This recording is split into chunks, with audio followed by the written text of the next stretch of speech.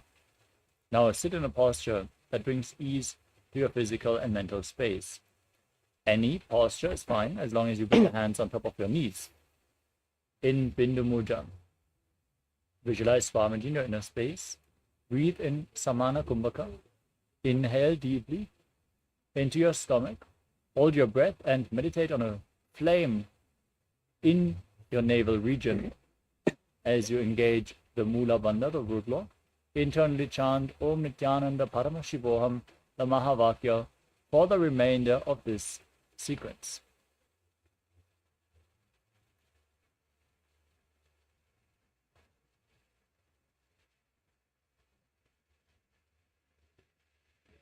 पर्यङ्कं तत्समाख्यातं यथसंस्थं यथा स्थितिः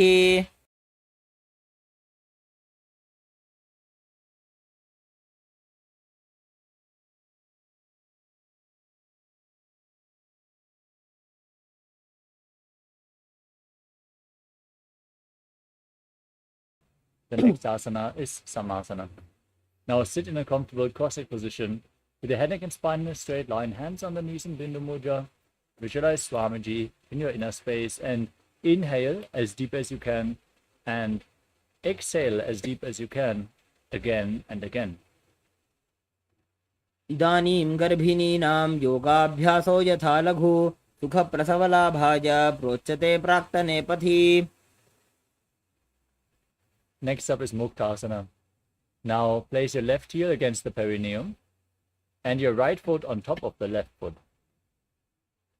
Keep your hands flat on the knees as you gaze to your nose and visualize yourself as a sage liberated by the Supreme Pontiff of Hinduism. निपीड्यसि विनीं सूक्ष्मां दक्षिणेतरगुल्फतः वामं याम्येन गुल्फेन मुक्तासनमिदं भवेत्. Next up is Siddhasana. Now maintain the posture, gaze up towards your third eye and visualize Swamiji in your inner space. स्थानसंयमितेन्द्रियोचलदृशा पश्यन् भ्रुवोरन्तरं चैतन्मोक्षकपातभेदजनकं सिद्धासनं प्रोच्यते.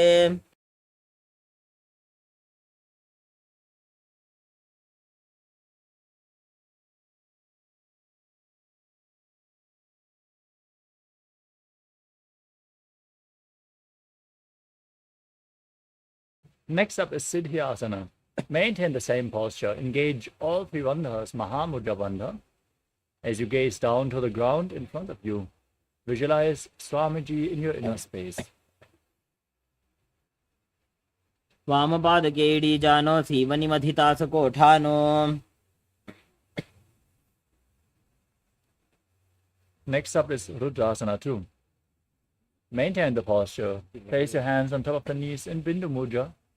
Gaze up towards your third eye as you visualize yourself as Lord Rudra.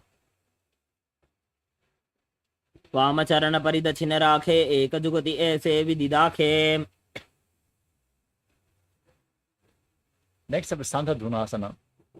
Now, keep your hands in Bindu Mudra, gaze to your nose, and embody tranquility and an unshakable nature. आसन की गुण मन की चन चलता meet. Now bring your hands in front of the navel, cup one hand over the other in Samputta Mudra, resembling a closed lotus flower, as you visualize Swamiji in your inner space in Siddhasana 2.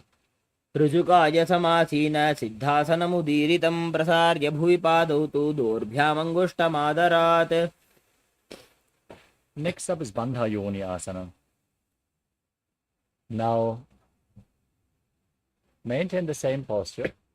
Set the Sankalpa to manifest through the womb of creation as you get ready to enter Shanmukhi Mudra.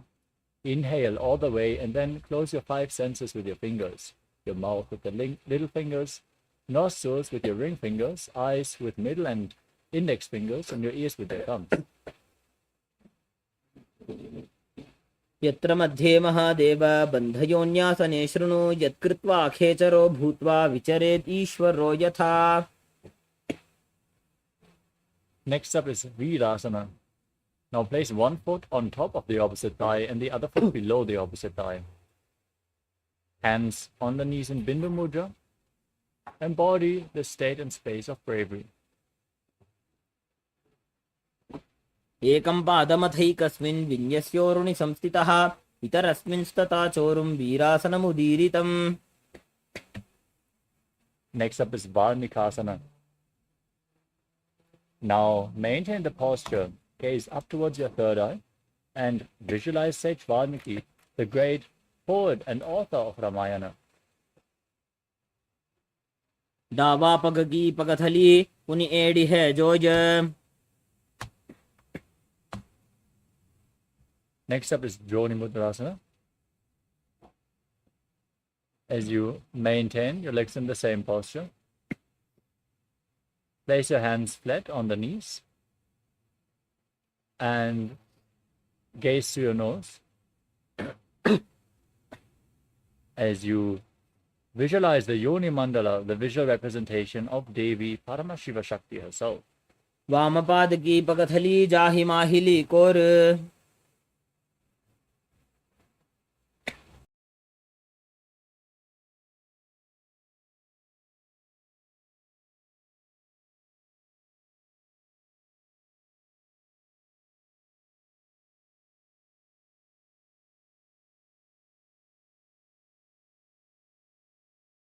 The next asana is Yoni Asana. Now shift your gaze up towards your third eye and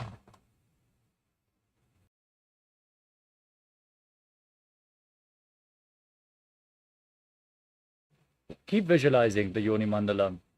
Breathe in Samana Kumbhaka. Visualize a flame rising up your spine in Yoni Asana. योन्यासनं पर्वतेन योगं योगफले निलं तत्कालफललं तावत् खेचरो यावदेव हि.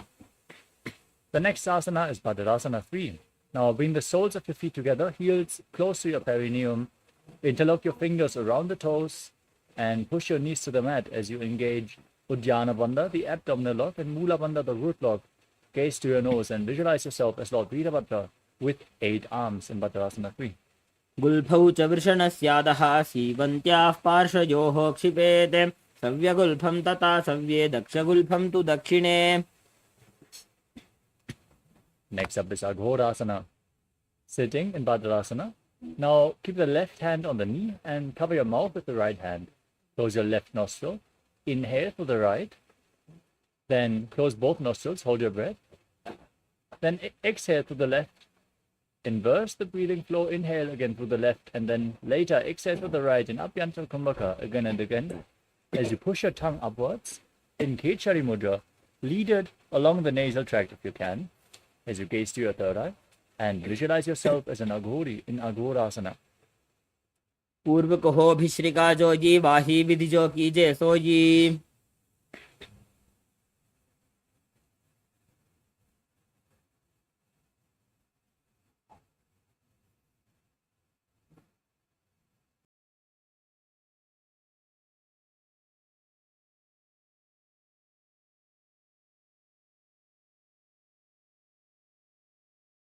The next asana is Kanari Pavasana. With the heels close to the perineum, separate your heels and bring your elbows down on top of them. As you rest your chin on your hands, gaze to your nose, perform Uddiyana Bandha and Mula Bandha.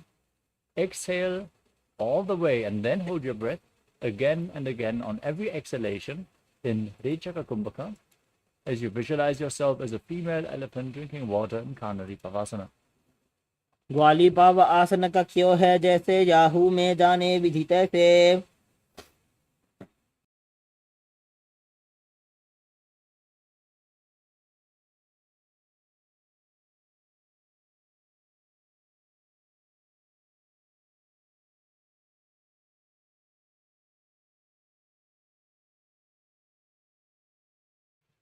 The next asana is Padasana. Now raise your knees and bring your arms below the shins Interlock your fingers in front as you lift your feet off the mat. Balance in this posture, gaze to your nose, visualize Swamiji and continuously breathe in Recha Kumbhaka.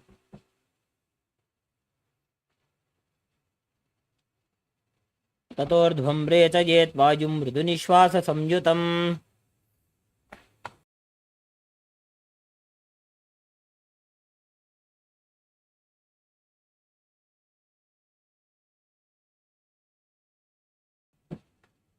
The next asana is Gopi Chandasana.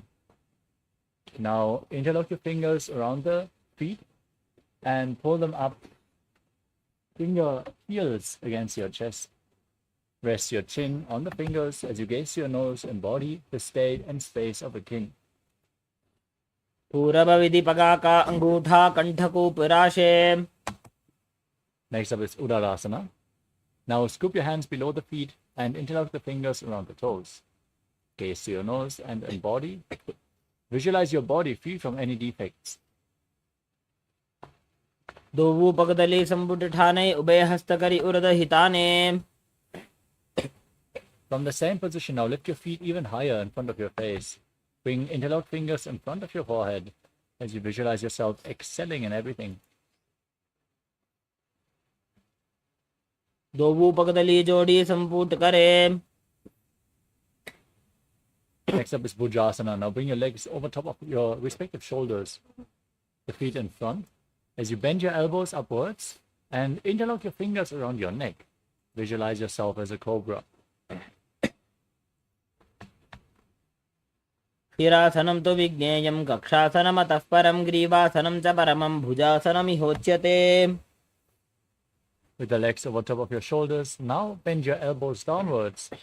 Bring your hands behind your back and interlock your fingers in Parusha Mudra if you can. Gaze to your nose and visualize yourself as a beautiful, auspicious goddess. दोवु हाथ पगम नीच आने तिनको गोड़ा नीचे ठाने.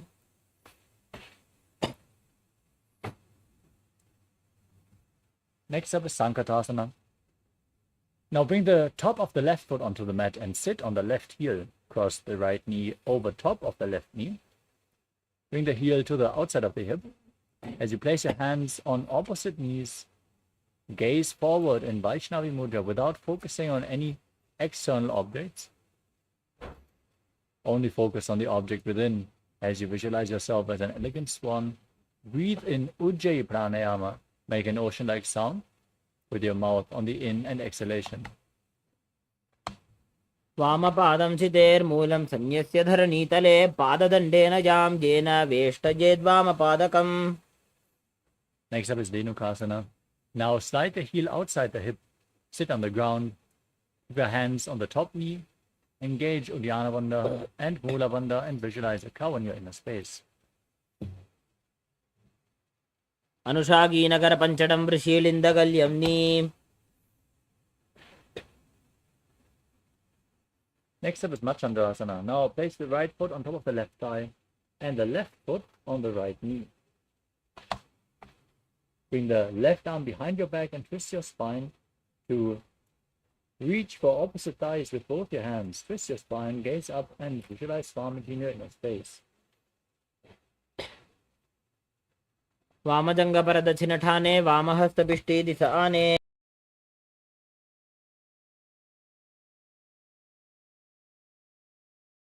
Now untwist your spine, hold on to the big toes in Prana Mudra as you lean forward and down and place your forehead on the mat in front of you, visualizing Swamiji in Machandasana too. प्रथम जी मनोचरण जजोई वामजंग परिराखे सोई. Now rise up, interlock your fingers in Parasha Mudra and place them on the top knee as you visualize Swamiji, your Guru in your inner space. Engage all the bandhas in Guru Asana. पूर्वमूले इतरपादस्य कनिष्ठिका प्रदेशगुल्फं संस्थाप्य.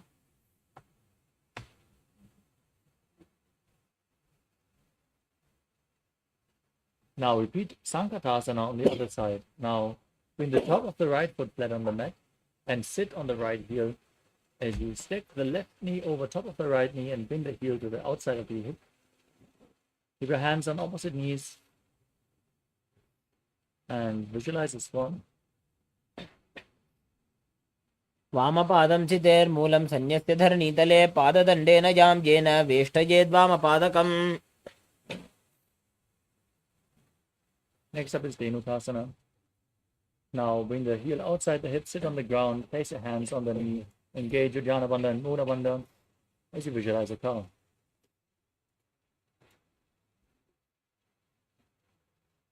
अनुषागी नगर पंचटं वृषीलिन्दकल्यम्नी. Now repeat Machandrasana on the other side. Place the left foot on the right thigh and the right foot on the left knee. Bring the right arm behind your back. Twist your spine. And hold on to opposite thighs as you gaze to your third eye and visualize Swamiji. वामजङ्गपरदक्षिणटाने वामहस्तपिष्टीदिश आने.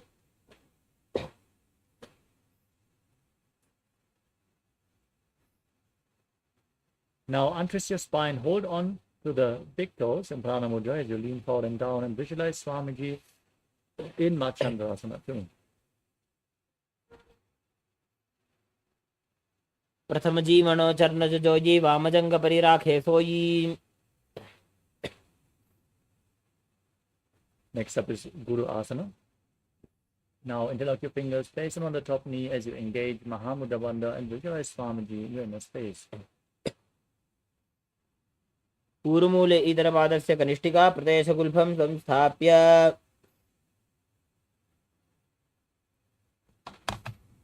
The next asana is Pashasana. Now place your feet flat on the ground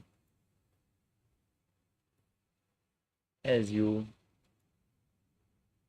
cross your arms in front and hold on to opposite knees.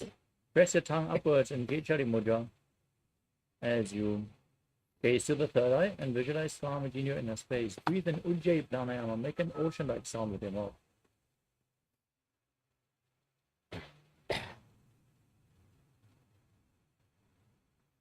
पादतले भूमो निधाय जाननिवृसि निधाय विपरीतहस्ताभ्याम् ऊरुसहितजङ्गे निबध्य.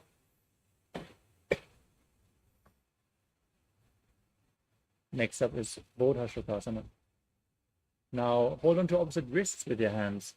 Rest your chin on your knees as you press your tongue upwards. Gaze to the nose and visualize yourself residing in an abode of bliss. दोवू पगदली भूपरिधरे कोरमाहिली ऐसे करे कोरमिलाजी उकड़ बैसे जंगा छाती अग्रनी वैसे.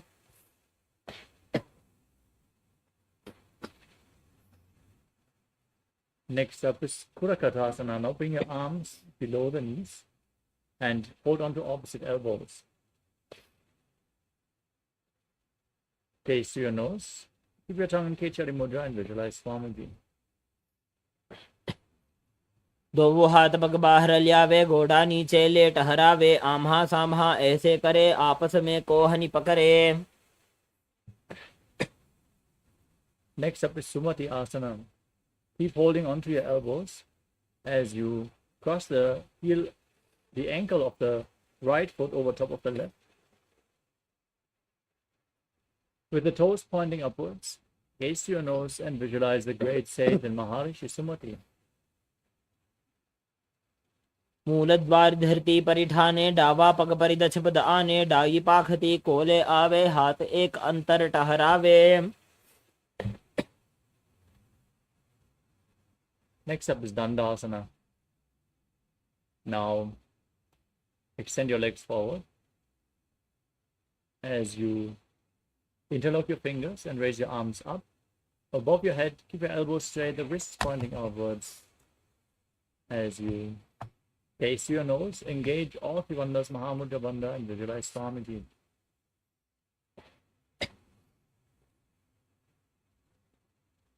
इदानीं गर्भिणीनां योगाभ्यासो यथा लघु सुखप्रसवलाभाय प्रोच्यते प्राक्तने पथि. Next up is Arambhasana. Now lean forward and down. Hold on to the big toes in Prana Mudra as you bring your head to the knees Breathe in Nadi Shodhana without the support of your hand, inhaling through one nostril and exhaling through the other alternatingly as you visualize Swamiji in your space.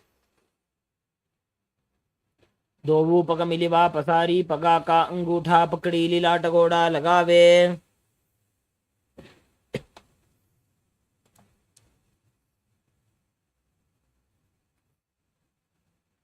Next up is Bidokasana. Now, separate your feet and slightly raise your knees as you lean forward and down. Bring your arms below the shins and hold on to the soles of your feet from the outside. As you bring your head down to the ground, gaze to your third eye and visualize Swamiji in your inner space. दोवू पग मिलिवा पसारी पगा का अंगूठा पकड़ी लीला टगोड़ा लगावे. Next up is Jalandhari Bhavasana. As you bring the soles of the feet together in front, bring your arms below the shins, elbows on the ground, palms facing up as you place your face on your feet. Gaze to your nose and visualize Swamiji in your inner space. प्रथम बैसी दो पाव पसारी कछुक उर्द को कुरडो डारे. Next up is Urdhva Paschimottanasana. As you extend your legs out in front, lift one leg behind your neck, then lean forward and down, holding onto the front foot. Visualize Swamiji and breathe in Pratyahara Pranayama. Inhale and visualize that the prana is flowing upwards to various points of your body, which are the soles of the feet, the genitals, the navel, the heart, the throat, the uvula, the center of the eyebrows, the top of the forehead, and the brahmarandha, the crown of your head. पश्चिमतानवत् संस्थितिं कृत्वा एकं पादं ग्रीवायां धृत्वा तिष्ठेत्.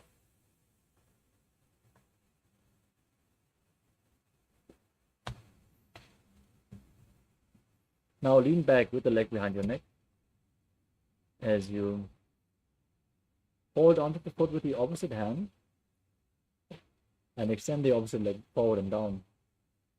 Gaze to your nose as you visualize Swamiji visualize you are infinite, endless, eternal in Anantasana. उत्तानशयनी एकैकं Pai ग्रीवायां विन्यस्य. From the same posture, now roll onto the side.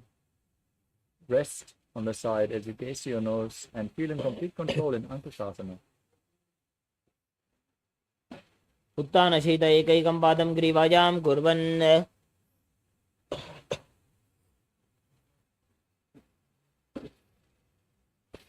Next up is Vrishasana. Now pull your knees up towards your chest as you lay on your back. Interlock your fingers around the legs as you squeeze your body into a ball and rock your body from side to side. Visualize Swamiji. Keep breathing in Pratyahara Pranayama. Visualize that the prana is flowing upwards within your body. उत्तानशयनं जानुनि हृदयवष्टम्बा जङ्गा सहित ऊरूनि करद्वये बद्ध्वा सव्यापसव्यं लोडयेत्.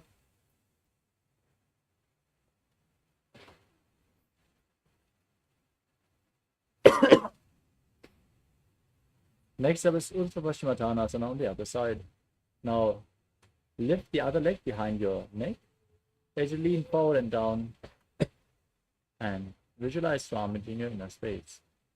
पश्चिमतानवत् संस्थितिं कृत्वा एकं पादं ग्रीवायां धृत्वा तिष्ठेत्.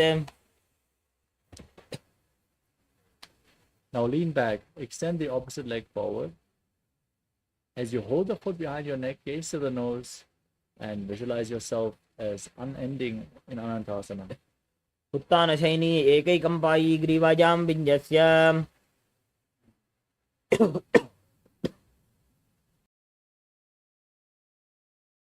Hold onto the side as you gaze to the nose and feel in complete control in Ankushasana.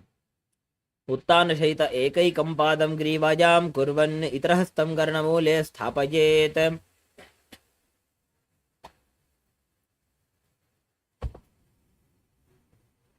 Next up is Yoga Nithyananda. As you lay on your back, one by one, lift your legs up behind your neck. You can also lift your legs over your shoulders or just pull them close towards your chest. You can perform this asana. Now interlock your fingers around your back as you gaze to your nose and visualize Swamati in your inner space.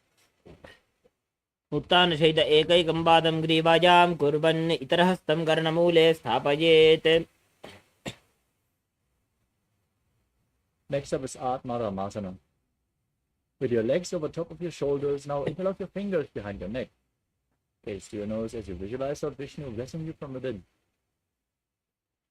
पादाभ्यां वेष्टयेत् कण्ठं हस्ताभ्यां पृष्ठबन्धनं तन्मध्ये शयनं कुर्यात् योगनिद्रा सुखप्रदा. Next up is Kochikasana. As you lay on your back,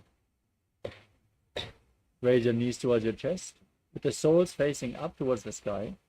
Extend your arms out to the side at shoulder level. Gaze the third eye and visualize Swamiji in your inner space. Atmaram आसन प्रथम सूधो सोवे. The next asana is the Jatara Parivritti. This asana consists of 3 steps. We are going to perform all the 3 steps and then repeat them on the other side. Now, pull your knees to your chest, extend your arms out to the side. This is a neutral position to which we are going to return in between the repetitions. Now, for the first step, drop one knee to the side and extend the opposite leg down. Next step, bend both knees to the side. Final step, extend both legs out to the side, hold onto the feet and gaze in the opposite direction. Now bring your knees up, visualize Swamiji, perform the Mula Bandha and breathe in Pratyahara Pranayama as you repeat all the 3 steps on the other side. Drop the knee down. Bring both your knees bent to the side. Extend your legs to the side, hold onto the feet and gaze in the opposite direction. परिवृत्ति कुक्षि भागे त्रिधा हि परिकीर्तितः बद्धकोणं सुप्तकोणं ऊर्ध्वकोणमथापि च.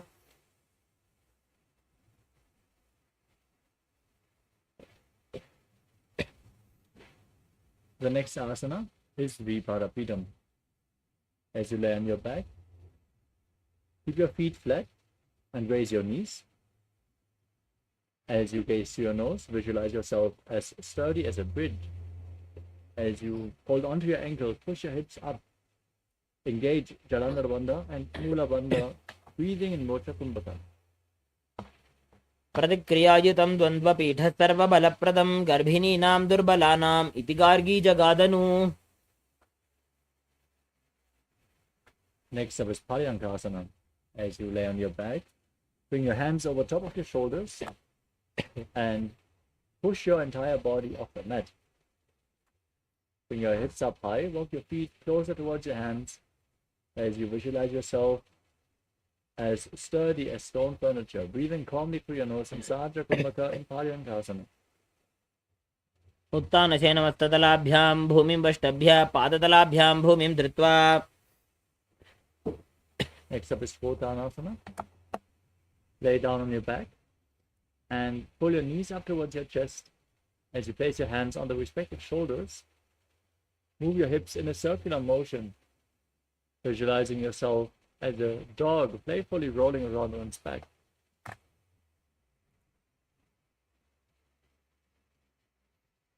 शरीरं संस्थाप्य जानुनी सम्मील्य नाभुवानीजा.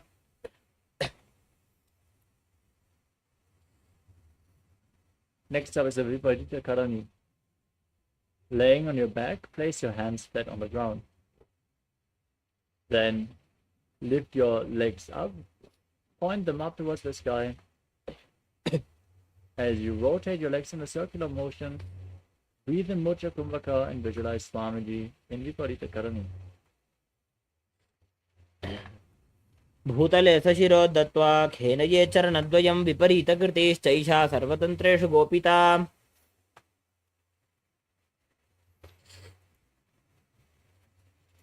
Next up is Viparita Karani 2. Now stop the movement of the legs. Gaze forward as you visualize Swamiji in your inner space. Karni विपरीताख्या सर्वाधिव्याधिनाशिनी नित्यमभ्यासयुक्तस्य जाटराग्निविवर्धनी. Next up is Langalasana. Now drop the toes down over top of your head. Place them on the mat. You interlock your fingers behind your neck, push your hands down on the ground in Padashamudra. Visualize yourself as a flower in Langalasana. नरकासने स्थित्वा नासिकाप्रदेशे भूमौ पादपृष्ठे स्थाप्य.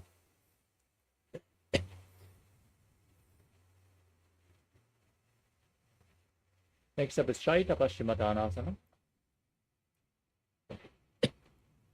As you move your hands up, hold on to your feet with the toes still touching the ground. Visualize Paramashiva in your inner space as you internally chant Om Nithyananda Paramashivoham, for this is one of the 84 asanas revealed directly by Lord Paramashiva himself. तानं शयित्वात् कुर्वीत शयितपश्चिमतानकम्.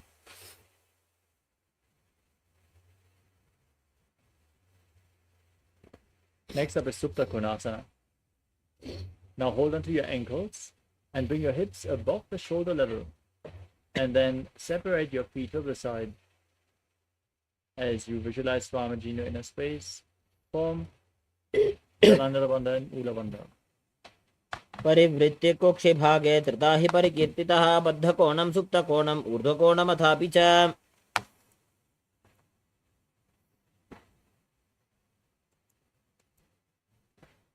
Now bring your feet back together, hold onto your ankles as you roll onto your back. Visualize yourself as a chakra, a wheel in Chakrasana. शवासनस्तद्वौ पादौ कुर्यान्मस्तकतः परो व्युत्क्रमेण ततः शीघ्रमेतत् सर्वस्य साधनम्.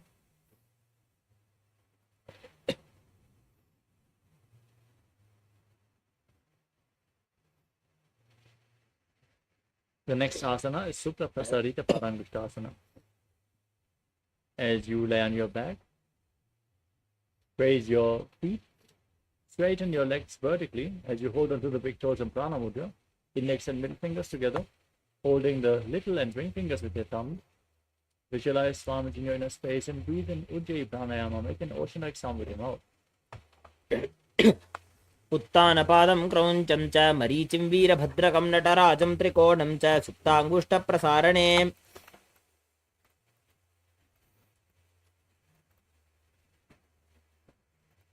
Now join your feet back together and maintain this posture as you hold onto the big toes in Prana Mudra in Supta Padangushtasana, visualizing Swamiji in your inner space. उत्तानपादं क्रौञ्चं च मरीचिं वीरभद्रकं नटराजं त्रिकोणं च सुप्ताङ्गुष्ठप्रसारणे. Next up is Matsyasana. From Supta Padangushtasana, cross your legs into Padmasana and visualize Matsya, the fish avatar of Lord Vishnu, as you bring your arms above your head and hold on to opposite shoulders. Lay as flat as you can and gaze to your nose. मुक्तपद्मासनं कृत्वा उत्तानशयनं चरेत् कूर्पराभ्यां शिरो वेष्ट्य मत्स्यासनं तु रोगः. Next up is Parasharamasana. Laying on your back with the legs in Padmasana, now place the backside of the right hand onto the left palm, palms facing up above your head. As you gaze to the tip of the nose, visualize Lord Rama in your inner space. प्रथमकरे पद्मासन आछे सूधोसो वे भूपरि पाछे.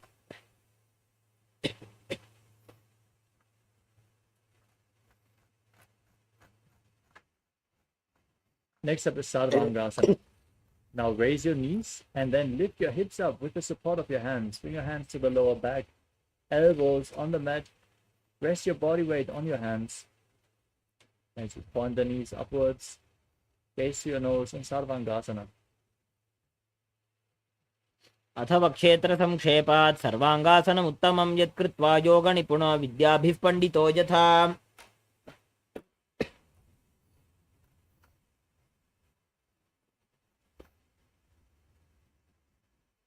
The next asana is Vrishikasana. Now lay on your back and place one foot on top of the opposite thigh. Hold the opposite knee up towards your chest. Extend your arms up above your head. Hook the fingers forward. Lift your head. Tuck the chin to the chest and Jalandhara Bandha as you gaze to your third eye and visualize yourself as a scorpion in Vrishikasana. प्रथमशेन सुधोषी शिकेशिकी सन्धि सुदाखे. Now place your other foot on top of the opposite thigh. Repeat Vrishikasana on the other side. प्रथमशेन सुधोषी शिकेशिकी सन्धि सुदाखे. The next asana is Vrishaparamashivoham. As you lay on your back, raise your legs up off the mat and interlock your fingers around the neck as you alternately pull your knees in towards your chest, back and forth. उत्तानशयनं कृत्वा अङ्गुलिभिक्कन्तरां बद्ध्वा कूर्परो मिलित्वा. Next up is Maruttanasana. Place your hands flat on the ground next to your hips and alternate pulling your knees up against your respective ear as you visualize Swamiji in your inner space. स्वोत्तानवत्संस्थिति कृत्वा जानुद्वयं पर्यायेन कर्णयोः संस्पृशेत्.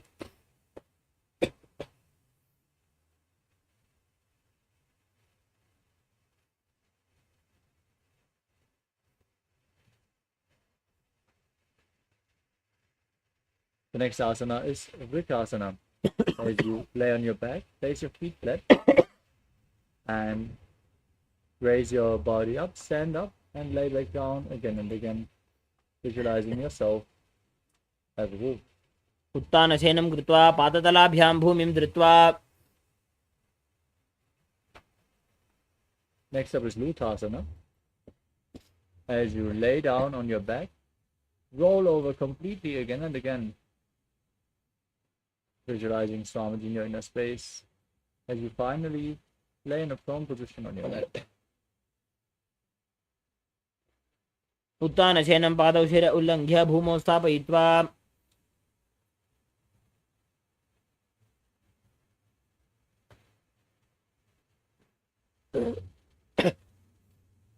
Next up is Salatasana. As you lay down on your stomach, keep your hands by the side of your shoulders. Contract your lips, make a whistling sound as you inhale. As you visualize yourself as a chariot, carrying warriors into a battle for Dharma on your chariot back. निब्जशयनं कृत्वा नाभिं भूमौ निधाय सम्बद्धस्ताभ्यां भूमिं वष्टभ्य. Next up is Dehalyulanganasana. Now, with your hands flat on the ground, raise your body up into a plank position and jump your feet in between the hands back and forth. Visualize yourself transcend body and mind. हस्तद्वयं बद्ध्वा तन्मध्यचरणद्वयम् उड्डानैव बहिरानीज.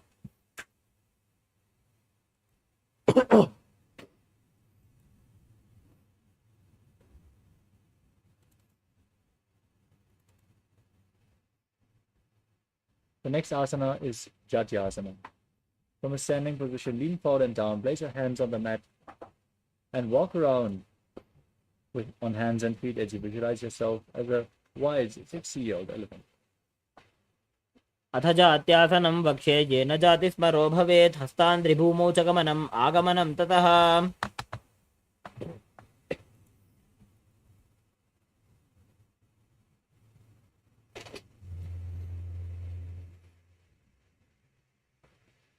Next up is the Lolitika Karana.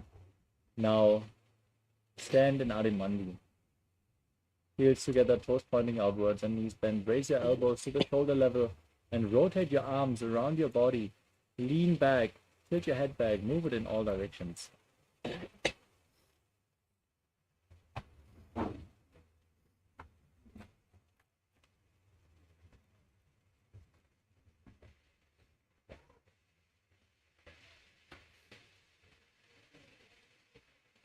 Next up is Sadapasana. Now tie your feet with a rope if you have a rope available And then stand erect on the mat like a god. Keep your hands by the side of your body, hands flat on your thighs. And visualize your Kundalini Devi rising and curling upwards around your body. अथ सर्पासनं वक्ष्ये वायुपानाय केवलं शरीरं दण्डवत् तिष्ठेत् रज्जुबन्धस्तु पादयोः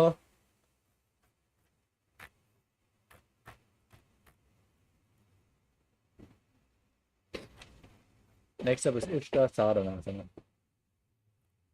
As you stand on the mat, lean forward and down.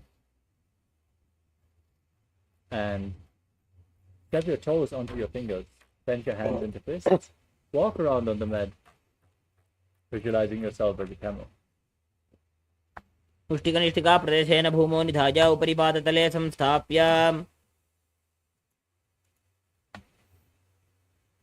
Next up is Ashvasana. From the same position, hold on to the toes from the side and walk around on the mat, visualizing yourself as a horse. पुष्टिकनिष्ठिका प्रदेशेन भूमौ निधाय उपरि पादतले संस्थाप्य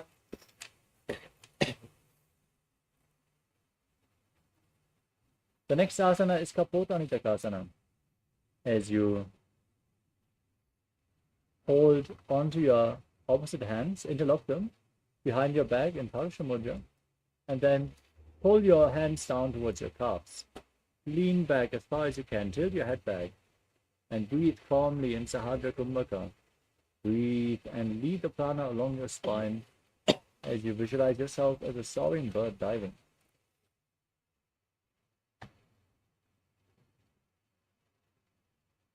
पादतले भूमौ निधाय पृष्ठभागेन हस्तजङ्घापर्यन्तं नीत्वा कपोतनिटकं भवति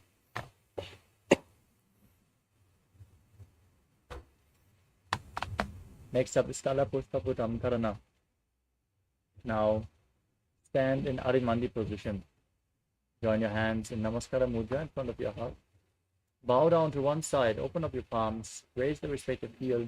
Repeat this movement on both sides again and again as you visualize yourself holding a bouquet of flowers and offering it to Paramashivoham.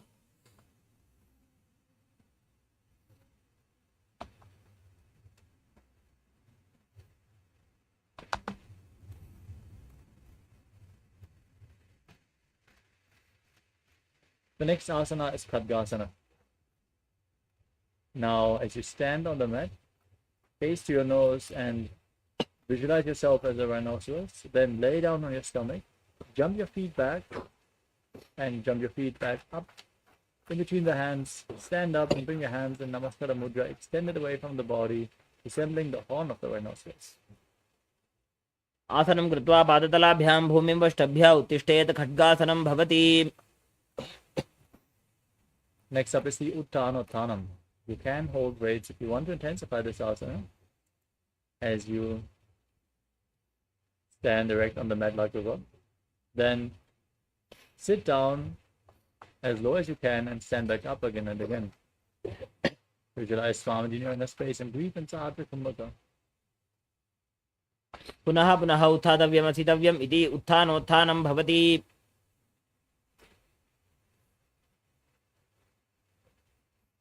Next up is Musalasana. Now stand on the mat, raise your arms up above your head, and jump repeatedly as you visualize yourself as a mace. सरलं स्थित्वा ऊर्ध्वं बाहु नजेत्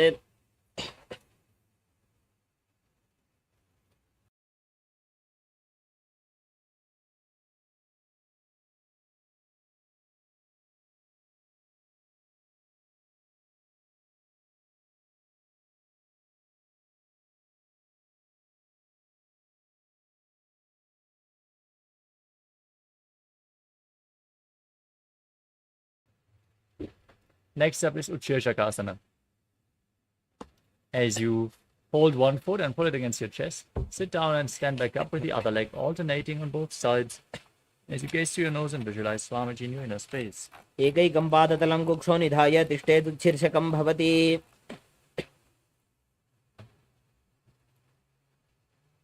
Next up is Parshvadranukarana. As you keep the toes of one foot pointing outwards, pull the other knee against your chest and circling it with the respective hand in a fist. Place the other hand on your inner respective thigh.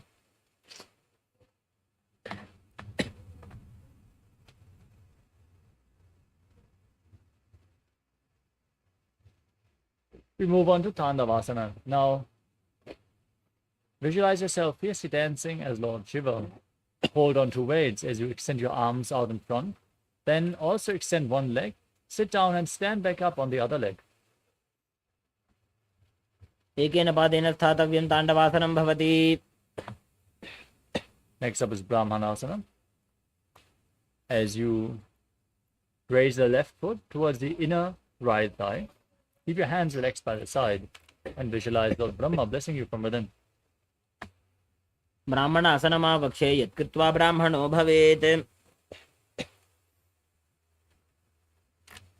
Next up is Garudasana 3. As you bring the left leg over and around the right knee, tuck the left toes behind the right calf.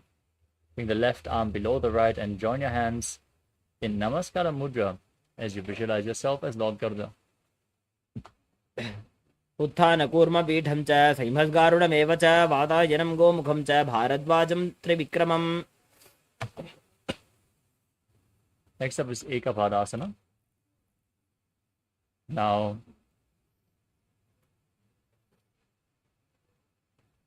raise the left foot on top of the right thigh and keep your hands relaxed by the side as you visualize Swamiji in your inner space. दक्षाङ्घ्रिं वामपादस्य जङ्घोपरि निधाय च.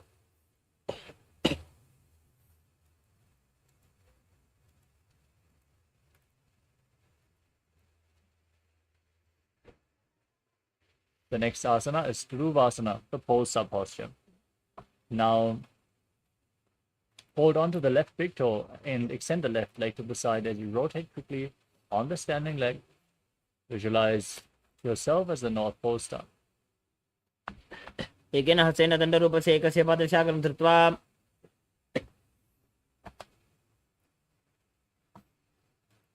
Next up is Trivikramasana. Now lift one leg behind your neck and stand tall on the mat. Visualize Lord Vishnu blessing you from within as you perform the 3 steps of Lord Vishnu. Stand tall, sit down, and stand back up in Trivikramasana. ग्रीवायां पादं संस्थाप्य स्थातव्यम् उत्थातव्यं त्रिविक्रमासनं भवति.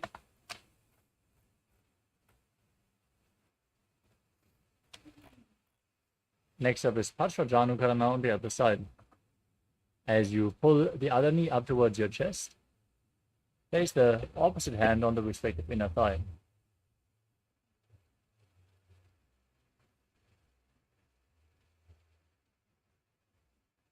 Now repeat Tandavasana on the other side.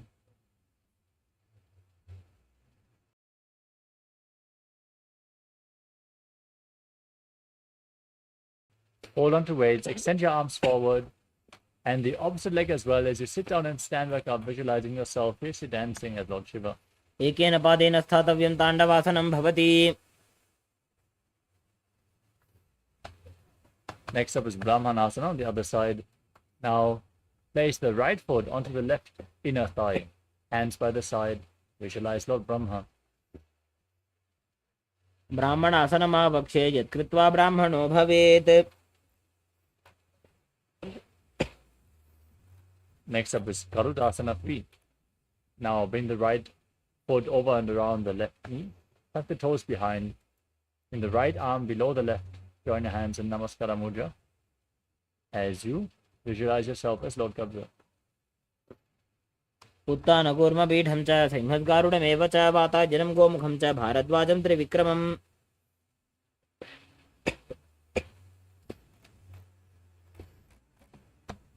Next up is Ekapadasana. Now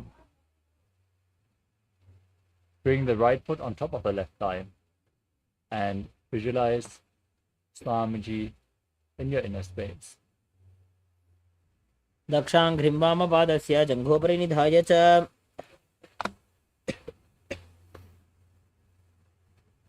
Next up is Dhruvasana, the pole star posture on the other side. Hold onto the right big toe and rotate quickly on the standing leg as you visualize yourself as the North Pole Star. एकेन हस्तेन दण्डरूपस्य एकस्य पादस्याग्रं धृत्वा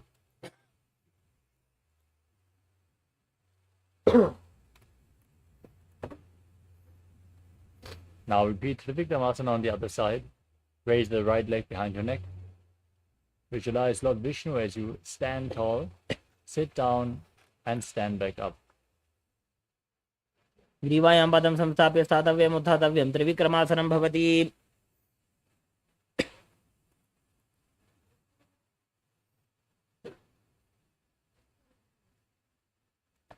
Next up is Samana Kakarana.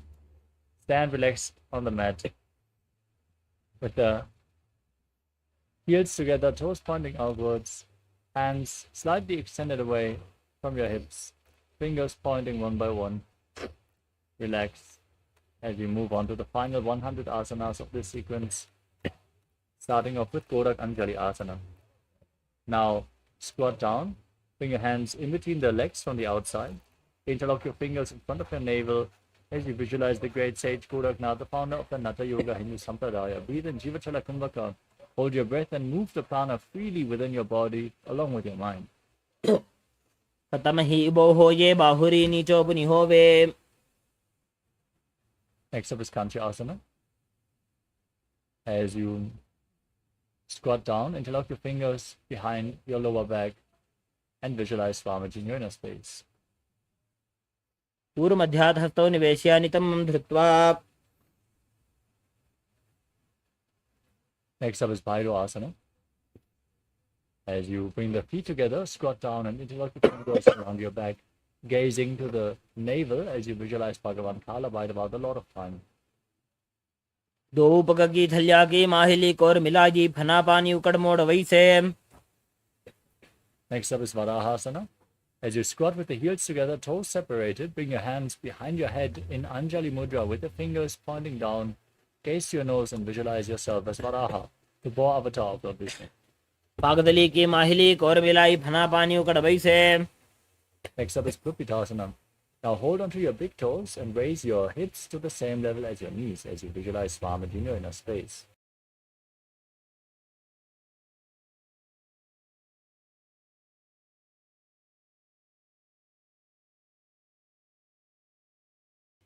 पार्श्वद्वय सम्मील्य स्थित्वा नितम्बं जानप्रदेश आनीय. Next up is Bakasana. Now place your hands on the mat.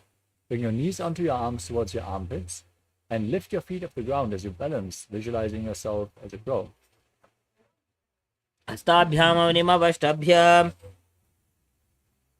Next up is Sushtanga Kapalyasana. Place your head on the ground with your hands flat, form a triangle, and then lift your feet up and extend your legs up straight, then cross them into Padmasana. Gaze to your nose as you visualize Swamiji in your inner space. आसन को गुण कपाल आछो होई. Next up is Guptasana. Now sit in a kneeling posture with the hands on the knees, heels outside the hips, toes touching behind. As you gaze to the tip of your nose and visualize you are sitting in the secret seat with Paramashivoham Guru. जानूर्वोरन्तरे पादौ कृत्वा पादौ च गोपयेत् पादौ परिच संस्थाप्य गुदं गुप्तासनं विदुः. Next up is a Vrikshasana too. Now place your hands on the ground and raise your legs up into a handstand posture. You can ask your partner for support or lean against the wall for this asana as you visualize yourself as a tree with deep roots growing into the ground. सप्तचक्रक्षालनाय vrikshasana विशेषकान्.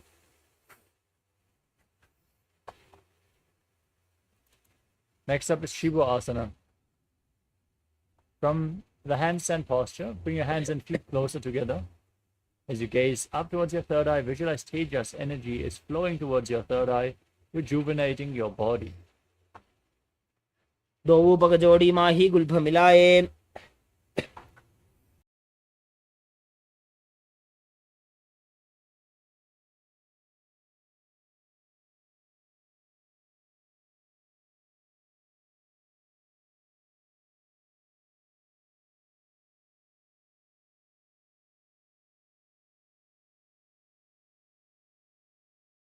Now place your hands flat on the ground and lower your body down to the mat. Then push your body back up. Visualize yourself as a fish in Matsyasana too. नुब्जं शयनं कोर्परो पार्श्वभागायामूर्धकृत्य. Now lay flat on your stomach. Place your hands on the hips and raise your head and chest from left to right. Visualize and move your body like a snake as you breathe in Sahaja Kumbhaka. नुब्जं शयनं कृत्वा हस्तौ नितम्बं संस्थाप्य पादौ दीघीकृत्य. Next up is Niralambanasana. As you place your elbows on the ground in front of you, bring your hands together in Padma Mudra, the lotus mudra, as you rest your chin on your hands. Point your toes back and feel self-supported and completely independent. कराभ्यां पङ्कजं कृत्वा तिष्ठेत् कूर्परया सुधीः मुखमुन्नमनुच्चायी निरालम्बनमासनम्.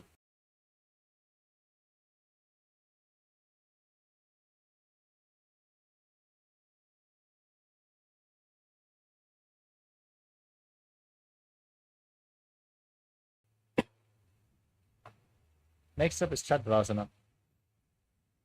As you lay on your stomach, place your hands flat on the ground and bend your knees to bring the feet up. Now straighten your arms and bring your upper back closer towards the feet. Visualize yourself as an umbrella protecting your guru from the sun rays in Chaturasana. अर्ध्यासनवस्थित्वा हस्ततलाभ्यां भूमिं वष्टभ्य. Next up is Vajrasana. As you sit on your heels, send your arms out in front and lean forward and down, placing your hands and your forehead on the ground. Now gaze to your nose and visualize yourself as Vajra, the weapon of Indra, symbolizing indestructibility. इदानीं गर्भिणीनां योगाभ्यासो यथा लघु सुखप्रसवलाभाय प्रोच्यते प्राक्तने पथि.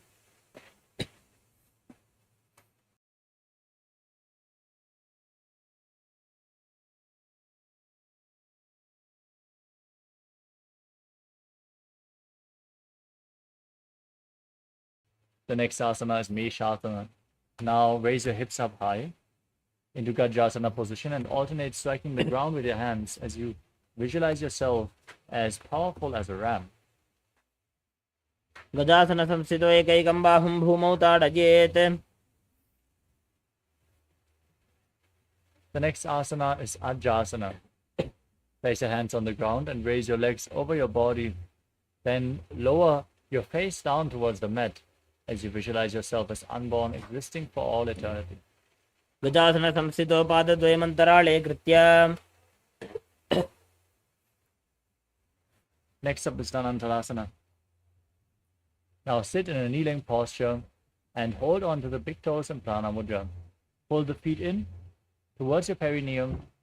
As you gaze to your nose, place your hands on top of the knees and visualize Swamijino in his face. पूरब विधि परिहाता की काकसी से फणा शरामोड़ी.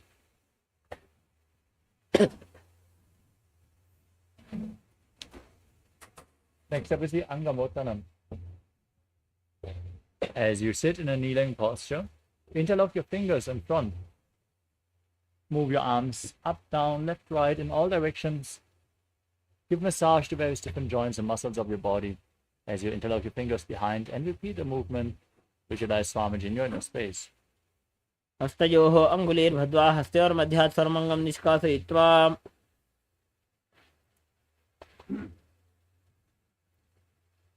Next up is Garudasana form. Now, as you sit in a kneeling posture, turn your feet so the toes are pointing out to the side, placing your calves and your thighs on the mat. Visualize yourself as Lord Garuda flying Lord Vishnu and Lakshmi on his back, with your hands on top of the knees in Garudasana form. जङ्घोरुभ्यां दरां पीड्य स्थिरकायो द्विजानुना जानु परिकरद्वन्द्व गरुडासनमुच्यते. Next up is Ananda Mandirasana. As you bring the soles of the feet together, toes pointing back, hold your ankles with your hands and place the front of your buttocks on the ground as you gaze up towards your third eye and visualize yourself residing in the blissful space of a temple. अथ वक्ष्ये वीरनाथ आनन्दमन्दिरासनं यत्कृत्वा अमरो धीरो भवत्येवेह साधकः.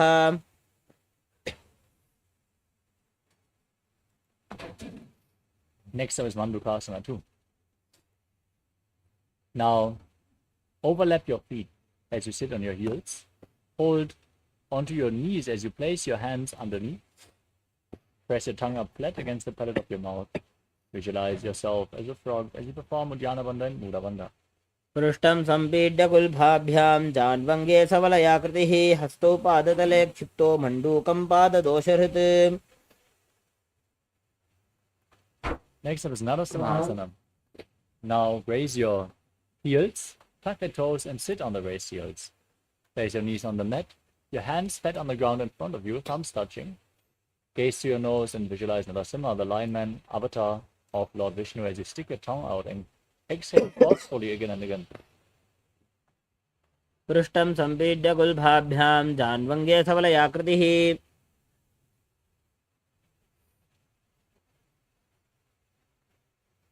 Next up is Vishlakasana. Now sit on your raised heels, knees on the ground, cover your mouth with both hands. Bring your thumbs underneath your teeth and close your lips. As you inhale through the right nostril, exhale through your mouth and Vishlaka Pranayama. Gaze to your nose and visualize yourself as Devi, victorious over all your fears. दो पकांगी AD Joji गोड़ा फनोवान पुनि होई. Next up is Makadasana. Now bring the top of the feet flat on the mat, soles together, toes pointing back. Sit on the heels and raise your elbows to the shoulder level. Bend them to bring your fingers towards your armpits. Mimic a monkey stretching itself as you visualize yourself as a playful monkey. Gaze to your third eye and breathe in Ujjayi Pranayama in Makadasana. दोवो पकदली Samput Thane तिनकी पिष्टि Bhumi परिठाने. Next up is Vajrasangarasana. Now rise up, stand on the toes as you bring the soles of the feet together, knees separated, as you hold onto opposite elbows behind your back. Embody diamond-like strength for yourself and your Sangha, your spiritual community in Vajrasangarasana. दो प्रथम पणा पाणी होए जैसे AD दो गुदा निवैसे. Next up is Kanjanasana. Now place your knees on the ground and cross your heels as you sit on them. Place your hands flat on the ground next to your body. Gaze to your nose and visualize perfect health beyond any and all physical or mental ailments as you engage with Dhyana Bandha and Mula Bandha in Kanjanasana. खञ्जनासनमावक्ष्ये यत्कृत्वा सुस्थिरो भवेत्. पृष्ठे पादद्वयं बद्ध्वा हस्तौ भूमौ प्रधारयेत्. Next up is Kurmasana. Now place your hands on top of the knees and gaze to your nose as you make your upper body and neck stiff like the shell of a turtle, embodying a turtle living for centuries. गुल्भौ च वृषणस्याधो विक्रमेण समाहितौ ऋजुकाय शिरो ग्रीवं कूर्मासनमितीरितम्. Next up is Yogasana. Maintain the same posture. Relax your back. Keep your hands on the knees, gaze to the nose as you visualize Swamiji. गुदं नियम्य गुल्भाभ्यां व्युत्क्रमेण समाहितः योगासनं भवेदेतदिति योगविदो विदुः. Next up is Big Yogasana. Now stand on your knees. Cross your feet behind. Place your feet close to opposite knees. As you hold your calves with the fingers inside and the thumbs outside, gaze to your third eye and visualize a space of eternal oneness, Advaita with your Guru. गोड़ा वामो उबो होजी गोड़ा आड़ा राखे doji दक्षी पागड़ी पानी रहावे फनो वाम गोड़ा ढील्यावे.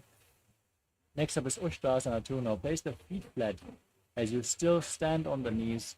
Hold on to your heels and lean back. Push your hips forward, tilt your head back all the way as you visualize yourself as a camel. मेरुदण्डग्रन्थिदाढ्य सम्पिपादयिषु पुमान् कपोतोष्ट्रासनाभ्यासं कुर्यान्वितहिताशनः. Next up is Jatyasana 2.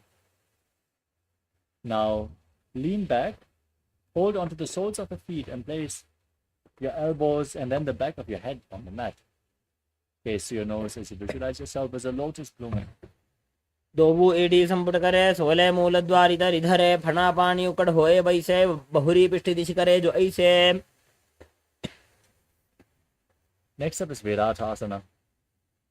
From the same position, now place your back on the mat and raise back up again and again. You can use the support of your hands if needed as you gaze to your nose and visualize the healing and liberation of all causal forms of your body. जंगा पृष्ठभूमो निधाय जंगोदरयोः ऊर्ध्नि संस्थाप्य. The next asana is Kapotasana. Now lean back and bring your arms over your shoulders. Reach for your feet as you bring your head in between them. Visualize yourself as a beautiful dog. मेरुदण्डग्रन्थिदाढ्य संविवादयि शुप्पुमान् कपोतोष्ट्रासनाभ्यास कुर्यान्वितहिताशनः. Next up is Valasana. As you gaze to the nose, stand on the knees and tuck the toes. Hold on to opposite arms. And internally chant Om Nithyananda Paramashivoham. As this is the boon-fulfilling posture, receive your boon from Paramashiva in Valasana. जानुनि भूमौ संस्थाप्य हस्ताभ्यां बाहु परस्परं धृत्वा सरलं तिष्ठेत्. Next up is Varahasana too. From the kneeling position, now sit on raised heels. Lean forward, place your forearms on the ground and rest your head on your hands. As you visualize yourself as Varaha, the war avatar of Lord Vishnu, in Varahasana too. सूर्यं चन्द्रं भेदनानि आसनानि निकथ्यते कूर्परौ भूमौ स्थापयित्वा. Next up is Mundasana. As you bring your forearms on the mat, interlock your fingers, place your head on the ground, support it with your hands, raise your hips, walk your feet forward, and then extend your legs up straight. Gaze to the tip of the nose. Visualize yourself as a lopped tree as you breathe in Sahadra Kumbhaka. अधो मुण्डासनं वक्षे सर्वेषां प्राणिनां सुखम्. Next up is Andhasana. Now sit in a kneeling posture and bring your head in between the knees as you lean forward and down. Hold it with your hands, elbows outside the knees. As you inhale through your nose in Sahadra Kumbhaka and exhale through your mouth, visualize Swamiji in your inner space. प्रथमपगतले समटहरावे कोरमाहिली उभे मिलावे फना पानी उकड़ कर बैसे दोवु AD गुदानी वैसे. Next up is the Viparita Shalabhasana. Lay down on your stomach and extend your arms up above your head. Hold on to weights if you want to intensify this asana.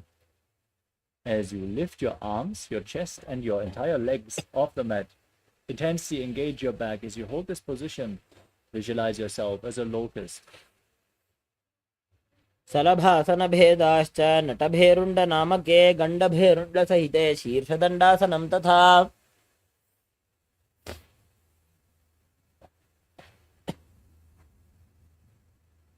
Next up is Kapalasana. As you lay on your stomach, bring your hands next to the hips and place your forehead on the ground. Visualize a skull, which is representing the mind with purified thoughts and the strong will to attain enlightenment. In Kapalasana, the skull posture. कपालं भूमौ निधाय ऊर्ध्वं पादौ नजेत्.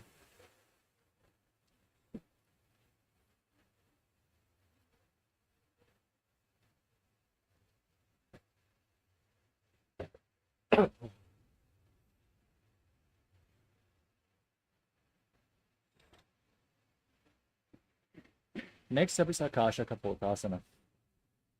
As you lay on your stomach with your hands next to the hips, bend your knees and push your hands into the mat. Bend your back upwards.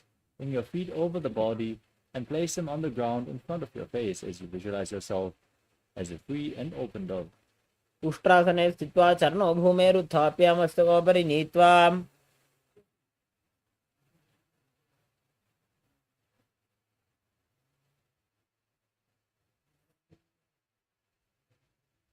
Next up is Chatakasana.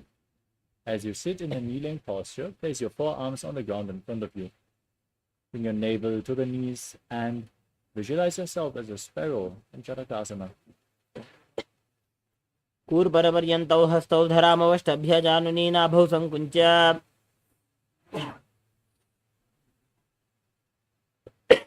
Next up is Vrishikasana too. As you bring your forearms to the ground, raise your hips up, bring your feet closer towards your body, then lift the legs, bend the knees, and balance as you visualize yourself as a scorpion. विच्छेव पुच्छप्रतिमाङ्घ्रिपार्श्वे धृत्वा स्वशीर्षे चिबुकं विधार्यकौ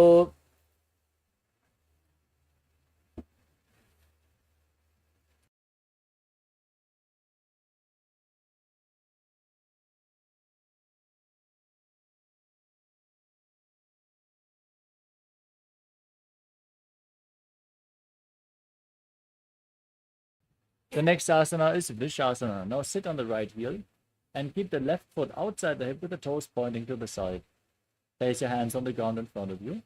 As you start breathing in Antaranga Kumbhaka, inhale forcefully, hold your breath for a short while, and then slowly exhale again through the nose. Visualize yourself as a bull in Vrishasana, the bull posture. याम्यगुल्भे पादमूले वामभागे पदेतरं विपरीतं स्पृशेत् भूमिं वृषासनमिदं भवेत्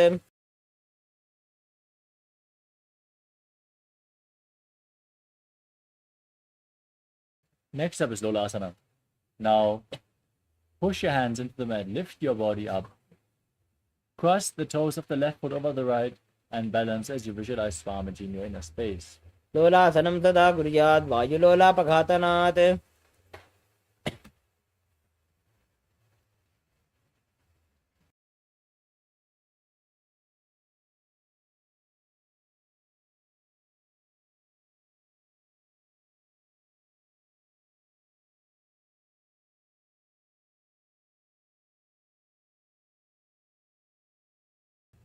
Now repeat Vrishasana on the other side. Bring the right foot outside the hip as you sit on the left heel, visualizing yourself as a bull. याम्यगुल्फे पादमूले वामभागे पदेतरं विपरीतं स्पृशेत् भूमिं वृषासनमिदं भवेत्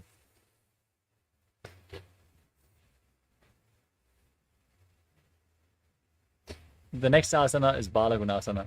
Now tuck the toes of the left foot and sit on the left heel as you place the right foot flat, knee to the chest, hands on the respective knees.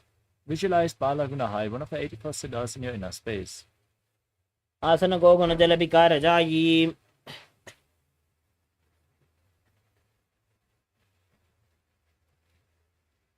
The next asana is Grahasana. Now stand up and then squat down, bring your hands in between the legs from the inside out. Hold on to your ankles from the outside as you visualize yourself as the entire planet. पादतले भूमौ संस्थाप्य जानमध्ये कुर्परौ स्थाप्य Next up is Balagunasana on the other side. Sit on the right heel with the left foot flat, knee raised as you visualize Balagunahai.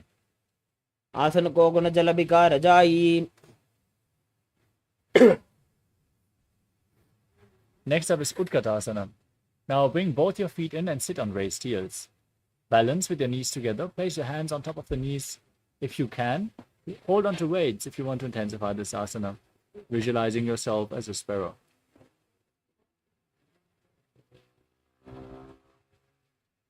पिजोस्ति यत ऊर्वजानु यत्रासने पादतलद्वयोपरि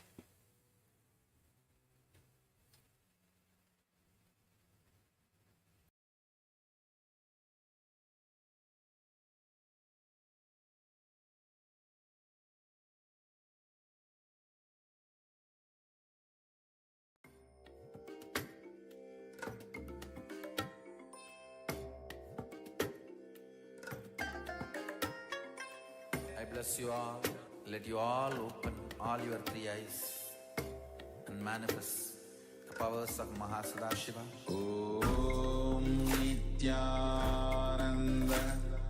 Paramashivoham. Om Nithyananda Paramashivoham. Om Nithyananda Paramashivoham.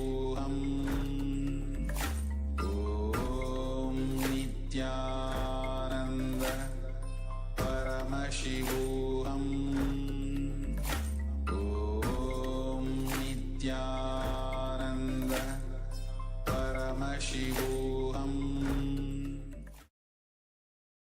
Yes, sorry for the technical glitch. Let us now move on to the next asana of the sequence, which is Vajrasana 2. Vajrasangarasana 2.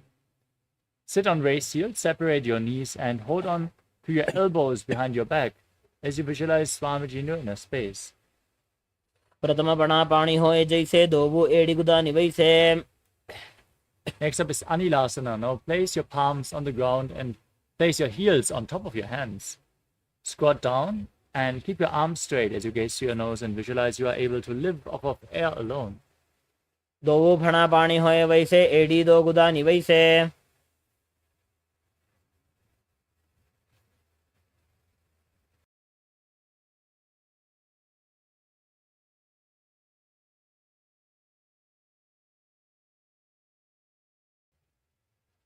The next asana is Padukasana. Now,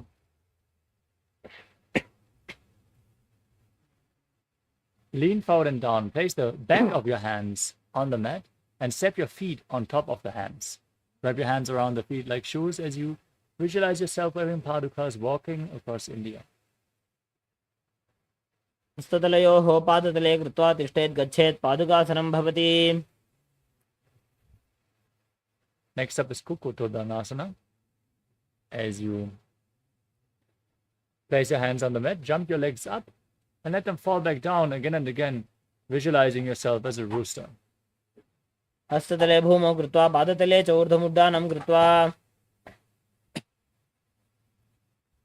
Next up is the Viparita Nidhyasana. Now place your hands on the ground and jump your legs up into a handstand and move around on two hands dancing, feeling yourself become free of all inhibitions. हस्ततलाभ्यां भूमिं वष्टभ्य ऊर्ध्वपादाग्रे कुर्वन्.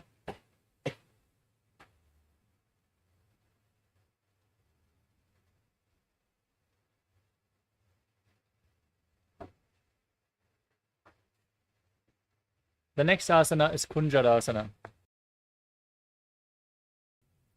As you keep your feet separated, lean forward and down, and place one arm straight. Keep the hand on the ground and hold your ear with the other hand as you visualize Swamiji in your inner space. अथ वक्ष्ये महादेव कुञ्जरासनमुत्तमं करेणैकेन पादाभ्यां भूमौ तिष्ठेत् शिरःकरः.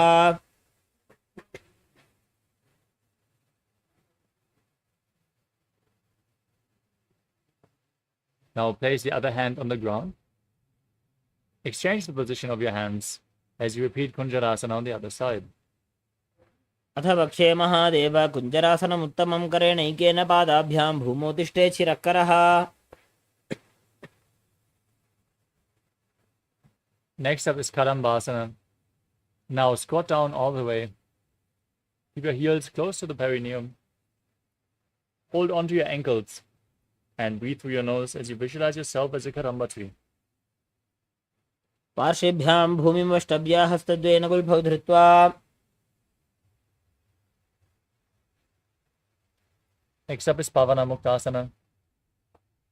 Now place your feet flat and raise the knees as you visualize any excess vata being released from or balanced within your system. ध्वजोस्तु पादयोः पाणिं लात्वा स्वस्त्वनितम्बके जानुनि वक्षसि सादुर्बभ्रतीकरबन्धनैः.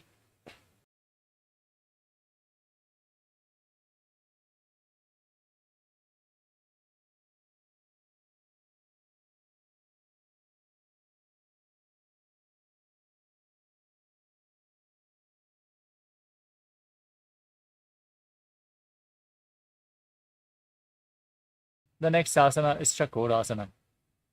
As you bring one leg behind your neck, place your hands flat to the side and extend the opposite leg forward, lifting your entire body off the mat. Gaze to your third eye and visualize yourself as a powerful source of energy. पूर्वदानं चतुष्पादपीठं वज्रासनं तथा. Next up is Dhanurasana 2.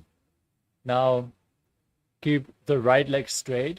Hold on to the big toes in Prana Mudra as you pull the left foot towards the respective ear, visualizing yourself as a bow.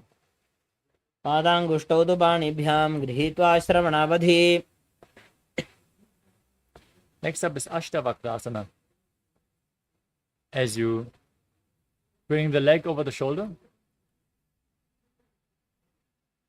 poke the other foot over top, extend your legs out to the side as you lean forward and balance on your arms, visualizing yourself as a flying crane.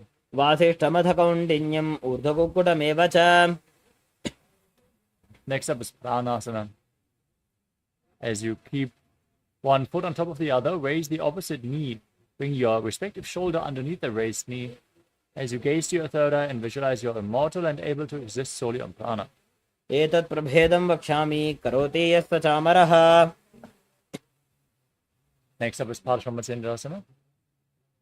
As you place the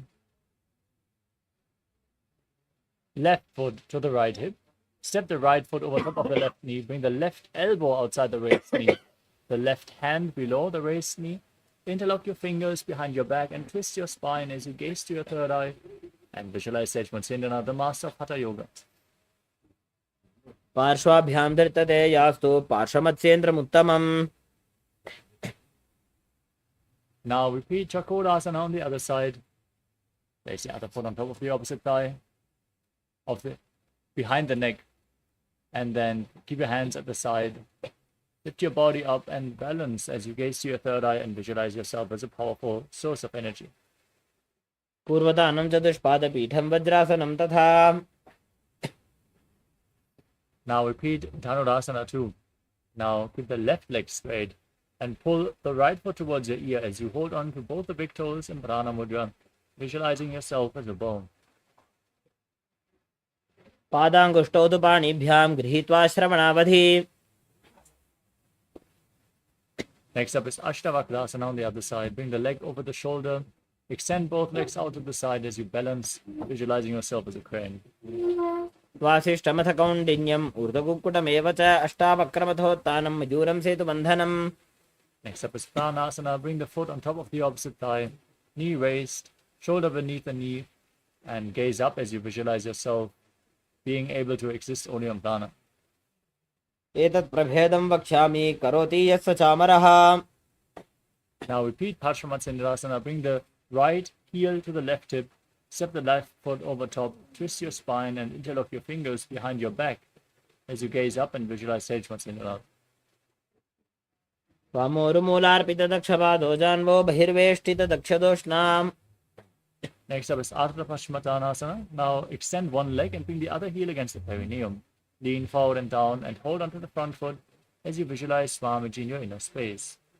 एकं पादं प्रसार्य एकं पादस्य पार्श्वनासीवनी सम्पीड्य.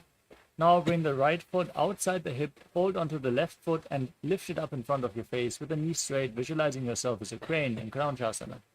वासिष्ठमथ कौण्डिन्यम् ऊर्ध्वकुक्कुटमेव च. Now bring the other heel against the perineum, straighten the opposite leg, lean forward and down, repeat Ardha Paschimottanasana on the other side. एकं पादं प्रसार्य एकं पादस्य पार्श्वनासीवनी सम्पीड्य. Now bring the left foot outside the hip and raise the right foot in front of your face, visualizing yourself as a crane and Kranchasana. उत्तानपादं क्रौञ्चं च मरीचिं वीरभद्रकम्. Next up is Swastikasana. As you sit in a cross-legged position, bring your feet in between the thighs and calves. As you gaze to your nose, embody peace, well-being, good fortune and prosperity as you visualize the swastika. जानुर्भोरन्तरे सम्यक् कृत्वा पादतले उभे. From the same posture, now cover the heels with your hands. Gaze to your nose, tuck the chin to the chest and visualize Sage Goraknath and Gorakshasana. जानुर्भोरन्तरे पादौ उत्तानो व्यक्तसंस्थितो. Next up is Bhagasana 2. Now bring the left heel against the perineum and the right foot on top of the left thigh. Gaze up, visualize on Swamiji, the avatar, as you lock all your five senses with the hands in Shanmukhi Mudra. वामपार्ष्णौ गुदं संस्थाप्य दक्षाङ्घ्रिवामजगने. Next up is Yogasana 2. Sit in Padmasana and place your hands outside the body with the palms facing up. Gaze to your nose, visualize Swamiji and breathe in Kakachantra Kumbhaka with your mouth in the shape of the beak of a crow. उत्तानौ चरणौ कृत्वा संस्थाप्योपरि जानुनोः Now rotate your hands and lift your body off the ground in Urdhva Kukutasana as you visualize yourself as a rooster. वासिष्ठमथ कौण्डिन्यम् ऊर्ध्वकुक्कुटमेव च Next up is Siddha Asana. Bring your hands in between the legs. Place them flat on the ground without lifting your body up. Gaze to the nose and visualize Swamiji. प्रथमपद्मासन को करे हस्तुदो भूगोडासन्धिधरे Now lift your body off the mat in Hamsasana as you gaze to your nose and visualize yourself as an elegant swan. Kukkutasana स्थित्वा स्कन्धपर्यन्तं ऊरोनि नीत्वा Next up is Karmakasana. Rise up and push your hands through the legs. Interlock your fingers behind as you place your forehead on the mat. Visualize yourself as Lord Shiva's bow. प्रथमपद्मासन को करे घोड़ासन्धि माही करि धरे Next up is Kurmasana 2. Now sit back up and lift your knees as you bring your arms in between the legs. Bend your elbows to hold onto your shoulders and visualize yourself as a turtle. By जंग पर दक्षिण पामा दाई जंग परि बाह्यवा Now bring your chin to the chest, gaze to your nose, and rejoice knowing you're sitting in Shiva's secret knot posture, Granthi Pedasana. अथ वक्षे नीलकण्ठ ग्रन्थिभेदासनं शुभम् Now roll onto your back, keep holding onto your shoulders as you embody a turtle lying on its back, gazing to the nose in Uttana Kurmasana. Kukkutasana बन्धस्थं कराभ्यां धृतकन्धरम् Now sit back up in Padmasana. Bring your hands in between the legs. Place one hand flat, hold its wrist and lift your body up. Balance on one arm as you visualize yourself as a rooster. Kukkutasana स्थित्वा एकेन हस्तेन अन्यस्मणिबन्धं धृत्वा Place the other hand on the ground. Repeat Pangu Kukkurasana on the other side. Kukkutasana स्थित्वा एकेन हस्तेन अन्यस्मणिबन्धं धृत्वा Now sit in Padmasana and place your elbows on the toes. Interlock your fingers and rest your chin on the hands. Press your thumbs against the throat as you visualize you have gone beyond all greed and covetous in Dhritarasana. जानोर्वोरन्तरे पादौ उत्तानौ व्यक्तसंस्थितौ Now place one hand over the other, palms facing up in your lap. As you engage all three wonders, gaze to your nose, visualize Swamiji in Padmasana 3. जानोर्वोरन्तरे पादौ उत्तानौ व्यक्तसंस्थितौ Now place your hands on the knees, gaze to your nose and visualize Paramashiva in Padmasana 4. एतत् पद्मासनं कुर्यात् प्राणवायुप्रसिद्धये Now hook your right hand, index and middle fingers around the big toe, move it round and round. Visualize yourself as Pinaka and repeat the movement on the other side in Karmakasana 2. अथान्यासनमावक्ष्ये योगपूरकरक्षणात् Next up is Karmakasana 3. From Padmasana, cross your arms behind your back and hold onto the big toes in Prana Mudra as you engage all the bandhas and gaze to your nose. कार्मुकासनमाक्षित्य उदरे पूरयेत् सुखम् Raise your chest, gaze up and visualize yourself as the action of Paramashiva's Lada destroying anything you come across in Viruddhasana. ऊरुभ्यामुपरि स्थाप्य पादयुग्मं प्रयत्ततः Now roll back, lay on your back with your arms crossed behind, legs in Padmasana, holding onto the toes as you gaze to your nose and visualize yourself as a snake, breathing in Sahadra Kumbhaka and Nagdasana. प्रथम पद्मासन को ठाने दो हाथ पाछाने आने Now pull your knees up towards your chest and circle them with your arms. Squeeze your body into a ball as you bring your chin to the knees in Kandukasana. वेत्रासने स्थित्वा हस्तपादान् निष्कुष्य Now place your feet flat, interlock your fingers around your neck and gaze to the nose as you visualize Swamiji in Uttara Pavanasana. प्रथमे सूधो San करावे घोड़ा उभा राशि मिलावे Now place your hands underneath your heels with the palms facing up. Lift your hips up and engage Jalandhara Bandha and Mula Bandha as you visualize yourself as a powerful alpha ape in Marakata Pitasana. उत्तानशयनं पादतले उत्तानहस्तयोः स्थापयेत् Next up is Uttana Shikipitakasana. Support your hips with your hands as you raise them and stretch your legs out straight as you gaze to the nose and visualize Swamiji in your inner space. जङ्घोरुबलहीनश्चेत् उत्तानशिखिपीठकम् Next up is Narakasana. Now raise your legs up, keep your arms flat, point the toes upwards as you visualize yourself blissfully traveling to Naraka Loka. ग्रीवाकण्ठेन भूमिं विष्टम्भ Now, raise your hands to the lower back. Lower and angle your body. Engage your core intensely. Hold this position as you visualize yourself as a boat crossing the ocean of samsara in Tiryan Naukasana. नौकावत् स्थित्वात् ऊर्ध्वं पादाग्रद्वयं नयेत्. Now place your hands flat on the mat. Straighten your legs back up.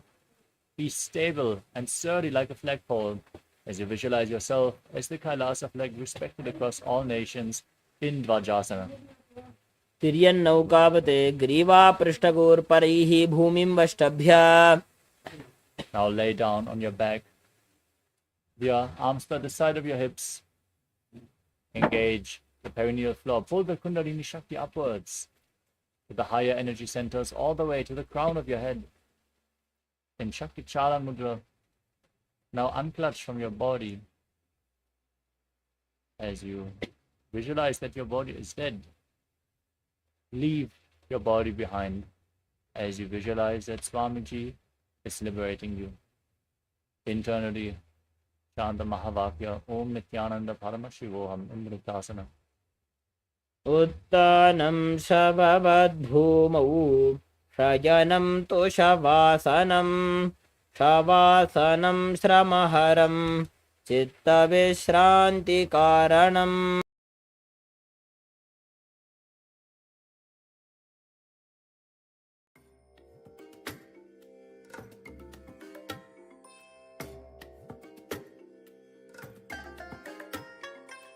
I bless you all. Let you all open all your three eyes and manifest the powers of Mahasadashiva. Om Nithyananda Paramashivoham. Om Nithyananda Paramashivoham. Om Nithyananda Paramashivoham. Om Nithyananda Paramashivoham. Om Nithyananda Paramashivoham. Om Nithyananda Paramashivoham. Nithyananda Paramashivoham. Om Nithyananda Paramashivoham. Om Nithyananda Paramashivoham. Om Nithyananda Paramashivoham. Om Nithyananda Paramashivoham. Om Nithyananda Paramashivoham.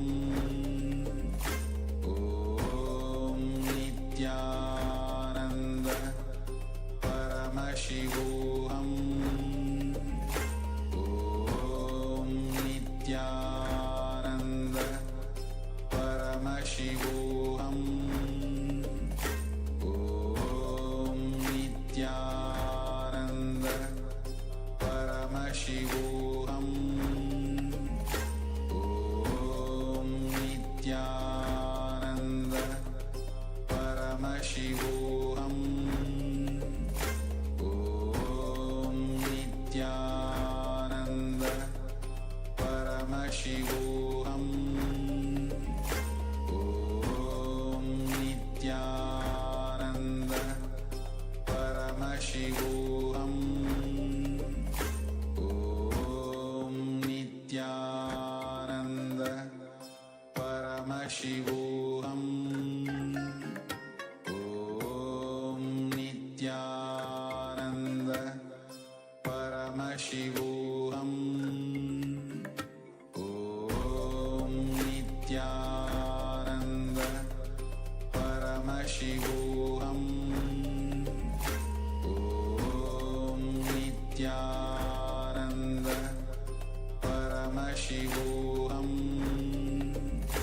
Om Nithyananda Paramashivoham. Now, slowly come back to your body. Wiggle your fingers and toes, your wrists and your ankles, your elbows and your knees. Pull your knees up. Squeeze them against your chest as you rock your body from side to side. And raise up into a comfortable seated position. Congratulations. You completed the Dvitiya Vinyasa Krama once more.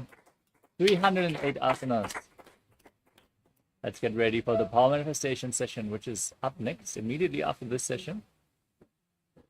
And with this, let us now conclude the session with the Purna Mantra. Sit straight with your head, neck, and spine in a straight line. Join your hands in Namaskara Mudra in front of your heart center. Close your eyes, visualize Swamiji, and chant along. Om Purnamadav Purnamidam Purnat Purnamudachyate Purnasya Purnamadaya Purnameva Vashishyate.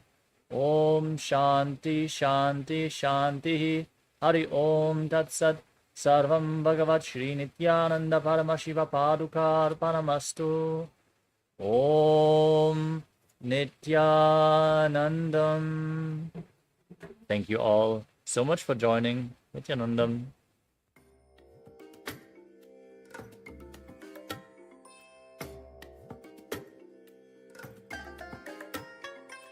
I bless you all. Let you all open all your three eyes and manifest the powers of Mahasadashiva. Om Nithyananda Paramashivoham. Om Nithyananda Paramashivoham. Om Nithyananda Paramashivoham. Om Nithyananda Paramashivoham. Om Nithyananda Paramashivoham. Om Nithyananda Paramashivoham.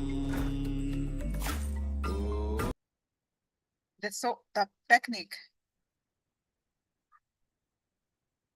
relieves us so much of suffering, relieves us so many of our patterns, and straight away puts us into Nirvikalpa Samadhi.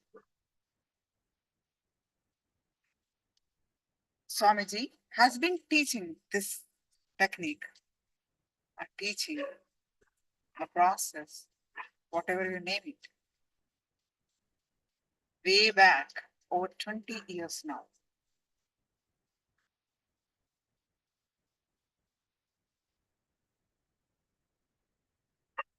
And this technique has saved humanity so many ailments, sufferings. So today we are going to learn all about unclutching.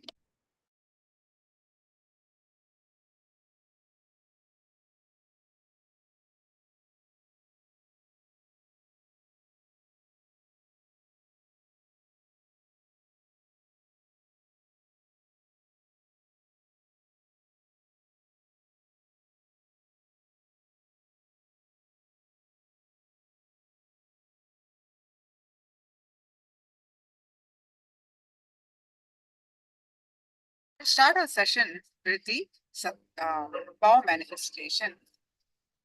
So please post your powerful cognitions from Living Enlightenment book.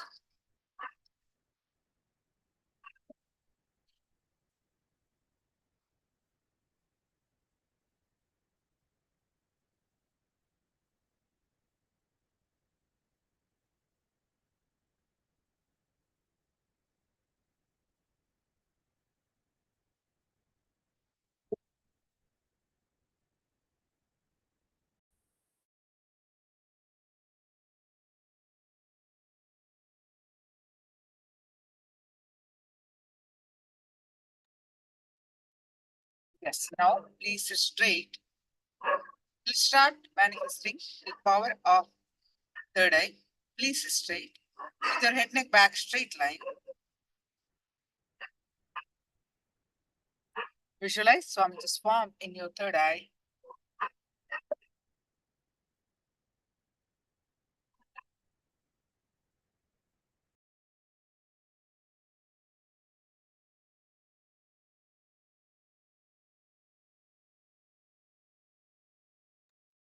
Tie your eyes with eye band and visualize Swamiji's form in your third eye. And start chanting the Mahavakya. Any thoughts that are coming, let it come, let it go. You bring back your attention on the Mahavakya.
Project the picture, scan through your third eye and manifest the power of third eye.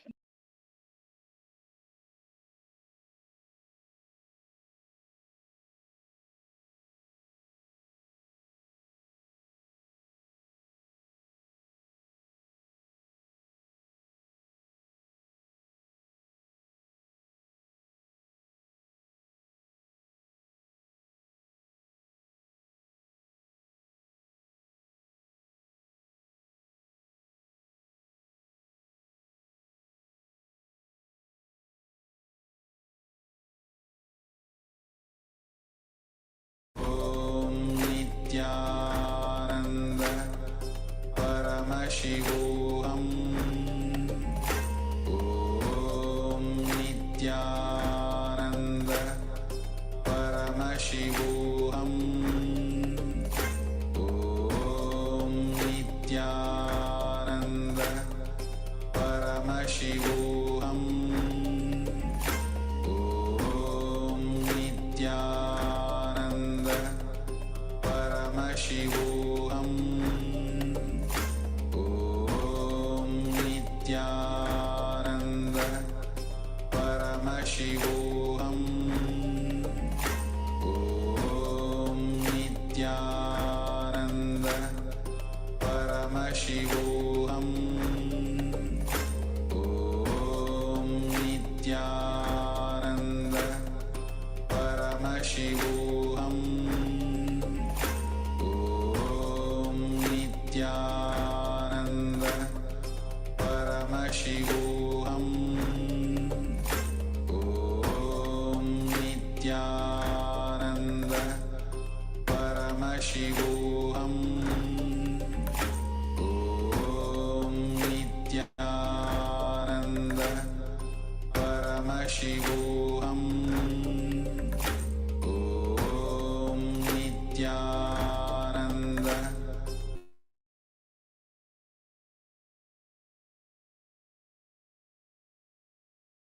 Now, go ahead and post your third eye manifestation. Whatever your third eye reveal, please post it in the chat.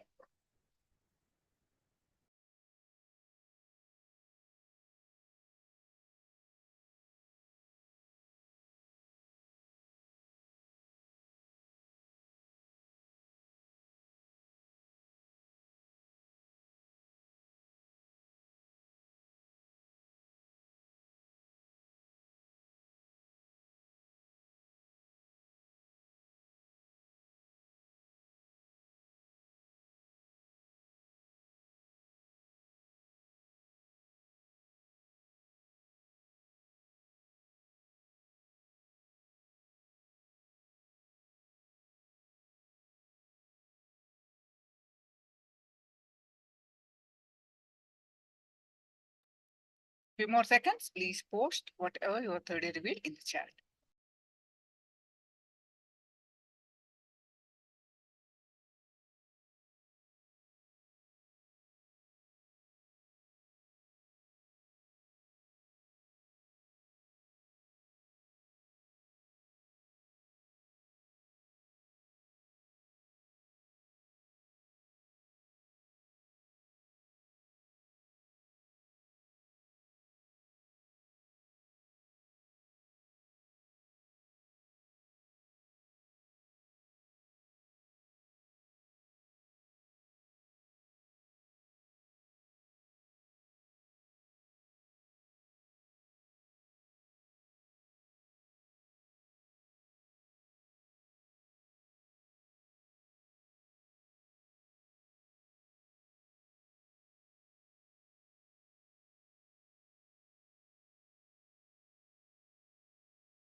Now we're going to enter into the first session for today, Jnana session, Introduction to Unclutching.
Nithyanandam, everyone.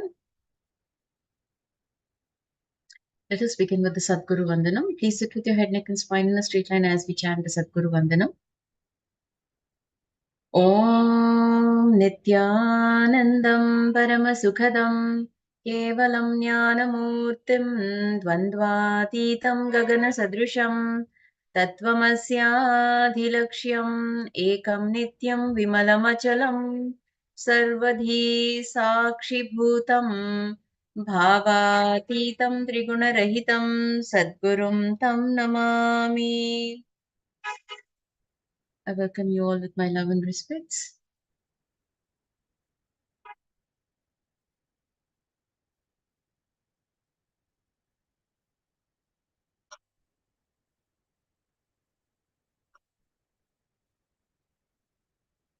Let us enter into the session now. So today in this session, we're going to learn about unclutching, introduction to unclutching.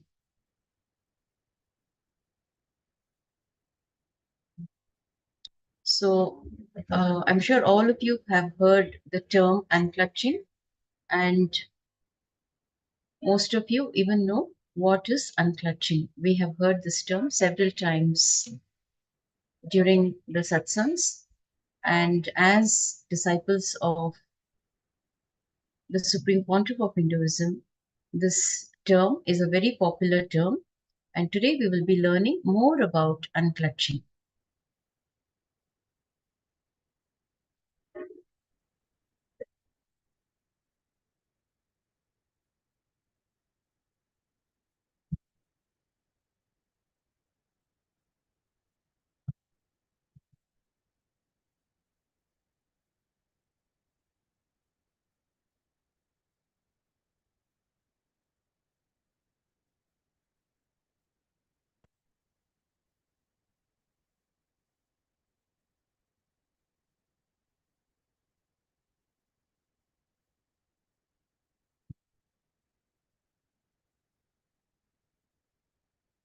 So, what is unclutching?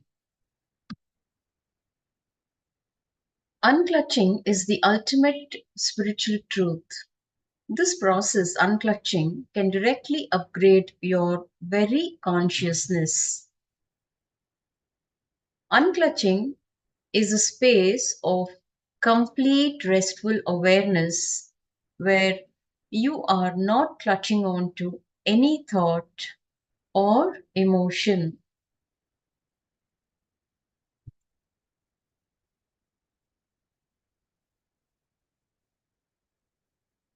So, what is the experience of being unclutched? When you are not transferring the stress and load created by one thought to the other thought and carrying that load constantly, that is the state of being unclutched. Unclutching is very easy. If you have the power to bring a new thought, you have the power to drop the old thought. Understand? When you have the power to bring a new thought, you also have the power to drop the old thought. If a thought can be made to leave your system once, it can be done again and again. If you can replace a thought 10 times, the 11th time it will not come. The frequency will come down.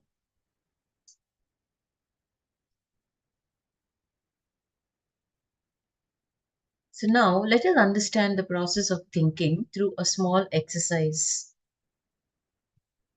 Let's take 2 minutes and start penning down all the thoughts that are coming up in our inner space. So please take a book and start penning down all the thoughts that are happening right now, all the thoughts that are coming up in your inner space. Start penning them down without editing. Now do it as an experiment. So only when you write, you will even understand what is happening within you. So quickly pen down all the thoughts that are happening within you right now. You could be sitting here in the session and you could be thinking about your family or your school, your college, your workplace. It could be anything. You could be there could be so many other thoughts that are running within you right now. And if you think that no thoughts are coming, that is also another thought. Please understand. That is also another thought. So start penning down the thoughts coming up in your inner space without editing. Let's just take 2 minutes to do this exercise and then we will move on to understand the process of thinking. What exactly do we do unknowingly, unconsciously? How we engage ourselves in unwanted and unnecessary thoughts. Let's quickly finish it.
Okay, so if you have written down the thoughts that are coming up in your inner space, now let's read whatever we have written down. Please read all that you have written down, all the thoughts that is coming up in your inner space. Start reading.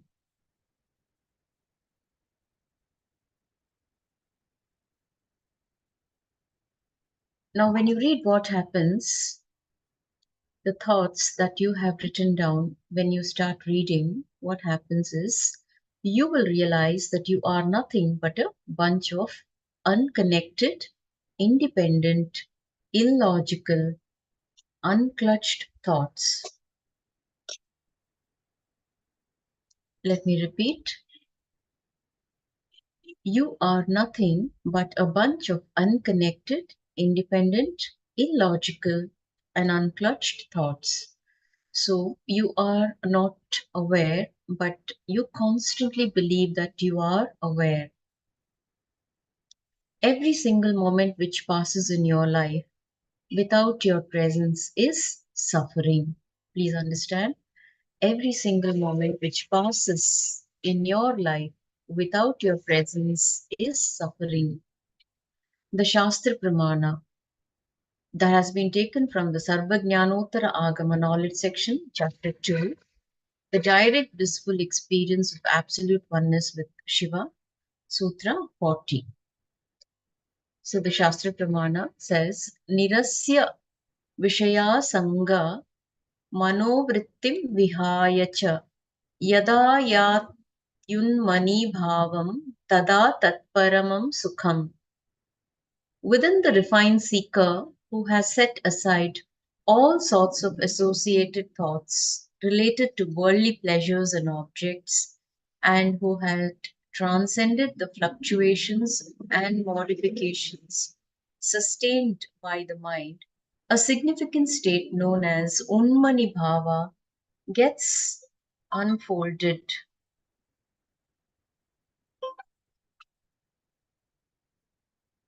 When such a significant state, the Unmani Bhava, dawns in him, there occurs supreme and ineffable bliss to him.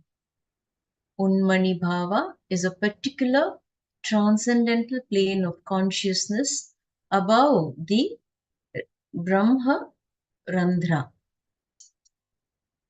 The Apta Pramana, Viparyayo Mithya Jnanam Atadrupa Pratishtham. Interpreting based on past conditioning leads to misconception or wrong understanding. This Apta Pramana has been taken from the Patanjali Yoga Sutra, Samadhi Pada, verse 8. Now let us look at the Atma Pramana, which happens to be Swamiji's own experience. In his own words, I ran and stretched my hand to touch Sri Arunagiri Yogeshwara. Since his form was so big, my hand fell on his body. He also stretched his hand. The moment my hand touched his hand, exactly at that moment, I experienced, I saw clearly, he is me, I am him. It was just pure oneness. That unclutching had happened exactly at that moment. After that, I neither missed him nor I saw him separately. That is the exact moment the unclutching, the pure Advaita happened experientially. Now let us understand through this diagram how our thoughts become, how we create joy shafts as well as pain shaft, and how our thoughts become the thought shaft. Now, when we collect all the suffering related incidents and create a shaft, it is called the pain shaft. And the diagram is self-descriptive. So all the suffering related incidents are depicted here in the color black, and all the joy related incidents is depicted here in the color gray. Now you can see how we not only collect all the suffering related incidents and create a pain shaft, we also collect all the joyful incidents and create a shaft, that is a joy shaft.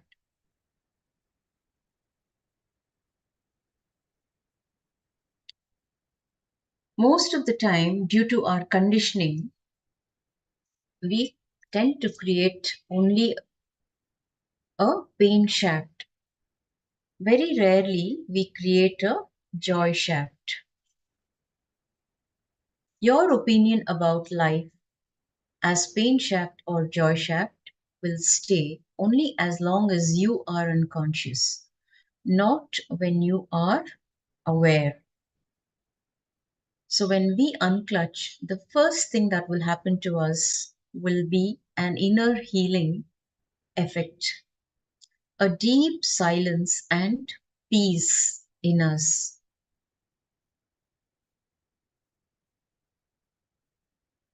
So understand, when you unclutch, the first thing that would happen to you is a deep inner healing and silence that results in peace.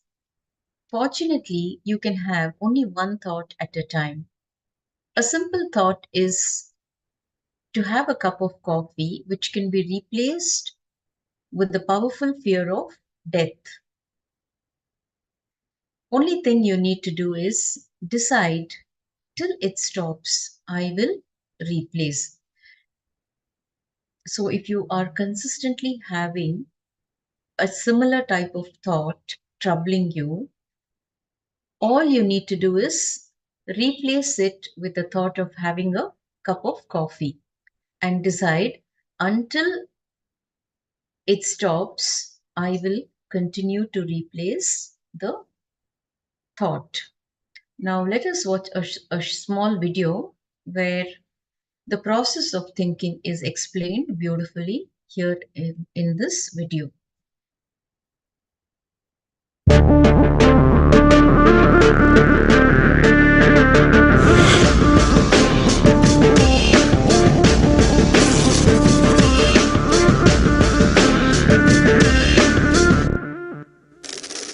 The brain is the organ which controls our whole physical being. Once our brain has been imbalanced, it will then transmit that imbalance throughout the whole body. Thought forms are pure energy that have the ability to influence people and everyday events in life. According to science, our brains generate an electromagnetic field which may be measured by such instruments as an encephalograph. This electromagnetic field is generated by the brain every time we think, and as our mind is never still, we may be compared to perpetual power generators. Fear produces nervous disorders. Anger produces headaches and violence. Confused thoughts produce congestion and ill health. Depression causes cancer, tumors, mental diseases, and lowering of the immune system, causing death through own willpower. Our thoughts generate intricate energy patterns which can be detected by sensitive equipment and seen by clairvoyant individuals. These energy patterns are known as thought forms. Surprisingly, thought forms are shaped by the thoughts themselves. Each of us creates hundreds of thought forms every hour and release them into the environment. Although we cannot see them, the thought forms have as real an existence as any other form of energy. Most people can sense others' thought forms, and a continuous energetic exchange happens between people, about which we are usually unaware. This also explains why we sometimes take a sudden liking or dislike to a certain person directly on meeting them. We just catch their vibes. Unclutching is a guide for equanimity and enlightenment. Thoughts are like bubbles in a fish tank. Just as bubbles in a fish tank rise from the bottom, our thoughts also rise in the same manner. When one bubble comes and reaches the surface of the water, the next bubble starts and the third bubble starts. Because the bubbles are rising at high speed, they look like a continuous stream. But our mind is not a continuous stream. There is always a gap between two thoughts. Like the bubbles, we also experience a neutral space between two thoughts. This neutral space between two thoughts is our original state, the pure silence. It is a state of pure consciousness, the state of God. Since the gap or the neutral space between two thoughts is too small, we think all thoughts are connected and form a shaft. But there is always a gap between two thoughts. In the forest of northern India, the hunters trap the birds using a trap. They tie a rope between two trees. The rope is the shaft that we create by connecting two thoughts. In the middle of the rope, they secure a wooden stick. The stick is our mind. The rope is tied at the midpoint of the stick. When a bird comes and sits on the stick, the bird's own weight turns the whole stick upside down. It turns topsy-turvy. The moment it turns upside down and loses its sense of balance, it feels totally shaken and tightens its grip on the stick. It simply holds onto the stick as if its life depends on it. Similarly, we connect thoughts and form a shaft out of it and live in the fear that if we drop our mind, we might be lost. We might lose our identity. Because it is hanging upside down, it thinks, if I unclutch from this stick, I will fall and die. Is similar to the fear that if we start trusting that we are unconnected, unclutched, independent and illogical thoughts, we might be lost. If the bird lets go and relaxes, it may flutter to balance for a moment or two. When it leaves the stick, maybe for a few seconds, it will fall, but then it will adjust itself and start flying. In the same way, we hold on to whatever we think is our identity and security, our education, our mind, our life, our relationships, or our bank balance. Ultimately comes to remove the stick that is our identity. Just like the bird, we don't realize that if we drop our mind, at that moment we can become a Paramahamsa. That very moment we can be liberated.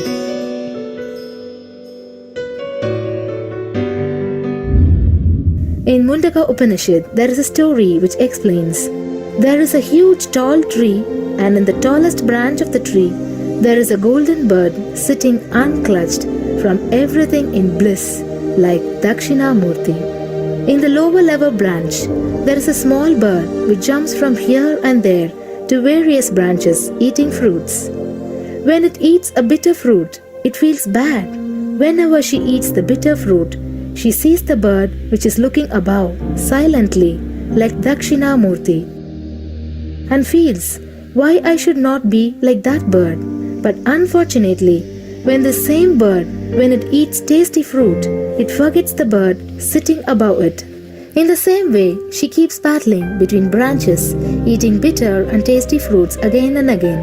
One day, as a small bird flies up higher, and as it reaches near the golden bird, it realized that he and she are the same. There is no difference between them both and realizes her original state. The small bird realizes that she also can be in the same state of the golden bird and become a Paramahamsa. This moment, trust yourself. Don't bother about losing your identity. Just trust yourself and let go of your identity. You will immediately become a Paramahamsa and be liberated. All you need to do is to trust that you're unclutched. Dropping the conclusions you can't be transformed is unclutching.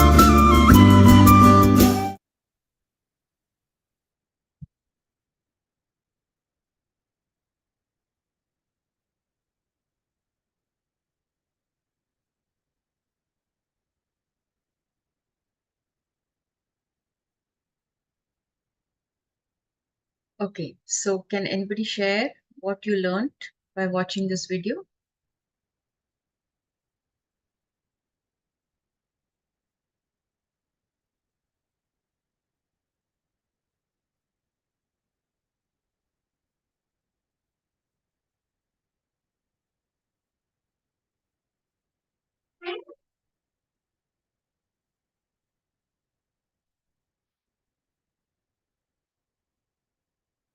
So what did we learn in this session?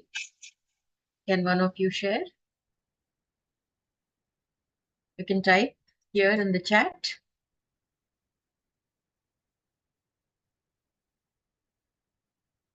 Ma Nitya Jnana Arogya Rupini. Can you share, Ma, whatever you learned in this segment? Ma Nitya Kriya Yogini. Please turn on your camera. Ma Nitya Kalyana Sundari. Yes. So what was the understanding about unclutching? Okay. So when you are not transferring the stress and load created by one thought to the other thought and carrying that load constantly,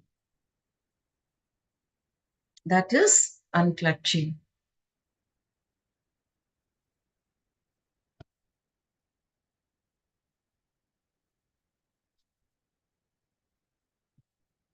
Okay.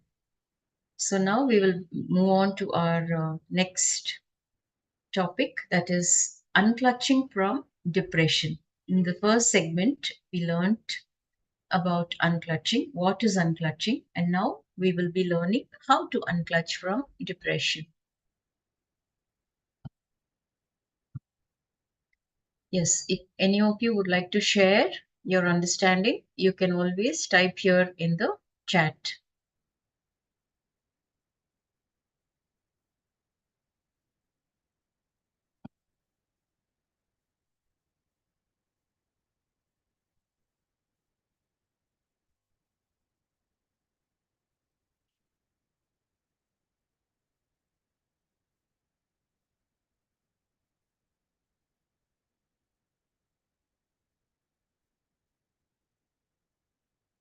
Okay, the Shastra Pramana that has been taken from the Bhagavad Gita, chapter 6, verse 23 says, Tam vidyat dukkha samyoga viyogam yoga sam nityam sa nishchayena yogyaha yogo nirvinna chetasa.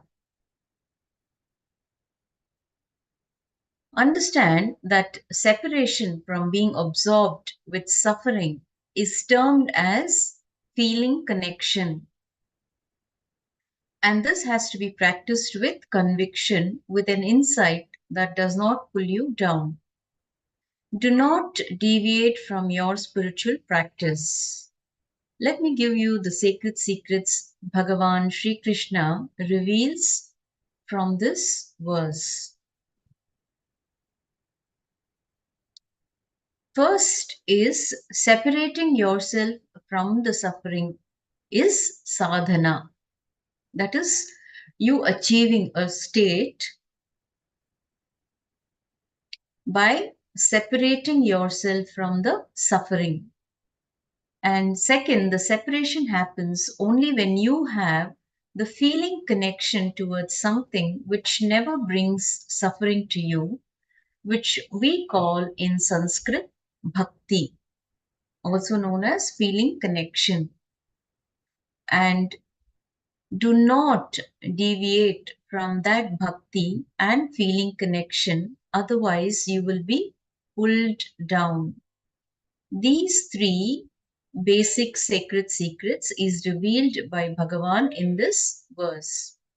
So the first thing is separating yourself from suffering is sadhana. The second thing is the separation happens only when you have the feeling connection towards something which never brings suffering to you, what we call in Sanskrit as bhakti or feeling connection. The third thing is do not deviate from that bhakti and feeling connection. Otherwise, you will be pulled down.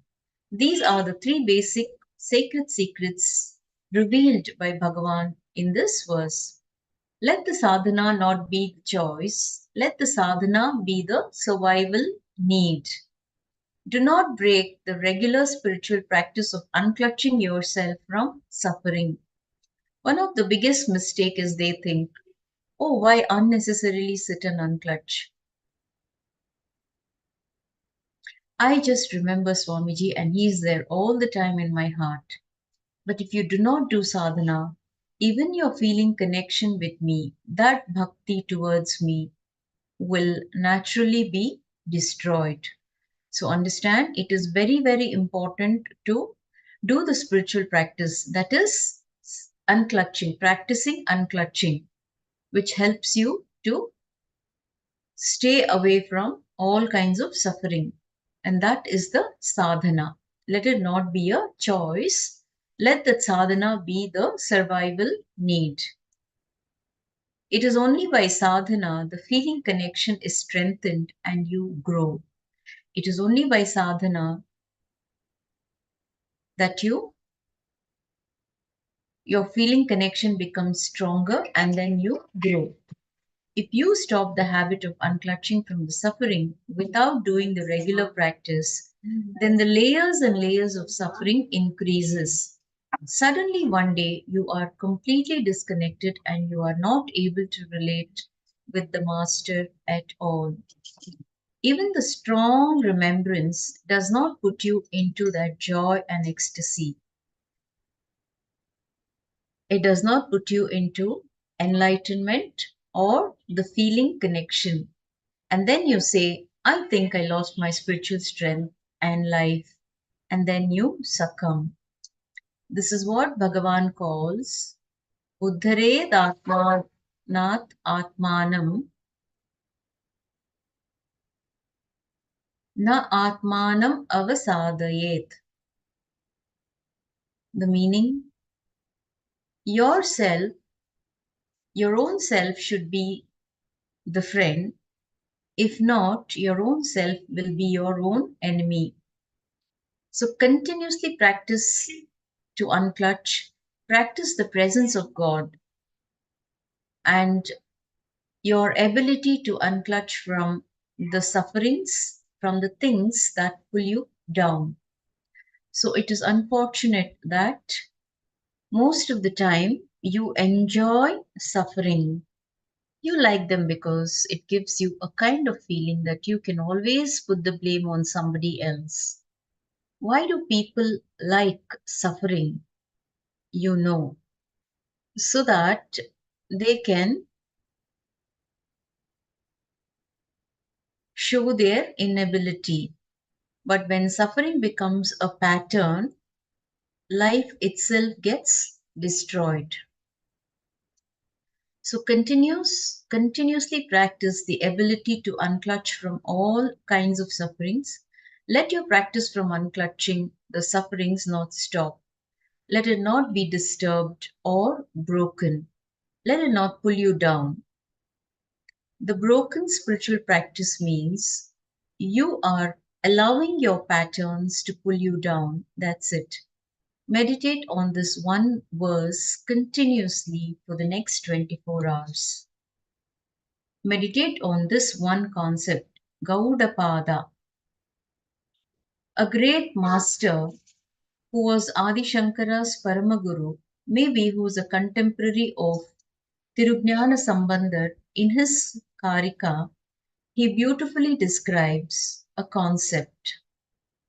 Just as an ocean can be emptied with the help of the tip of the blade, which can hold just a drop, so also can the control of the mind be brought about by absence of depression.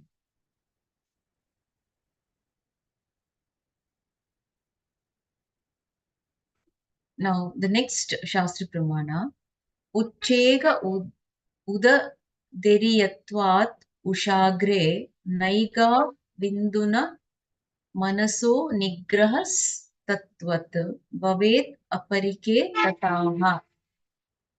Gaudapada very beautifully says, by the practice, anything is possible. You can even empty the ocean with the kusha grass, a small grass with the continuous effort for years. Similarly, even if that can be possible, why not conquering the mind by the absence of depression? It is possible. Now let us watch a short video where Swamiji talks about unclutching. From Devaloka. Let's start today morning satsang in Bhagavad Gita, 6th chapter, Dhyana Yoga, 23rd verse.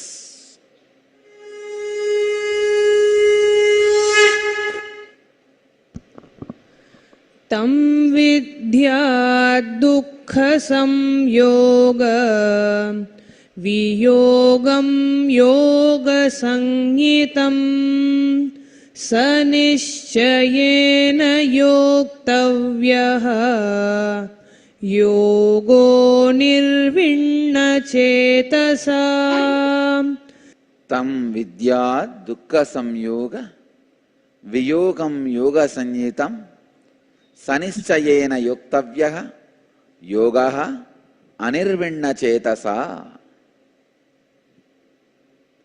The translation: understand that separation from being absorbed with suffering is termed as feeling connection, and this has to be practiced with a conviction, with an insight that does not pull you down. Understand? Do not deviate from your spiritual practice. Let me give you the sacred secrets Bhagavan Sri Krishna reveals from this verse. First, separating yourself from the suffering is sadhana.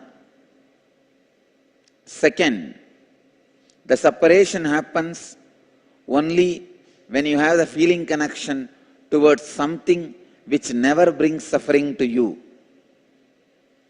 What we call in Sanskrit bhakti, feeling connection.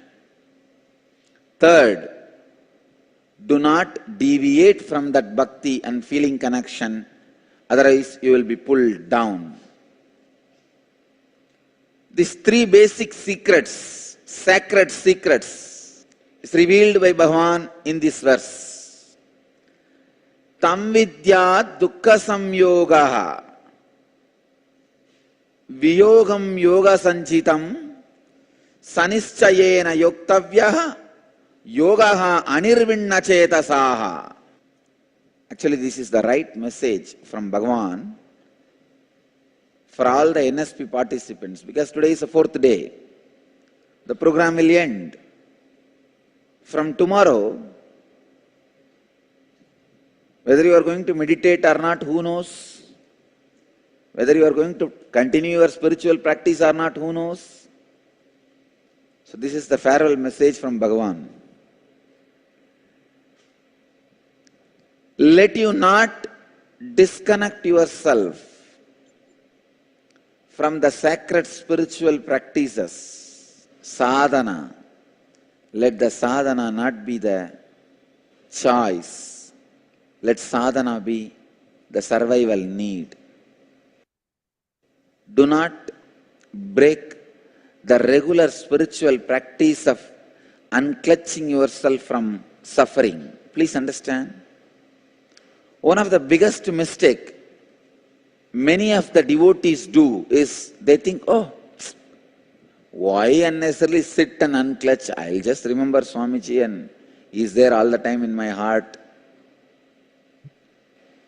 But if you don't do sadhana, even your feeling connection with me, the bhakti towards me will naturally be destroyed. It is only by sadhana the feeling connection is strengthened and you grow. I tell you, if you stop the habit of unclutching from the suffering, without doing the regular practice, then the layers and layers of the suffering increases. Suddenly one day you are completely disconnected and you are not able to relate with the master at all. Even the strong remembrance does not put you into the joy and ecstasy, does not put you into enlightenment, does not put you into that feeling connection. Then you say, I think I lost my spiritual strength and life, and you succumb. Succumbing to the injuries and dying is the right example I'll give for succumbing to the sufferings and falling into depression. I have seen hundreds of people, just because did not do the spiritual practice regularly, every day, lose the ability to unclutch from suffering and ability to retain the spiritual connection and succumb to the worldly patterns and destroy themselves. That is what Bhagavan calls Uttared Atmanatmanam Atmanam Avasadayet. Your own self should be the friend. If not, your own self will be your enemy. So continuously practice the presence of God and ability to unclutch from the sufferings, from the things which pulls you down. It is unfortunate, many times you enjoy sufferings, you like them, because that gives you a kind of a feeling that you can always put the blame on somebody else. Why do people like suffering, Just to say their inability. But when suffering becomes pattern, life is destroyed. I have seen many times, people don't unclutch from suffering just to blame everybody else in their life. See, I am suffering because of this fellow, this fellow, this fellow, this fellow, this fellow. By the time you finish pointing the fingers, the suffering has already become pattern in you. When the suffering becomes pattern in you, your life is destroyed. Essence of this verse: continuously practice the ability to unclutch from sufferings. Let your practice from unclutching the sufferings not stop. Let it not get disturbed. Let it not be broken. Let it not pull you down. The broken spiritual practice means you are allowing your patterns to pull you down. That's it. Meditate on this one verse continuously for next 24 hours. Tam vidya dukkha samyoga viyogam yoga sanjitam sanisayena yoktavyaha yogo nirvinna chetasaha. Meditate on this one concept. Gaudapada, a great master, the Shankara's Paramaguru, Adi Shankara's Paramaguru, maybe who is a contemporary of Tirunjana Sambandar, in his Karika beautifully describes a concept. Just as the ocean can be emptied with the help of the tip of the blade, which can hold just a drop, so also can the control of the mind be brought about by absence of depression. Utsheka udater yatvat kushagre naika binduna manaso nigrahastatvat bhavet apariketataha. Gaudapada very beautifully says, by the practice anything is possible. You can even empty the ocean with the kusa grass, a small grass with a continuous effort for years. Same way, even if that can be possible, why not conquering the mind by the absence of depression? It is possible.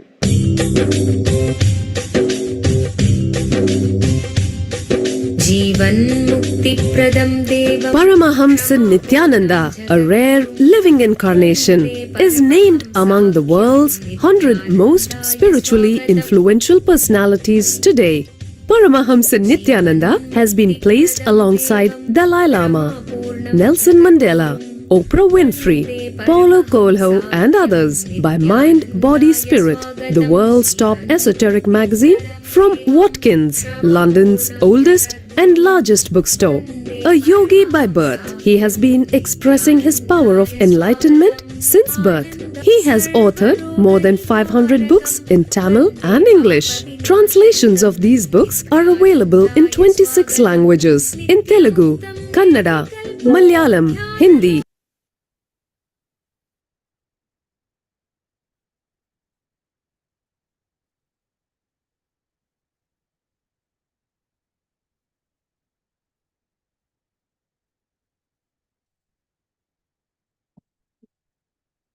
So we just learned how to unclutch from depression and what Bhagwan Sri Krishna is teaching through the verse.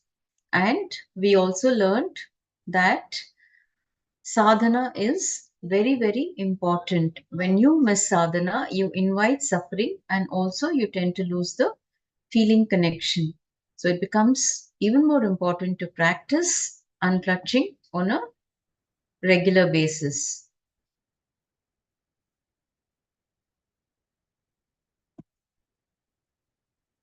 Yes.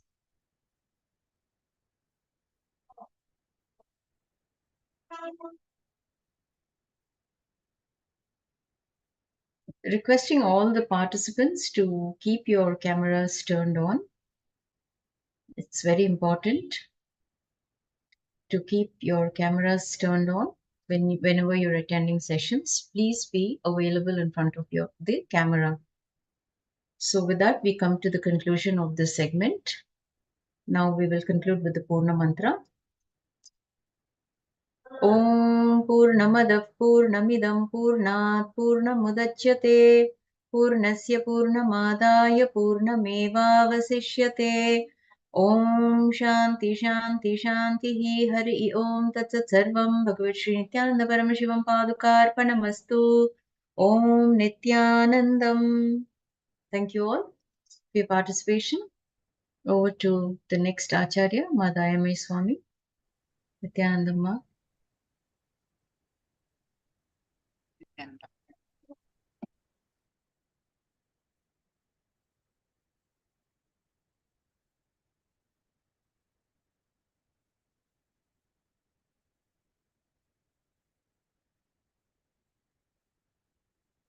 Nithyanandam, everyone.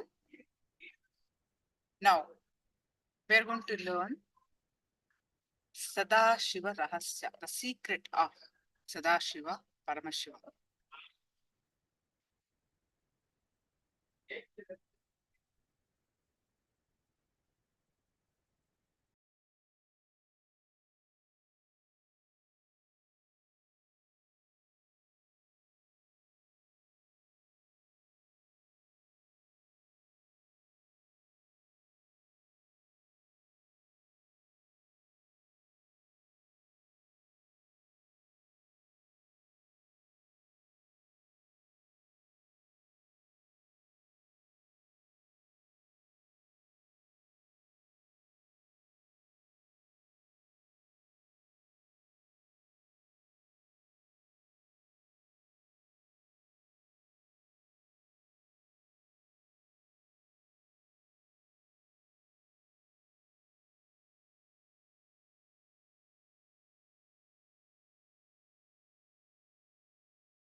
Sadashiva Rahasya. With the blessings of the Supreme Pontiff of Hinduism, let's understand what is Sadashiva Rahasya.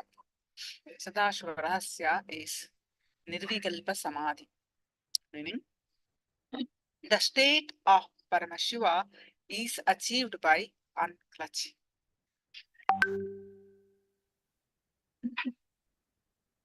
A small story. Listen to this beautiful story. A man was fishing in the river one day.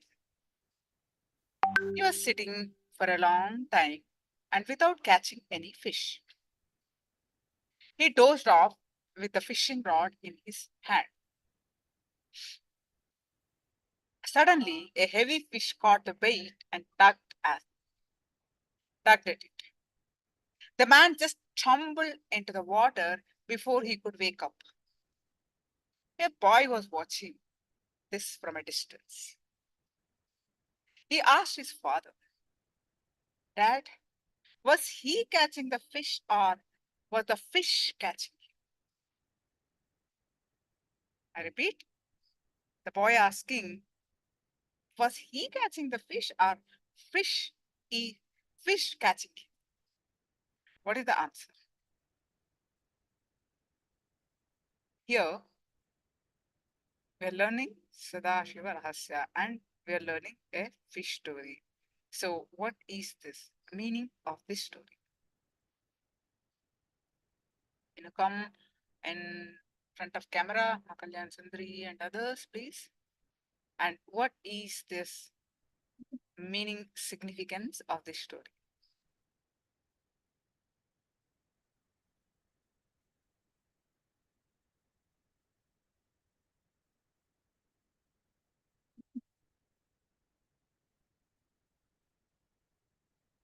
When we are, the significance of the story is all of us have thoughts. Those thoughts are controlling us instead of we controlling the thoughts. Instead of thoughts, our mind should be in our control. Not, but what is happening is we are under the control of our mind.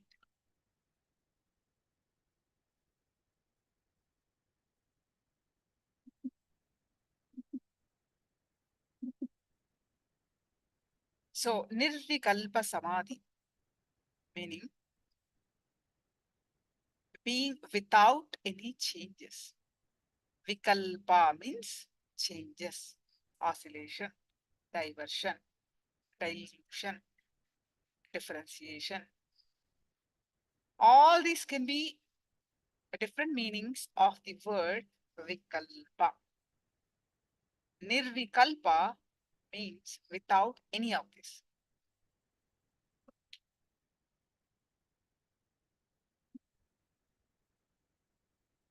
When one achieves Nirvikalpa Samadhi, he literally becomes God. He becomes one with the ultimate. Nirvikalpa Samadhi means your whole being, your whole identity dissolving into the cosmic existence. The individual inner space has no more disturbances, differences. An incident from Buddha's life.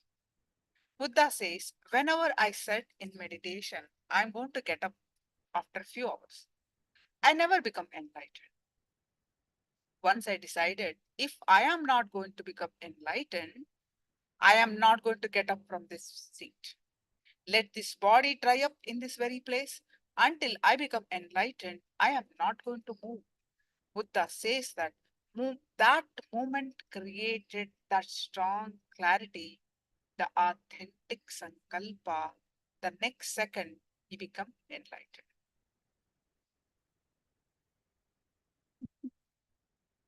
Unclutching is not even a path leading to Nirvikalpa Samadhi. It is a process directly giving you the experience of Nirvikalpa Samadhi. The moment you start unclutching, you are falling into Nirvikalpa Samadhi.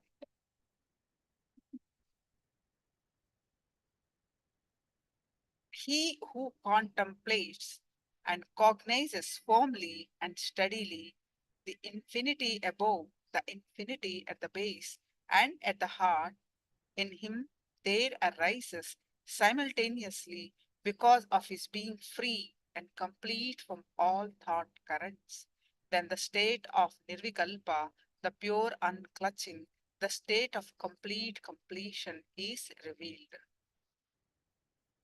The state of Sadashiva. From the state of Sadashiva, Nirvikalpa manifests all powers of Sadashiva. There is a scriptural reference from Vijnana Bhairava Tantra, Sutra 45-46, Dharana 22. Atma Pramana, Apta Pramana. Yoga Sutra number 92, Sadhana Pada, chapter 2, 41st verse. There also arises purification of the sattva, cheerfulness of the mind, concentration, conquest of organs, and fitness for the realization of the self.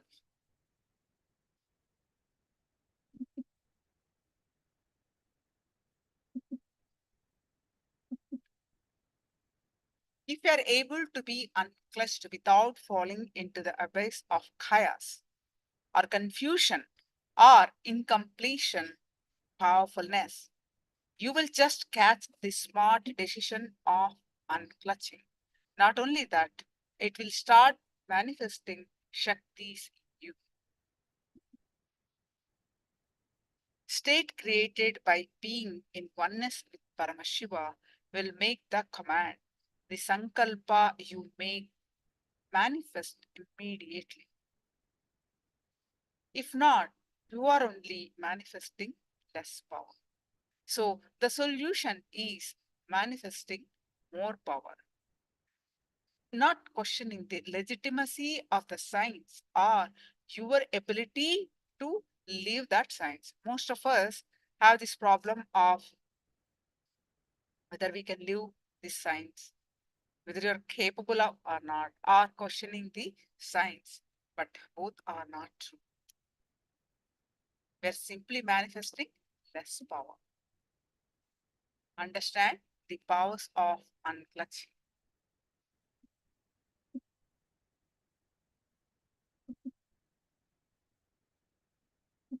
Now, we are going to have the initiation of unclutching.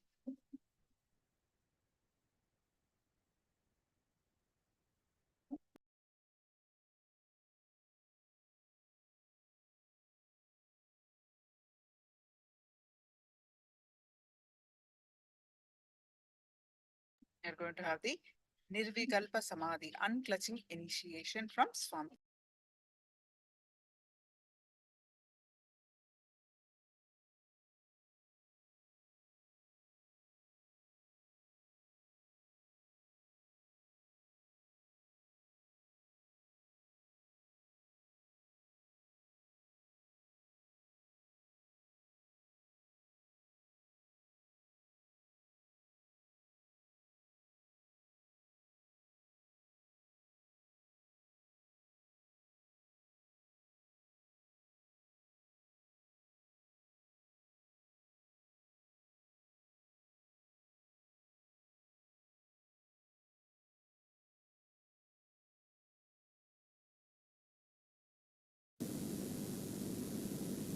You all have reached enough level of completion to mirror exact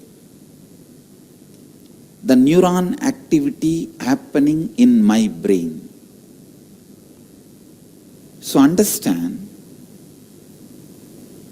please listen, all of you have reached enough level of completion to mirror whatever is happening in my brain, the neuron activity. Now, when I am narrating this experience, I wanted to tell you with integrity, authenticity, responsibility, enriching and causing. I'll tell you the exact truth.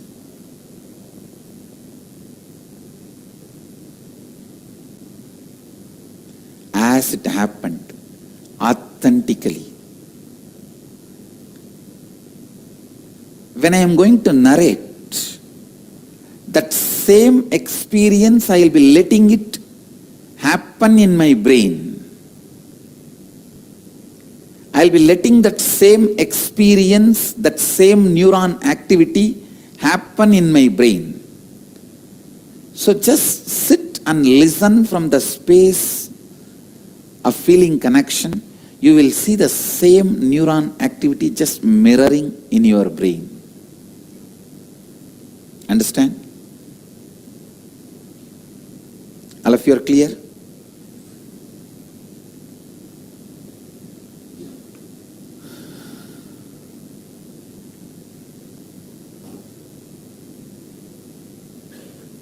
Please listen. It was around the age of 11 and a half, before my enlightenment experience.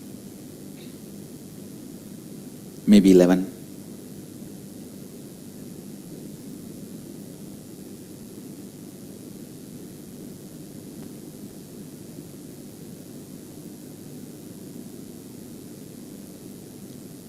One day, as usual, I was going around the temple. Actually, temple was the place I was brought up. Literally brought up. That is why some of our ashramites and swamis trying to buy the house in which I was brought up. They were trying to buy the house. I said, if you have to make a memorial for the place where I was brought up, where I was born can never be bought because it is a government hospital.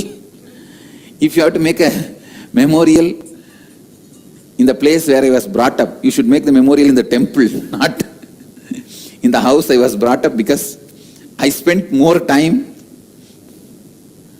in the temple than the house I was supposed to be brought up, the house where my parents are staying.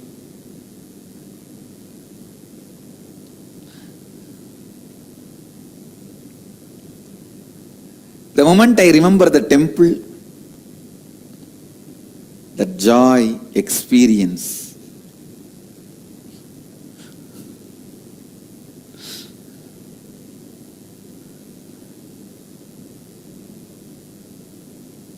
I can say that the temple was the place,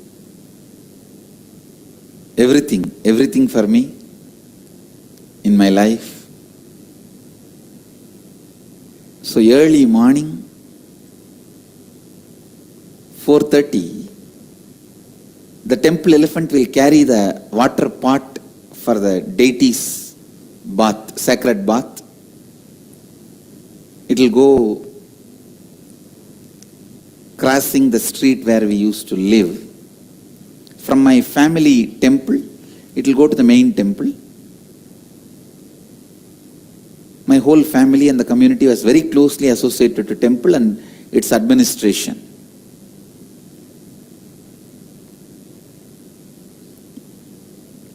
So from my family temple, that water pot will go every morning on the elephant. They will be beating the drums and all that. The moment I hear that sound, actually I would have woken up much earlier, but the moment I hear that sound, I'll be joining the team and going and opening the temple. And the night, when the deity is put to bed, only then I will come. And then after that I have 2-3 other appointments, going and seeing Ram Surat Kumar, spending little time with him in the cremation ground. He used to live in the cremation ground for quite a long time. Then he moved near the temple on small house. Wherever he is, I'll go and sit with him and spend time with him. And then late night, I'll come back to the house. So one day,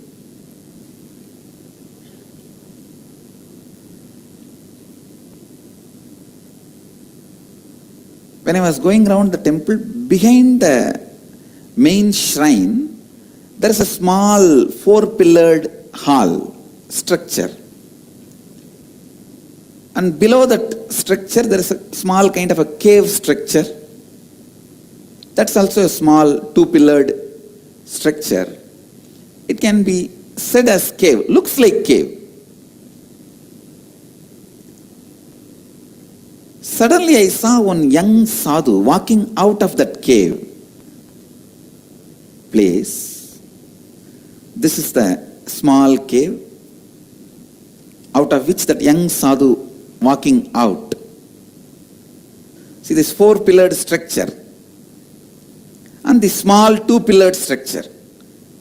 From that small 2-pillared structure, one young sadhu walked out.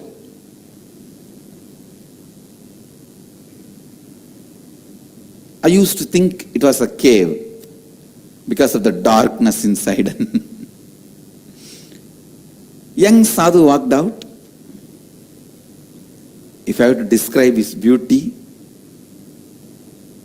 and grace, young, well built, long hair with the sacred ash on the face and kumkum and rudraksha, only one dhoti in the hip and only one towel on the shoulder, bare chest, whole body was literally shining. Shining means really shining.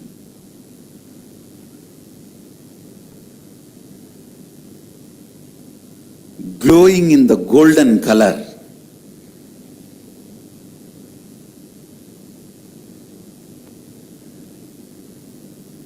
Maybe I can equate this photograph.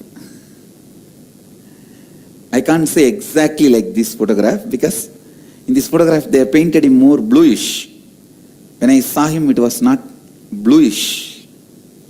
It was more a golden color. And there was no snake around his neck or a moon around his neck. Just a very normal human form.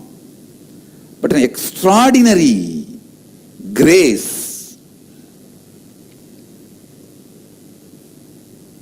The towel was only up to the lower knee level, not the whole dhoti, lower knee level, and one towel on the, you can't call that as a full dhoti. Little smaller than dhoti, and one towel on the shoulder, rudraksha. Rudraksha in the hands also. Shining. Hair was left free, but it was so beautiful, you can feel it is almost like a Dakshinamurti's jata. It was standing on its own beautifully. Long hair.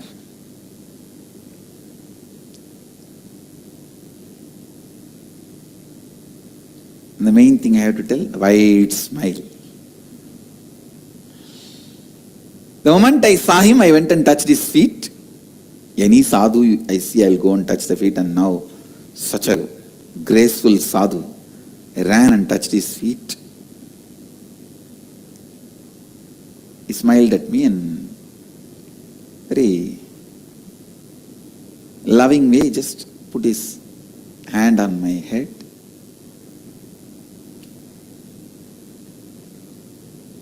First sight itself, I experienced the deep feeling connection.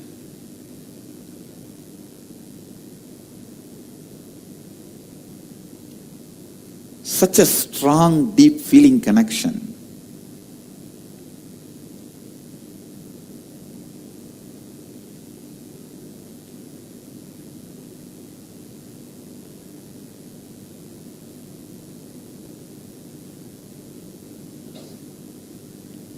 As usual, I have regular questions for any sadhus I see. You are from where? Who is your guru? And what do you do?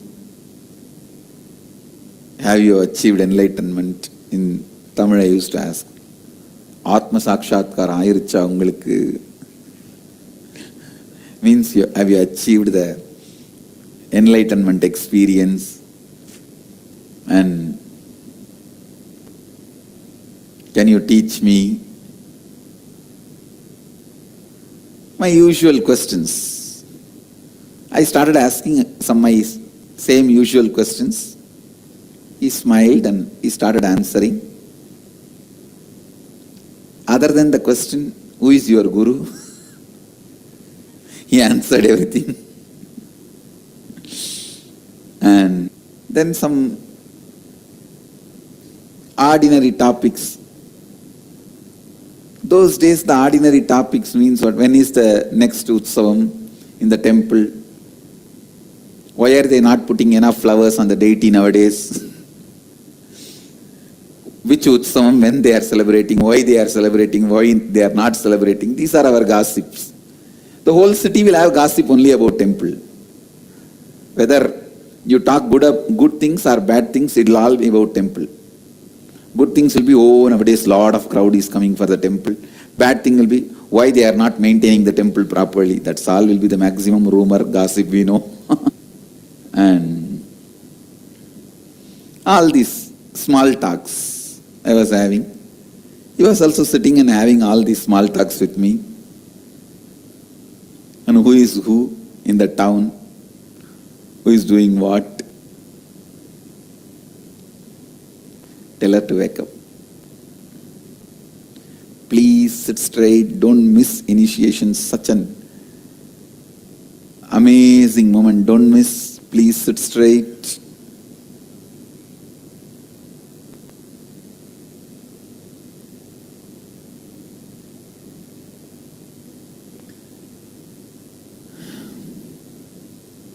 So he was having all small talks with me. I was also having small talks. I still remember. I even spoke about one temple priest having an affair with a temple dancer girl. No. He sat, he spoke even about those things to me.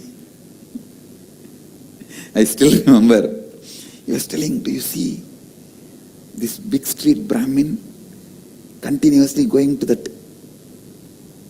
4th street? Why is he all the time going there? To her house? I said, yes. And he goes there and directly comes to temple also. Doesn't even go to house and takes bath. We were having all these small talks.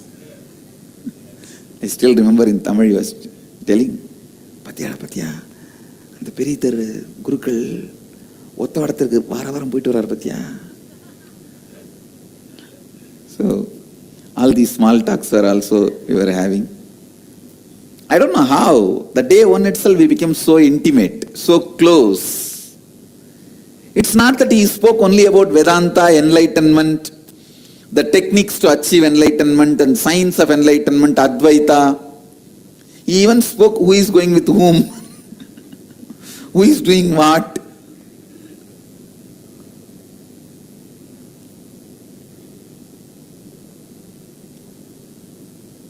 Somehow I became very close, intimate. Within one day, if I have to give the essence of my first meeting with him,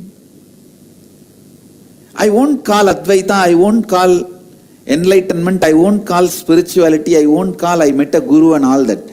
I will only say, essence of that first day meeting is friendliness. He radiated. God. The amount of friendliness I felt with him, that love I felt with him. Love is a too poor word, stupid word sometimes. Friendliness, that seems to be more right word.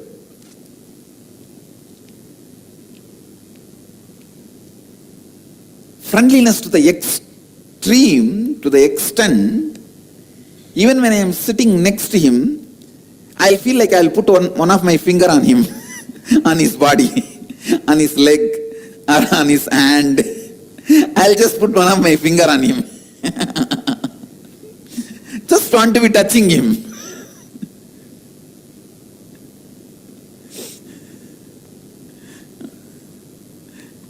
Or I'll just hold his little finger. And sitting and talking. One thing I wanted this to be on record. I don't want to say only I saw him, because when I was sitting and talking, the watchmen who walk in that area, or one or two people who come there to fetch water from the temple tank, they all did not look at me very weird.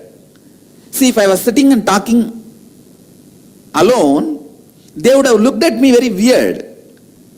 They did not look at me very weird. The way they looked at me, I am sure he was seen even by them, not just by me.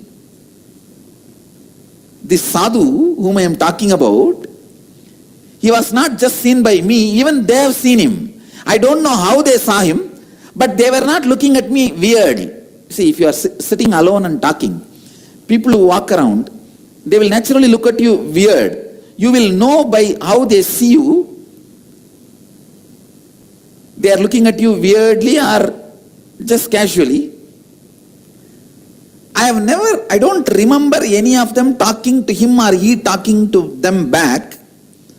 But I remember very clearly few people were walking. Many times when I was sitting and talking with him, few people will walk here and there.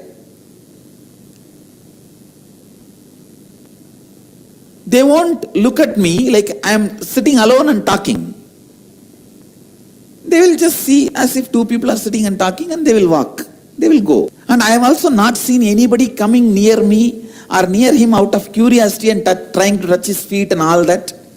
Usually when the people see the sadhus, they will try to come and touch the feet. That I have not seen.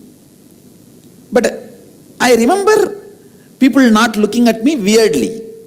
The exact spot where he was sitting and I was sitting with him and speaking, you can see. That's the exact spot where he used to sit. I used to sit and speak. He will sit on the step where I am sitting now, and I will sit one step below. Sometimes he will sit the upper step, one step above. I will sit where I am sitting now. But in these few steps only we will usually sit.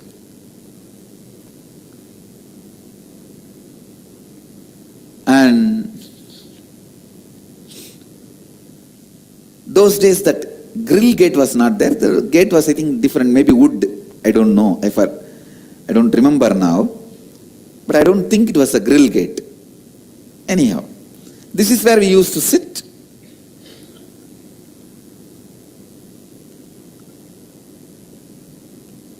So the day one, the essence from my memory I can collect. The essence of day one's meeting was extraordinary friendliness. It was not all about Advaita, all about spirituality, all about enlightenment. Even though my questions were all about enlightenment, he was not speaking only about enlightenment.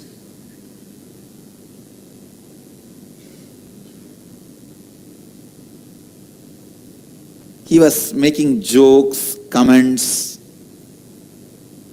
funny observations about various things.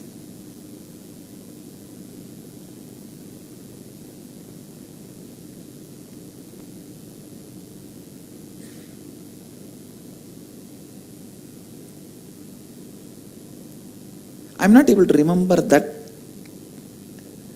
every statement by statement, sentence by sentence. But one thing I can recollect is that extraordinary friendliness he radiated.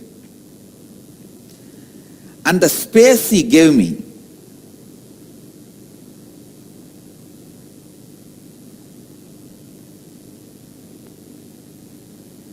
I did not even feel like asking him when I started holding his toe or his little finger. I slowly put my hand on his toe and see how he responds. And I've never seen him resisting, so I'll just hold his toe. I used to think the more you are touching his body, more energy will pass. Like electricity connection. That's a belief I had, and he was so friendly. Not only he did not resist, he entertained. That's the exact word I should say, he entertained.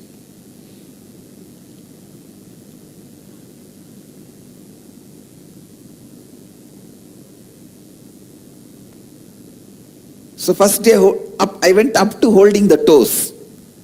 I did not want to irritate him also. And sitting holding his toes. I think I was sitting his right side. So I was holding his left toe. He was sitting folded legs. I was holding his left toe.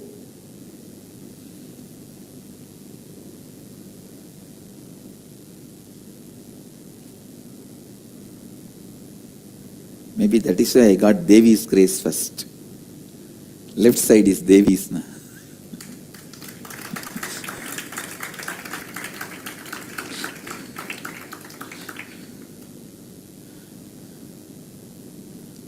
But the amount of hair he had, still I am wondering. It used to be up to the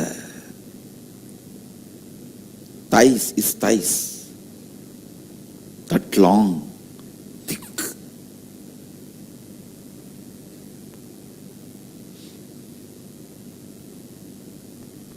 Whenever I see long hair, I will remember him only.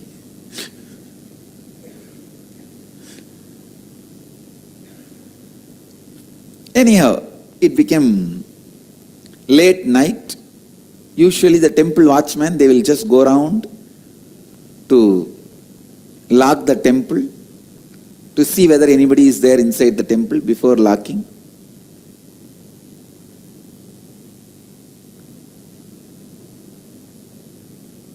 Those days, I was very close to the watchmen, so they will say,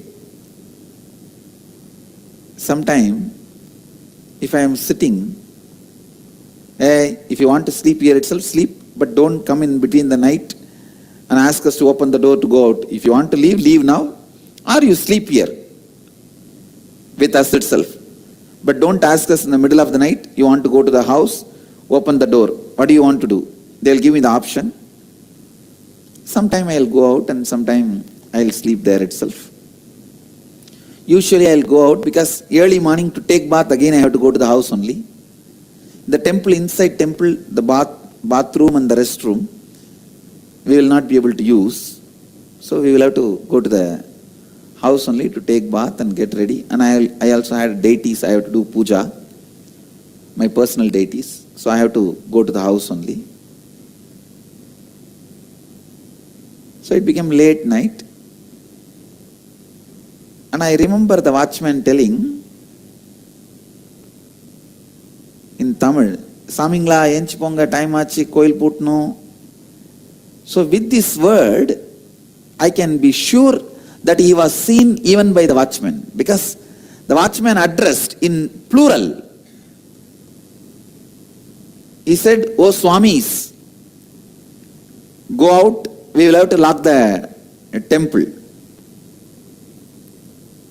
Go to your home, we have to lock the temple."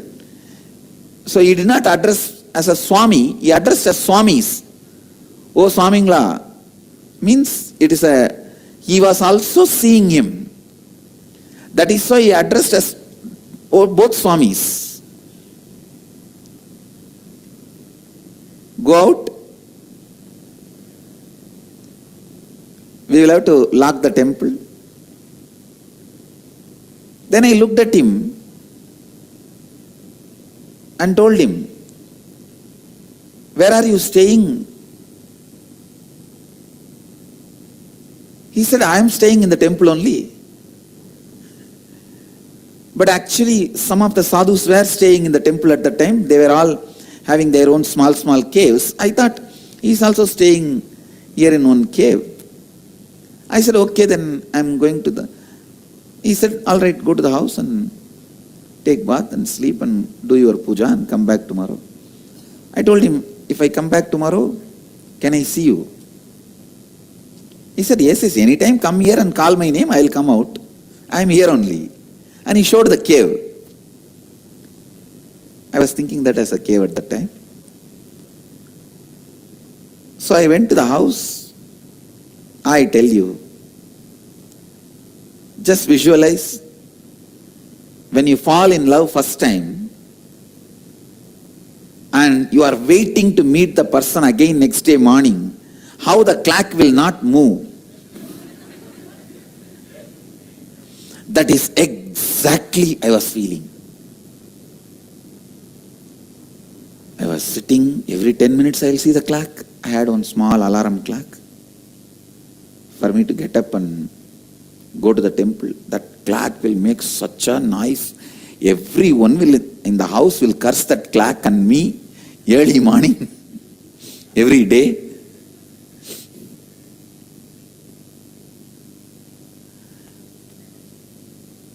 So I'll wake up and see the clock. It's only 12 o'clock. I'll lie down, sleep. Again, when I wake up and see the clock, it's only 12:10.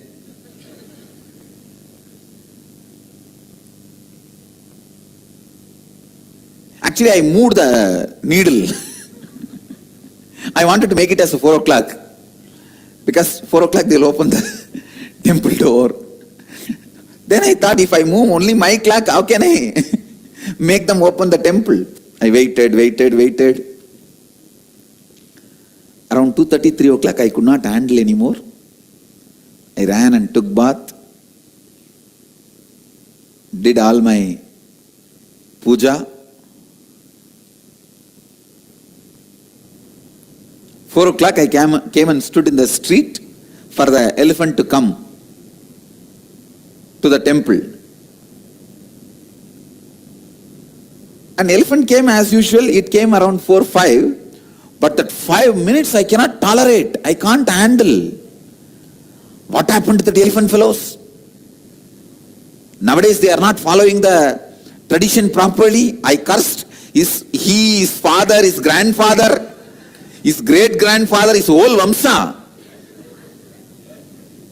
These fellows don't do anything properly nowadays. Finally, that elephant and all the team came. Only that day I was feeling this elephant is walking very slow.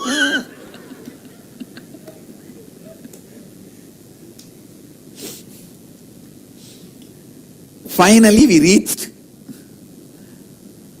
the temple and they opened the temple gate.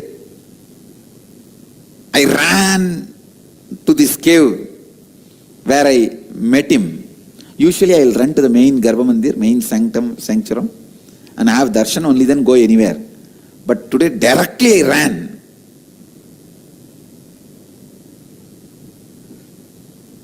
I called him Swami, Swami. Immediately he came out again.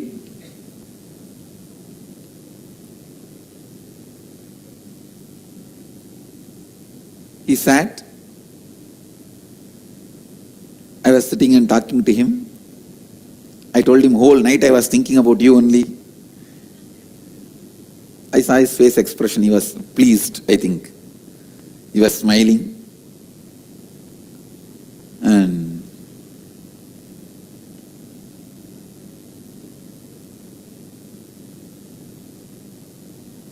I saw him, that time itself he was dressed as usual, means one dhoti, saffron color, not the color exactly I am wearing, little light color, which we used to have earlier, that light color, and one towel on the shoulder. He was already ready with all his vibhuti and kumkum and rudraksha. I asked him, you finished your puja? That's the usual question. He smiled and he did not answer. Many of the questions he will just smile in a very mystical way or mischievous way. You can say both blunder of mystical and mischievous.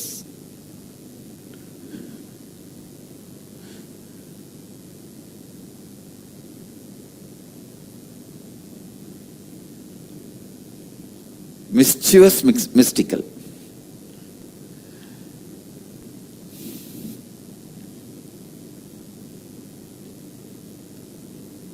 So again, second day also I sat with him and we were speaking so many things.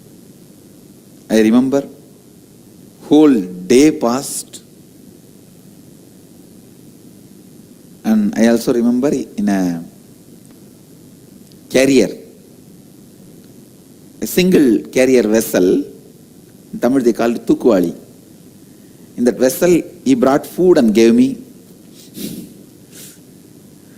the temple prasadam. It was a copper vessel, I still remember, with a cover. I ate. He also ate with me.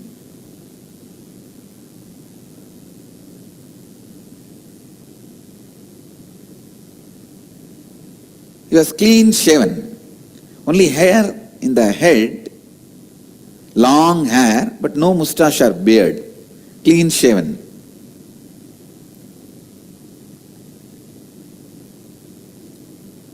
Was looking very young. If I have to assess his age, it will be, I'll surely assess less than 30. I can say 25 to 30. That is what I will assess. But well built and graceful.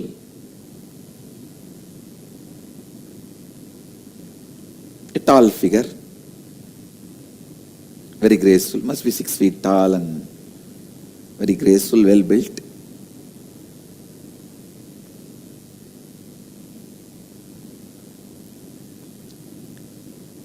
Again we were sitting and talking. More than talking, I know it was just spending time together.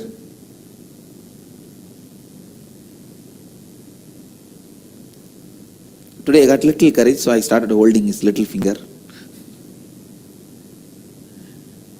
Only when he is talking, when he raises the hand to do some gesture, I'll shift my hand to his leg, his toe.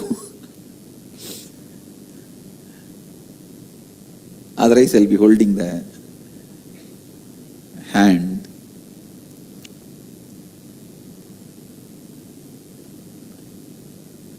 It went on for many days, weeks. In 10-15 days, I can say, he became almost just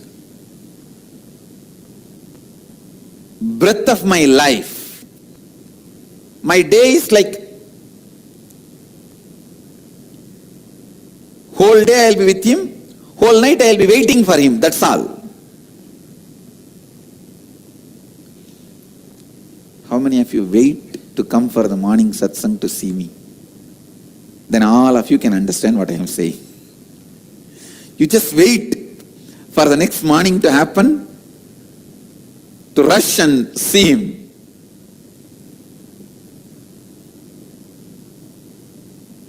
I know, I wake up only to see him. When I wake up, he is there in my eyes. When I open my eyes, I want to see his form. When I close my eyes, his photo is there inside.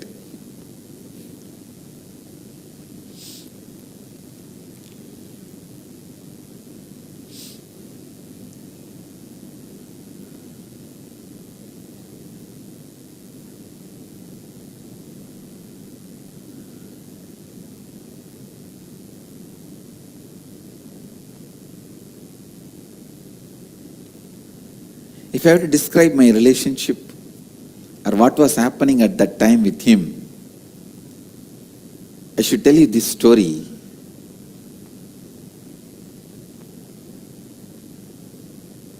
There's a beautiful example in Upanishad. Upanishad is the source book of Hinduism, just like Bible for Christianity, Quran for Islam. Vedas are the source book of Vedic Hindu tradition. And Upanishads are the main chapters of the Vedas based on which our life is running. Upanishads are more like instructions and truths about life. So in one Upanishad there is a beautiful story. In a tree, huge tree, there was a small bird which used to jump from branch to branch. Sometime it will eat sweet fruit in the tree and jump. Some other branches will have a bitter fruit. When it eats the bitter fruit, understand it's a very beautiful simile or a example with an amazing truth.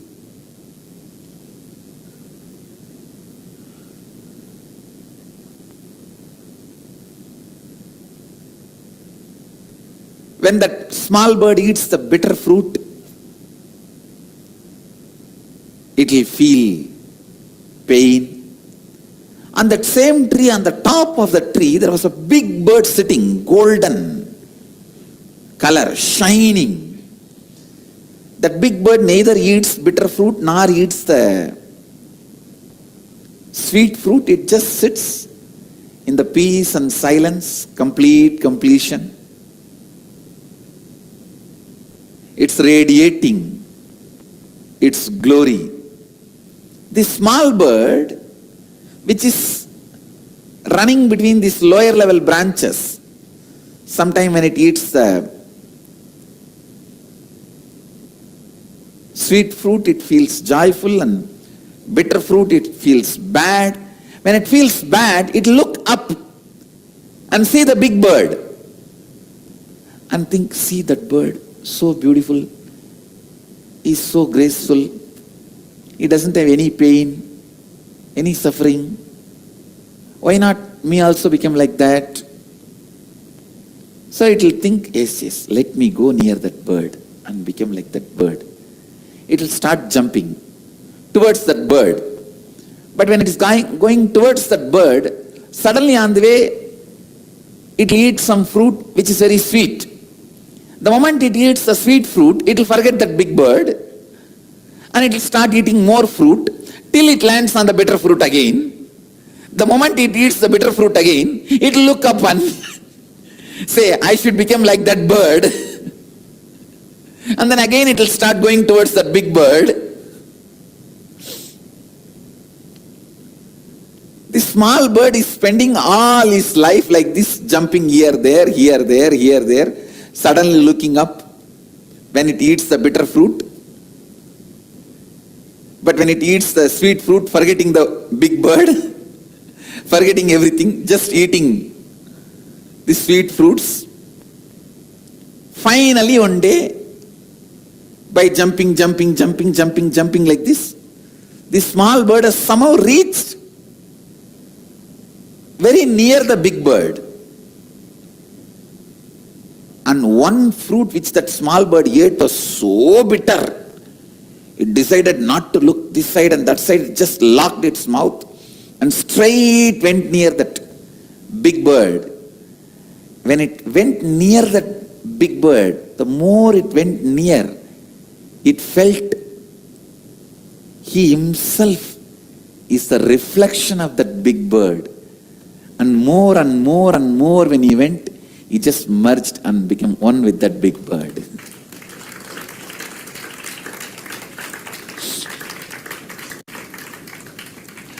I don't even need to explain the concept behind the story, I think now. I've explained the example so clearly. The concept I don't even need to explain, all of you understood, I think. But I'll try to give a few more words for you to understand the concept. Big bird is the cosmic enlightened being. Paramatma, small bird is you, the individual soul. The bitter fruit is the incompletions and pains and sufferings. Sweet fruit is the once in a while small joys, completions you experience.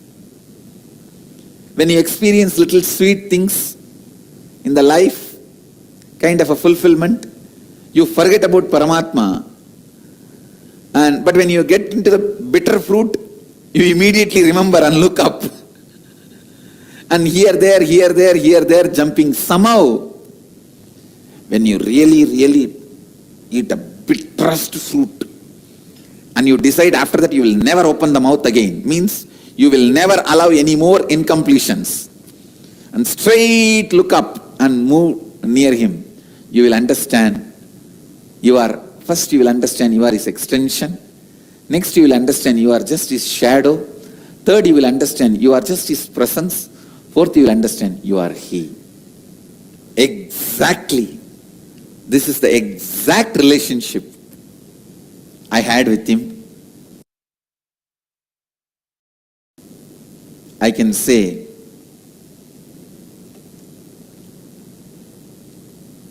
he was my everything. Everything. One day in course of conversation, I was telling him the story, some incident about one of the great saintly enlightened disciple of Ramana Maharshi. That disciple used to write the teachings of Ramana Maharshi, and every day he will bring it and show it again to Ramana Maharshi. And if there is some mistake, spelling mistake or grammar mistake, Bhagavan will edit in his own hand, with his own handwriting.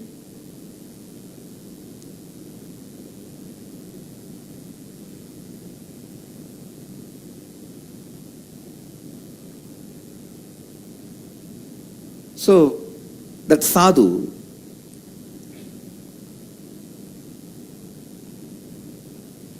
by the time actually I know his name, I asked his name, he said, Arunagiri Yogeshwara. I know his name by then.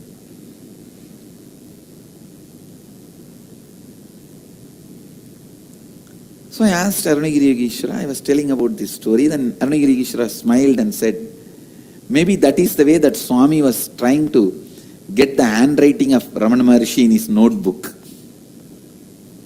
And he also made a comment, just to get the Ramana Maharshi's handwriting, this Swami will make more and more mistakes.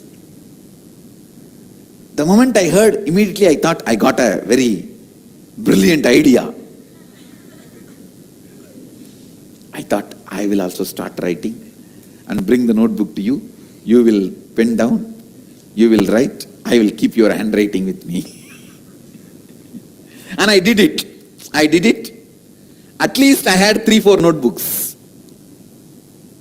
It's very unfortunate that we are not able to get those notebooks now. Let's see, Kalbhairava will get it for us.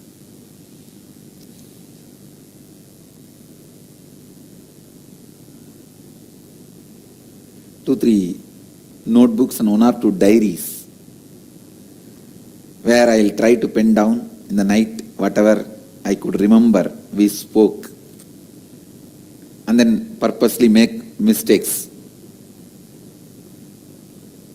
in writing and bring it to him next day. He will also read and smile, and purposely he knows I have done mistake purposely and he will write few lines, few words on it, and he will do editing, means like a crossing or adding. And I very clearly remember, he has signed even once, Arunagiri Yogeshwara.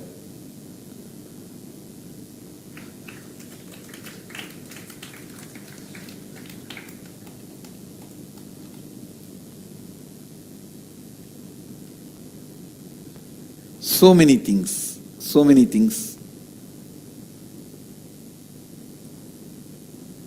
We used to speak. Once I remember he told me that don't go around and tell everyone that you are every day meeting me and talking to me. I took that as an instruction. I never asked why. That was one good thing I had. If I accept somebody as my guru, that's all. I will simply surrender. No question of why, what and all that. Before accepting, I will ask all the questions. The moment I accept, after that, no questions asked. That was my lifestyle.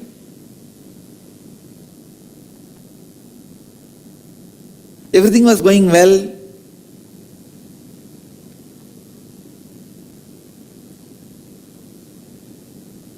I remember him talking to me about various subjects. Patanjali Yoga Sutra, Vijnana Tantra, Upanishads. I even remember taking 4 Upanishad book to him, which was given to me by Isaki Swamigal. Tamil translation of the 4 Upanishads. And where he opened and read out some lines and explained some lines to me.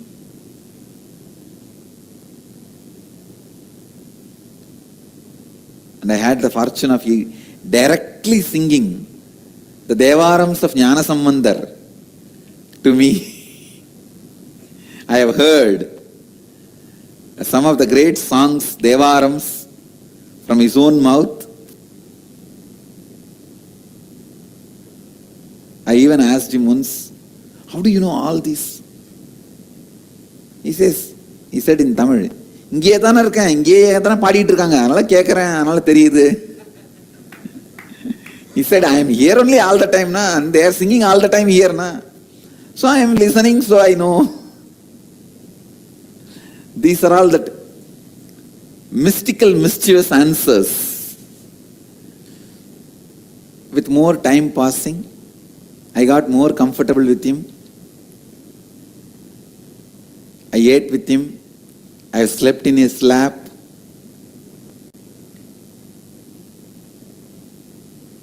Sometime he will sit, I will lean on him and stretch my leg.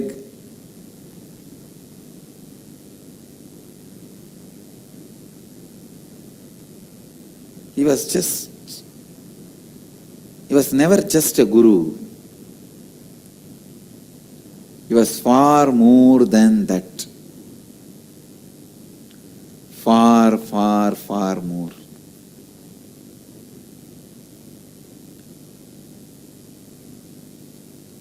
He was much more than any fantasy you guys can have about Guru. He was just too much beyond any fantasy you can have about Guru and how you should be living with Guru.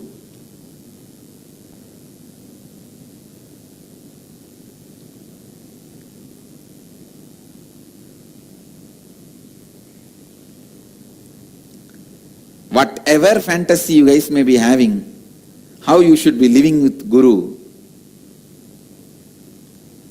I have lived 1,000 times more and beyond with him.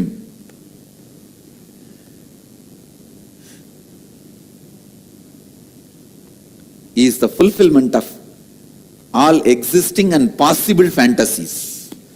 That's the word I will utter. Existing and possible fantasies of a guru-disciple relationship.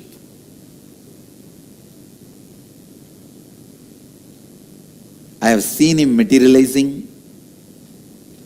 I have seen him flying. I have seen him perform all types of miracles. I have seen him teaching me all these siddhis. While he teaches, he will perform and show. I have seen him bringing the moon directly in front of me.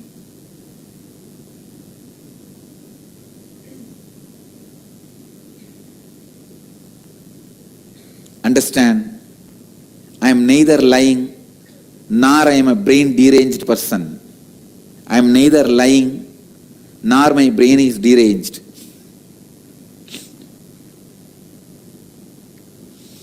I am not telling you any stories. I am telling you the truth as it happened. I have heard about so many scriptures from him.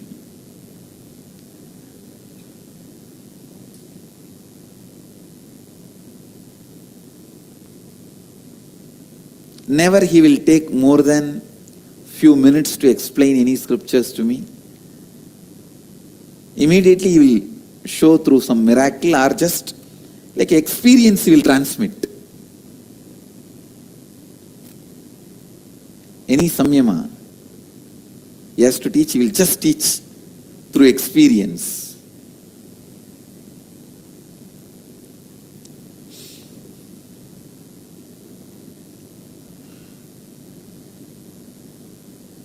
Whether the way he looks, sits, carries himself, or the words he utters, or the joy he radiates, or the friendliness he radiates,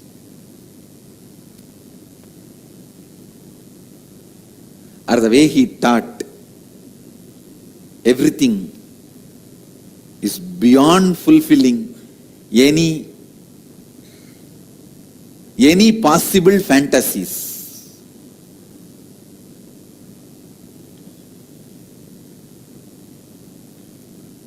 I have seen him making disappear the whole world other than both of us, or showing everything inside him. I have seen him showing Vishwarupa, that everything is he. So much he has transmitted to me. I don't know whether I will be able to transmit all that to humanity, at least put it in record.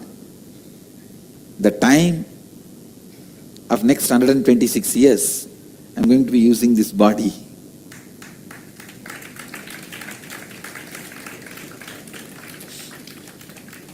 So much he has transmitted.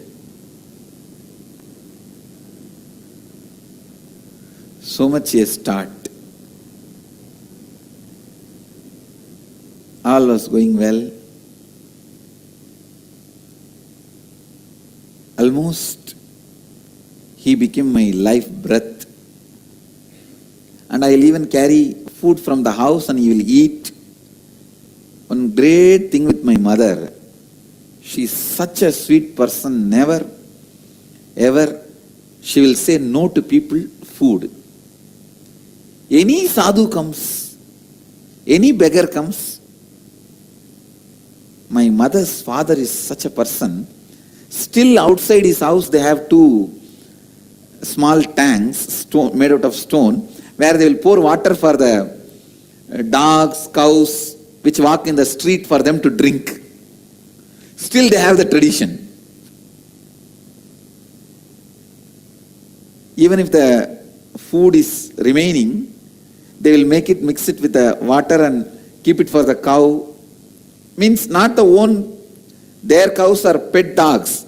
For the stray dogs, for the stray cows, which goes around in the street.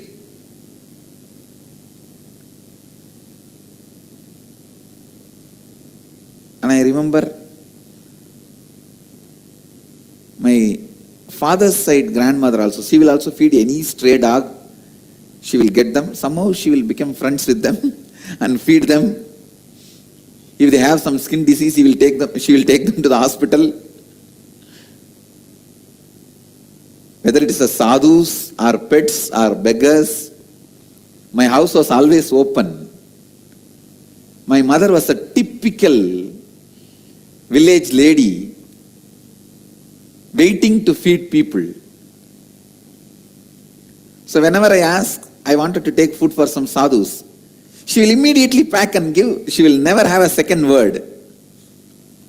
She will never grumble, grudge, nothing. She will immediately pack and give. She will only ask, Swami, what do you want?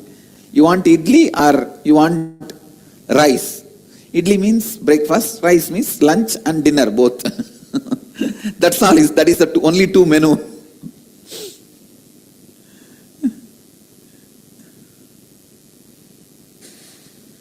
That is a standard menu. In any middle class house in the village, this will be the standard menu. She will ask, what do you want? And whatever I say, she will pack and give. I have seen Arunagiri Ishvara eating with me.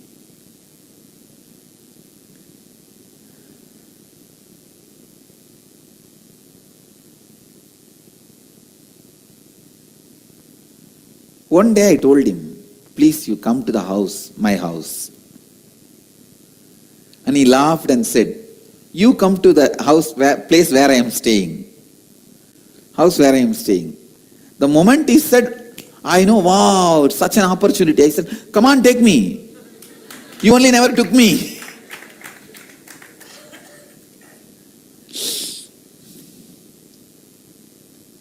I told him, come on, take me. You never took me the house where you are staying. Take me to your room. I thought inside that cave only he is staying. I know in Tiruvannamalai temple there are so many caves, and I have seen the cave size of where 1,000 people can sit. Please understand, in Tiruvannamalai I have seen the caves, such huge, large size caves, 1,000 people can sit. That size caves I have seen. With water facility and lighting, the natural lighting and water. I have seen the caves. So I thought maybe this cave will lead to his cave where he is staying. And I also know in Tiruvannamalai temple there are many underground paths, subways. So I asked him, take me to the place where you are staying.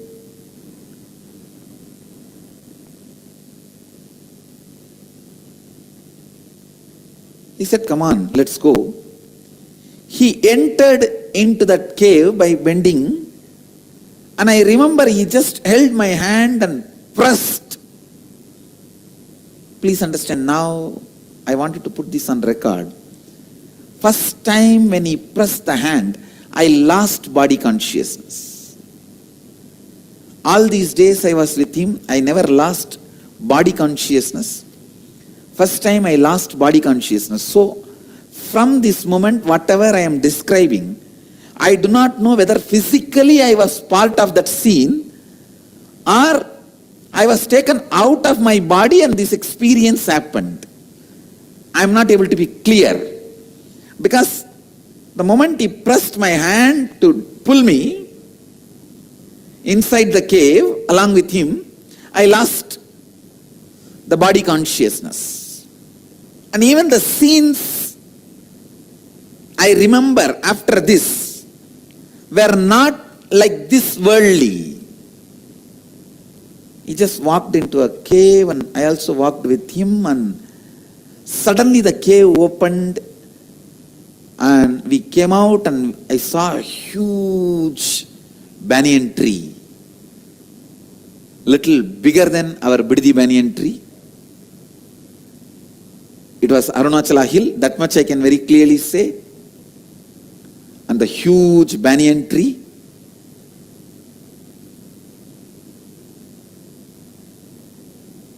And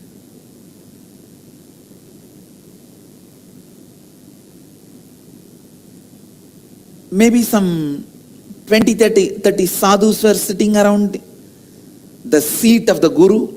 The seat of the Guru was empty. They were all sitting down, meditating. The moment he walked in, all of them got up and stood and did namaskar. The way they bowed down, I know he is the Guru of that area, means Guru of that group. He went and straight sat on the Guru's seat. The way he went and sat authoritatively, I know he is the Guru.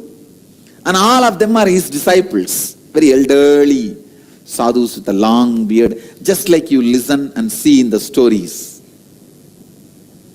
How the Dakshinamurti used to be sitting under the banyan tree and all his old disciples used to sit. That's exactly the scene.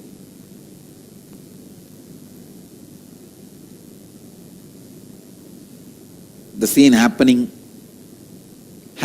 in KAILASA, happening in Biddi.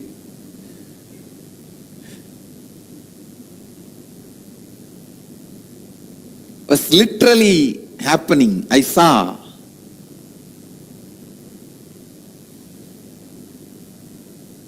The way he went and sat.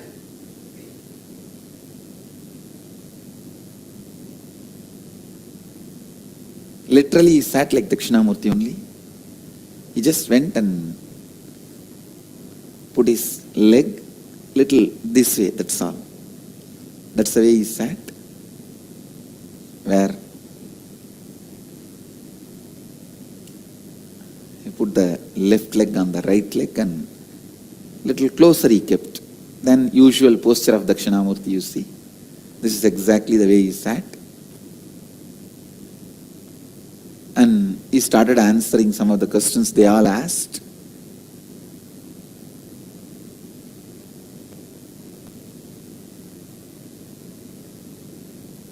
They were addressing him with so much of reverence.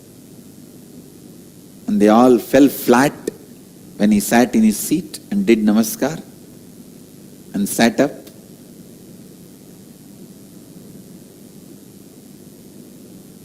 I was the only small boy in that group, but I was looking around and seeing all of them.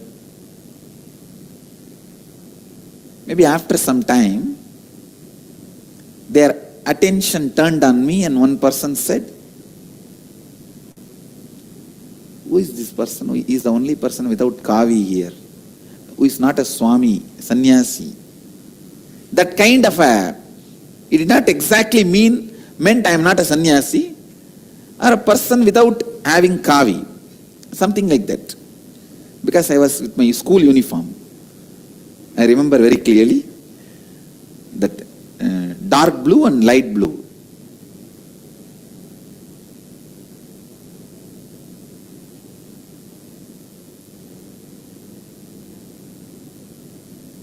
Must be, because 11 means by the time I've already started going to the high school, 6th grade. So dark blue and light blue.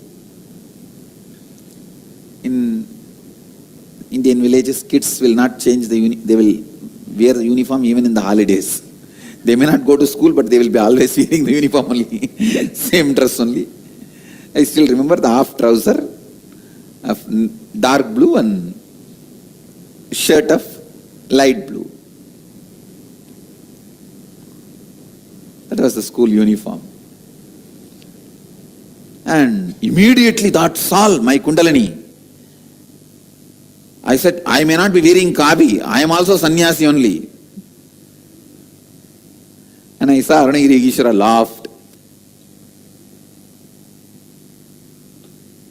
Then he said, then why you are not wearing kavi? I asked him, you give me kavi. He laughed and he looked. Immediately I saw one sadhu brought kavi clothes. And I did not even have a second thought to remove and throw my dress. I just removed all my dress. Naked I walked near him without even having a second thought. And he himself tied that kavi cloth in my hip like a dhoti. He himself tied it.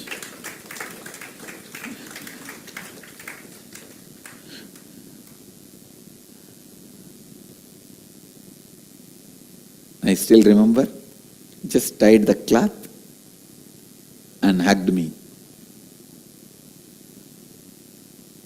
Gave energization, put his hand on my head. Naturally, the experience was just out of the world.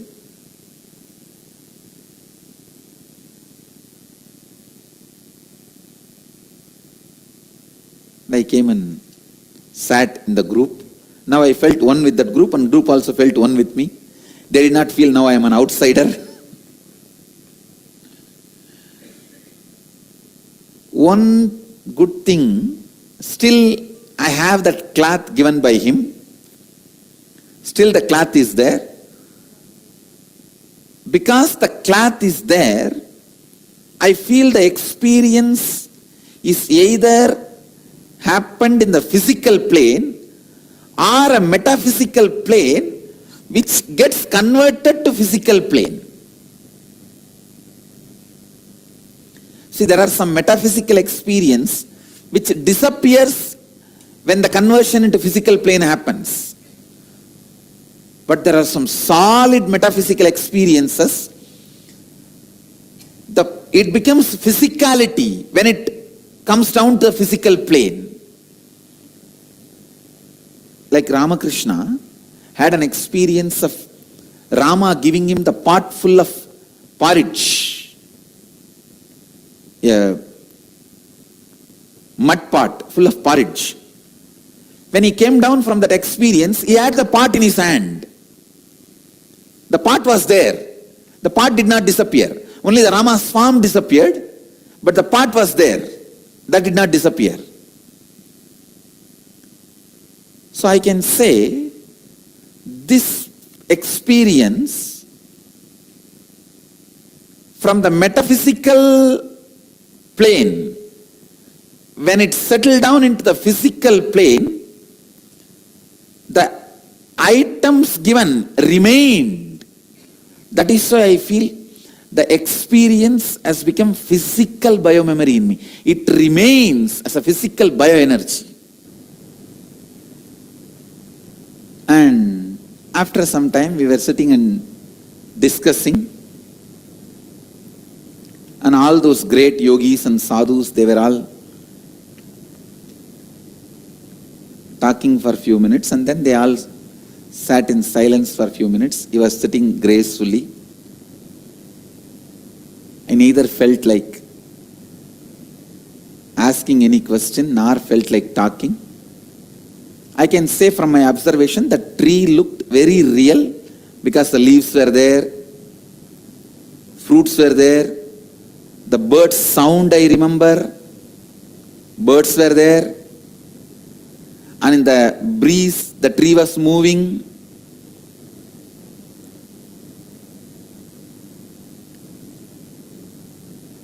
So once it became little dark, late evening, he said, "Come on, let's go back to the temple." I said, "Okay." Again, he brought me back. While we entered the cave, again he was holding my hand.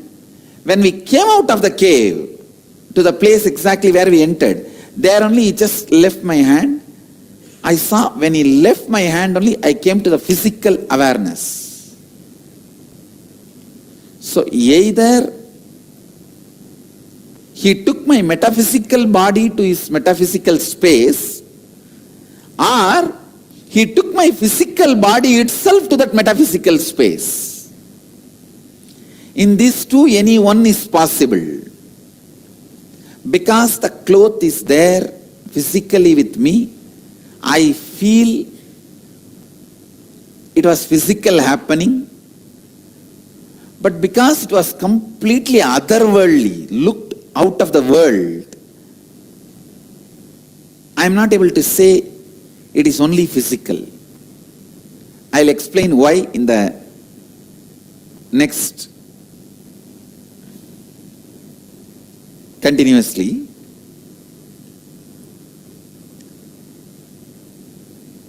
That's all. Now my ecstasy is too much. The ecstasy is too much.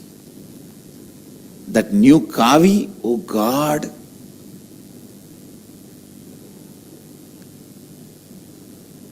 I was running around here and there, showing everyone I got the kavi, I got the kavi, I got the kavi.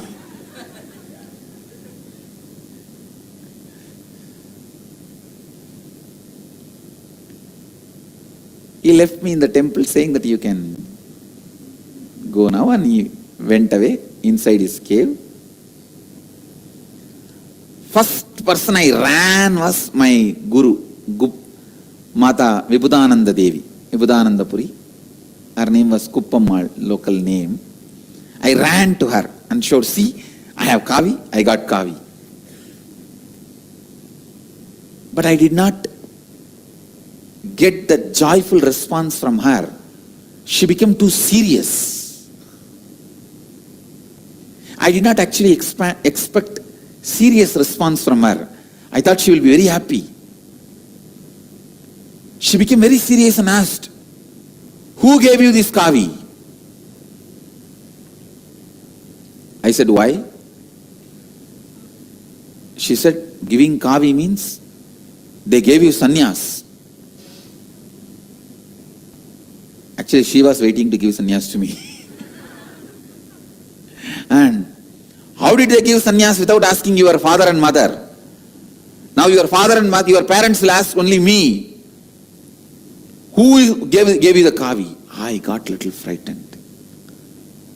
I told there is a sadhu in the temple. He gave me the Kavi. Take me to him.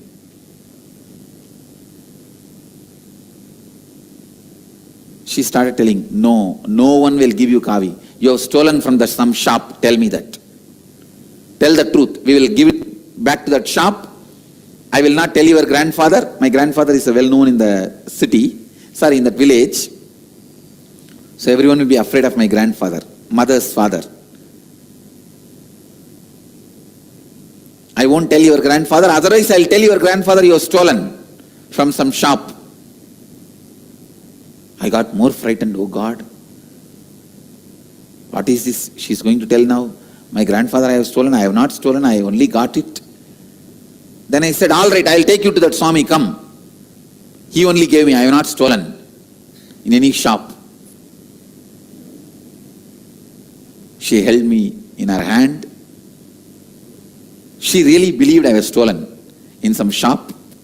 The kids, when they go here and there in the shop, they will steal little candy, they will steal little sugar. She thought I have stolen. I told her that no, I have not stolen. I never steal, don't you know? She has high regard for me, but I don't know why. She was also confused. She wants to verify directly.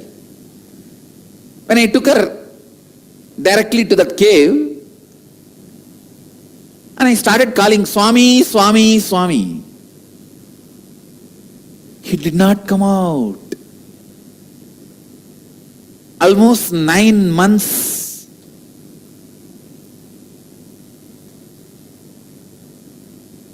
I know him. He is around me. Never he missed coming out. He did not come out. That's all. I was shocked. One side I have to prove to her I have not stolen. Other side she is now making a big ruckus that I have been given sannyas without the parents' permission.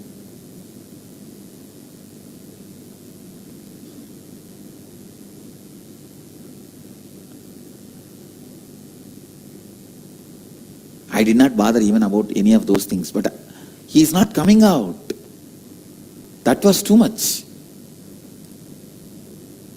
Then she just held my ears and started turning it. Tell the truth, where you have stolen, which shop you have stolen. That's why they will treat in the Indian villages, the kids will be treated. She's my guru, that is why I left it. I allowed her.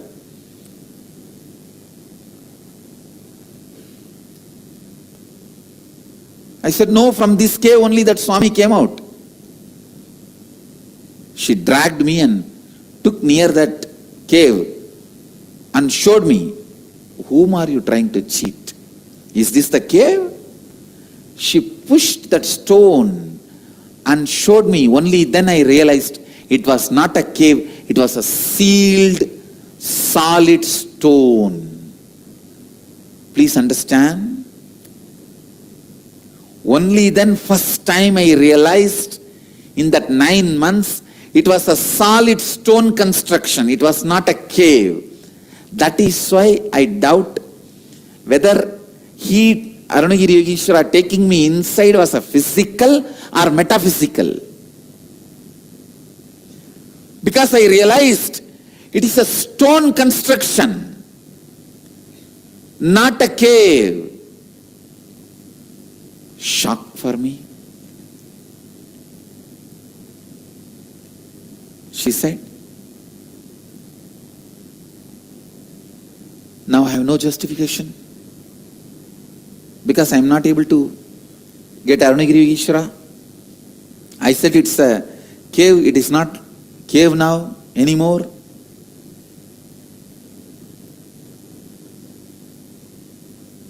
I just stood. She was just turning my ears. I told her, stop, stop. And I pulled her right hand. I still remember.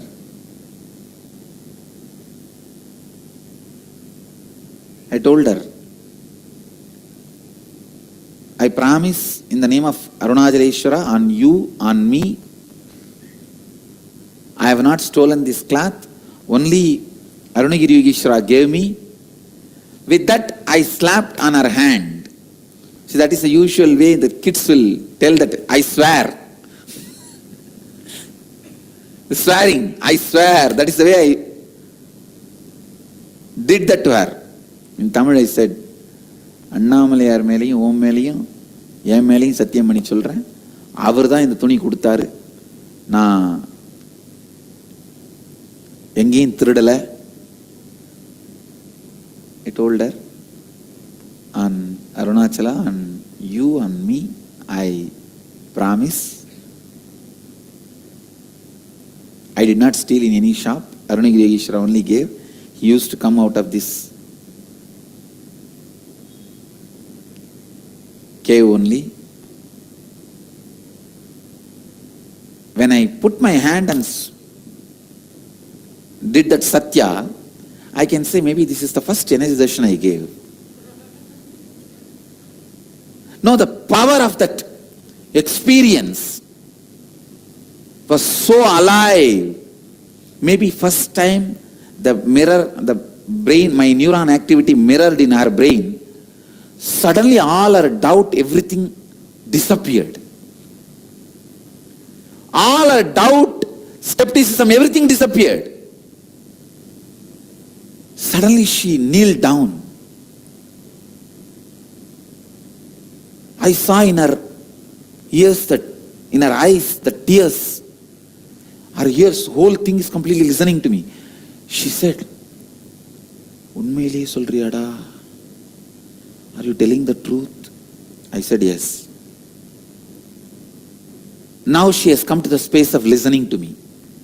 She is no more that doubting old lady. She asked,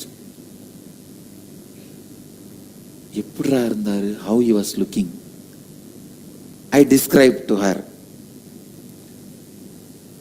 from where he came out. From this cave only he will come out whenever I call, and he will go in. She asked, "Did you ask his name?" I said, "Yes, I asked." She asked, "What is the name?" He said. Now it's like my zone. Suddenly with all my confidence I said, he said, his name is Arunagiri Yogeshwara. That's all. She fell at my feet. She literally fell at my feet. I was shaken because she is my guru. She fell at my feet and she was weeping profusely with tears. She said, then she got up and again she was kneeling down and said, "Really da? Unmele da?" I remember I put my hand on her head also and said, "Satyama Pati. Un thala mela satyama solren." Means Promise, I swear on your head. It is truth. That's it. Maybe I can say it's a second energy session for her.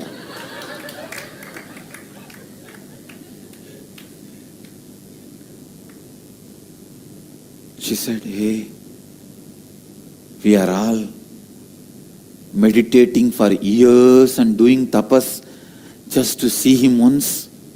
You really saw him? He gave you the kavi? You spoke to him? Now she is a complete theist. She is completely able to receive the experience I was telling.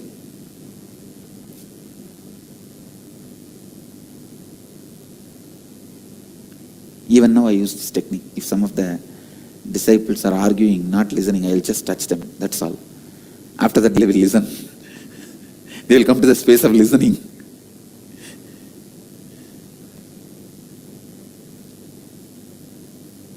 Their energy will change, will become positive.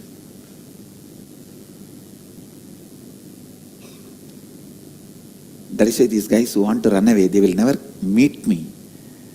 They know if they meet me, they will not be able to run away. They will disappear without meeting me.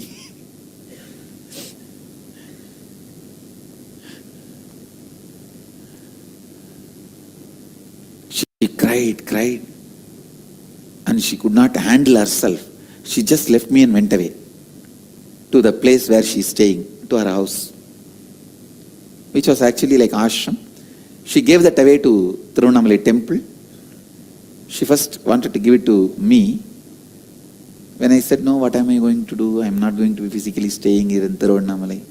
Then she gave it away to temple. Now temple owns that property.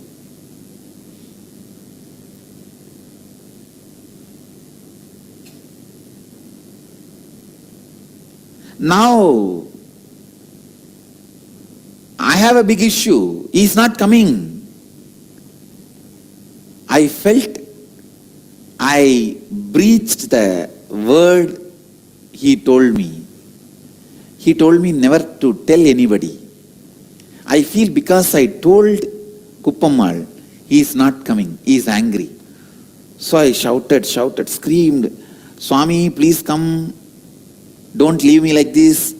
I will not do this mistake again. I will not tell anybody. Please don't be like this. But I could not see him coming out.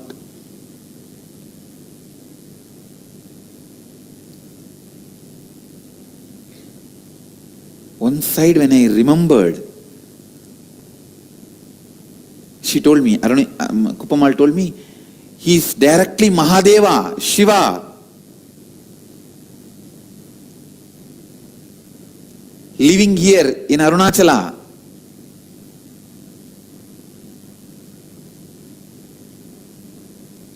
Ramana Maharshi talks about him.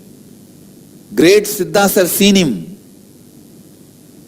One side that was making my body just explode in joy, bliss.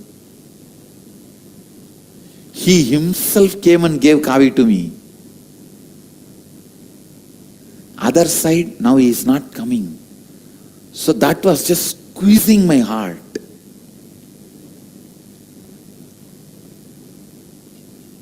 If I have to describe exactly what I was going through, in Bhagavatam there is a beautiful story.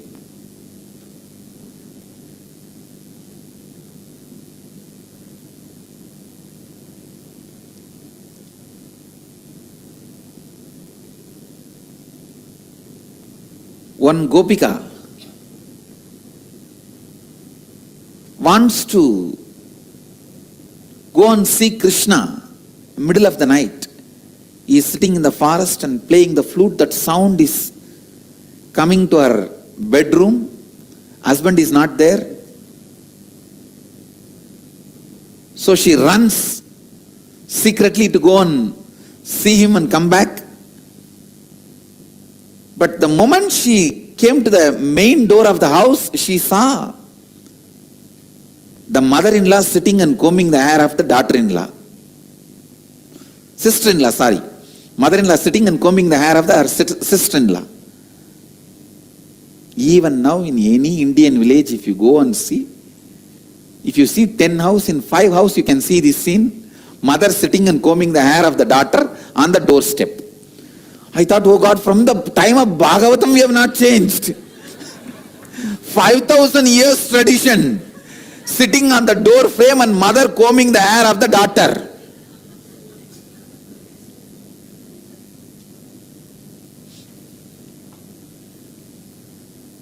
And removing that lice. This is almost like a 24-hour job. If they don't have, in those days no other entertainment, na? Only this hair combing. You comb my hair, then I will comb your hair. So beautifully, Vyasa describes, I have to tell you the exact scene. The Gopika runs. The main door frame, the mother-in-law is sitting and the sister-in-law is sitting and she is combing the hair. Seeing that scene, she just stands in this door frame itself, her door frame itself, and holding the door frame with one hand. One side, when she listens the music of Krishna's flute, all the extraordinary, ecstatic memory of the time she had with Krishna and the memory of Krishna, she is in bliss. Next moment, this sister-in-law and mother-in-law are sitting like buffaloes. Because both of them are there, she cannot go out. They will ask, hey, where are you going in the middle of the night? When husband is also not there, alone. So if she steps out of the house, her character will be questioned. And they are also hearing the music of the flute. I don't know, from that time I think this mother-in-law and sister-in-law never get your devotion and understand what you live and what you go through. Anyhow, whatever it is.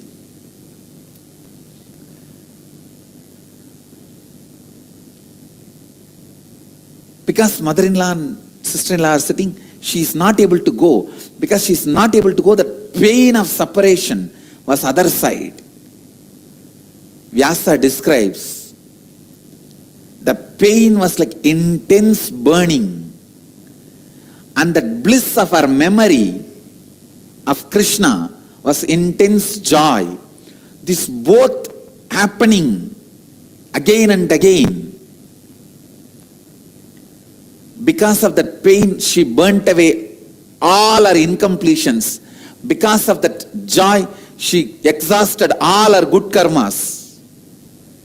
Because she exhausted both, she just became enlightened and fell on the ground, liberated herself. Got liberated.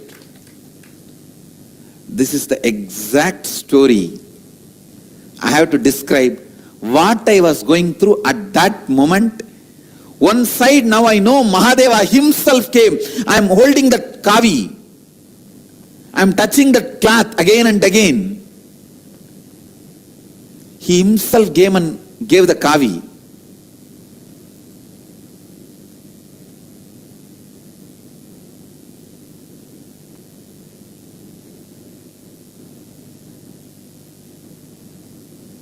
The joy, ecstasy, pride, bliss, all that.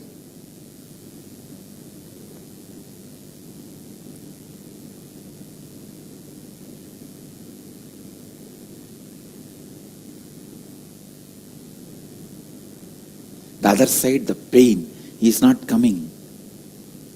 The fear, he may not come at all anymore. I may miss him. That is too much. When these two happened, whatever the remaining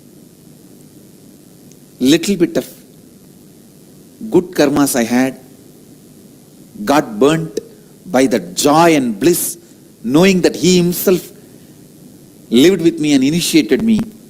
Little bit of whatever bad karmas were left, they got burnt by that fear, whether he may not come at all.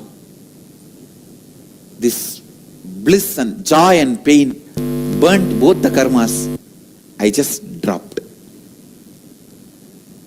I can say, by crying, I just slept away there itself. I should not even use the word slept.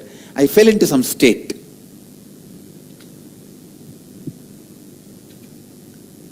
I got lost.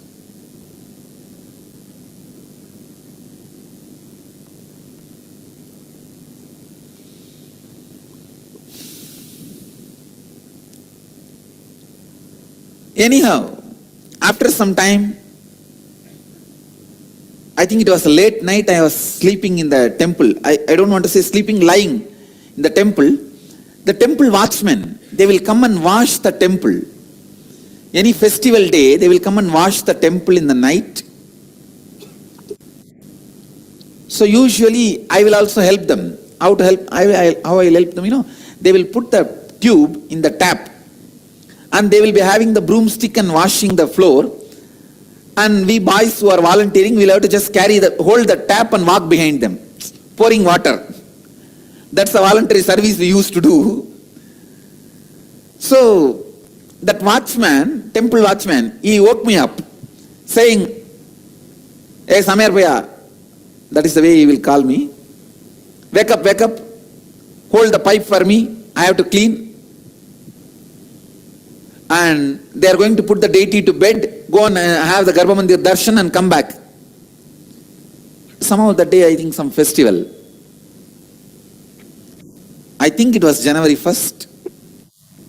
But still I am not able to completely corroborate with other things.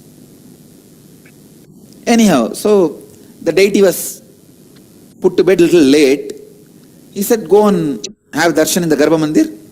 They are going to close the Garbha Mandir. They are going to put the deity into the bed. Then come back and hold me the pipe. Hold the pipe for me to clean the floor. I said, okay, and I rushed. I was in that same space and state.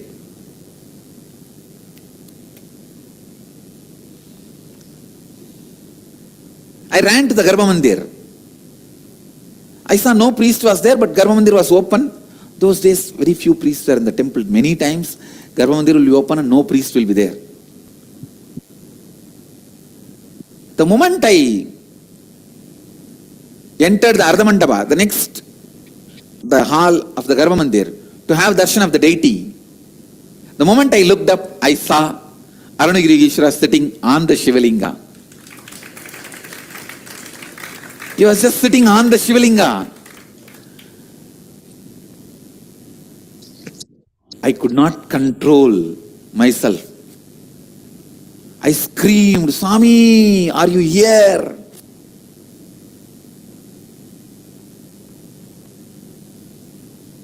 Why you did not come when I called? I was talking all this and I was rushing near to touch him. Even though we were not supposed to enter the Garbha Mandir, I don't think I have entered the Garbha Mandir, but I rushed towards him. I don't remember whether I entered or not entered. I was not in that mood at all to follow the rule that I should not enter the Garbha Mandir and all that. I just want to touch him. I ran, stretched my hand to touch him.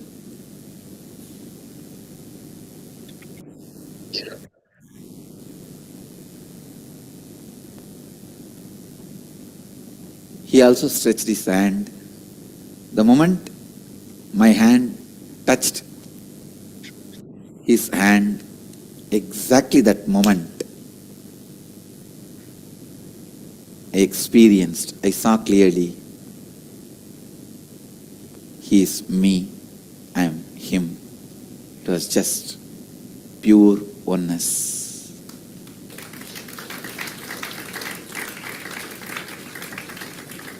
Pure oneness. That unclutching has happened exactly at that moment.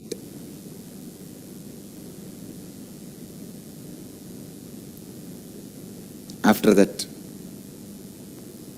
neither I missed him, nor I saw him separately.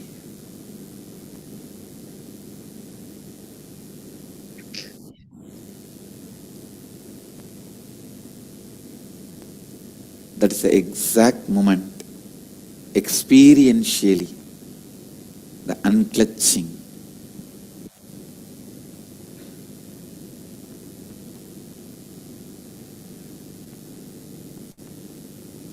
The pure Advaita happened.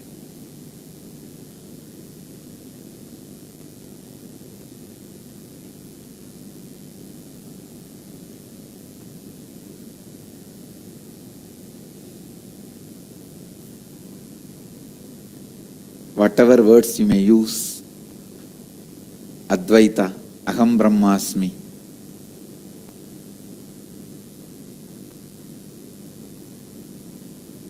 Tattvamasi, Shivoham, the experience of that pure oneness happened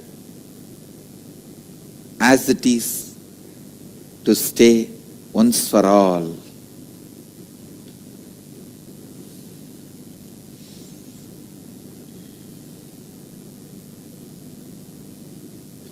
I bless you all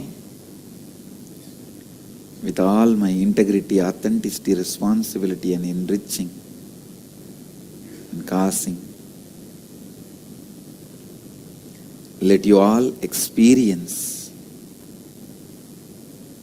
the ultimate, pure Advaita, the oneness. Shivoham, Shivoham.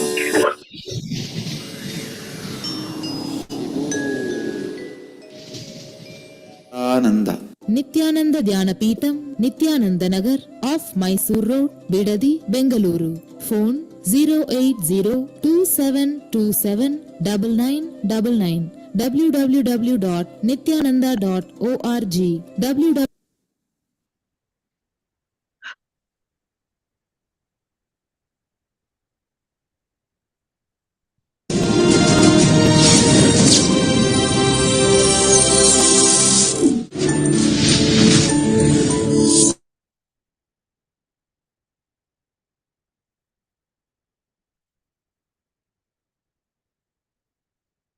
And them everyone.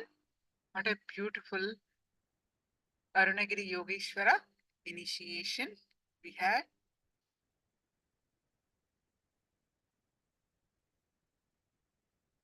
How beautifully Swamiji has shared his experience with Arunagiri Yogeshwara and his oneness experience, that unclutching experience that he had.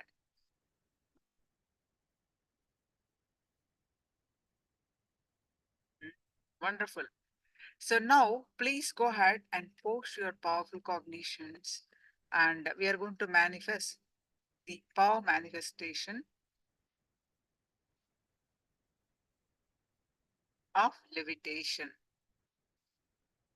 Please go ahead and post your powerful cognitions from Living Enlightenment book.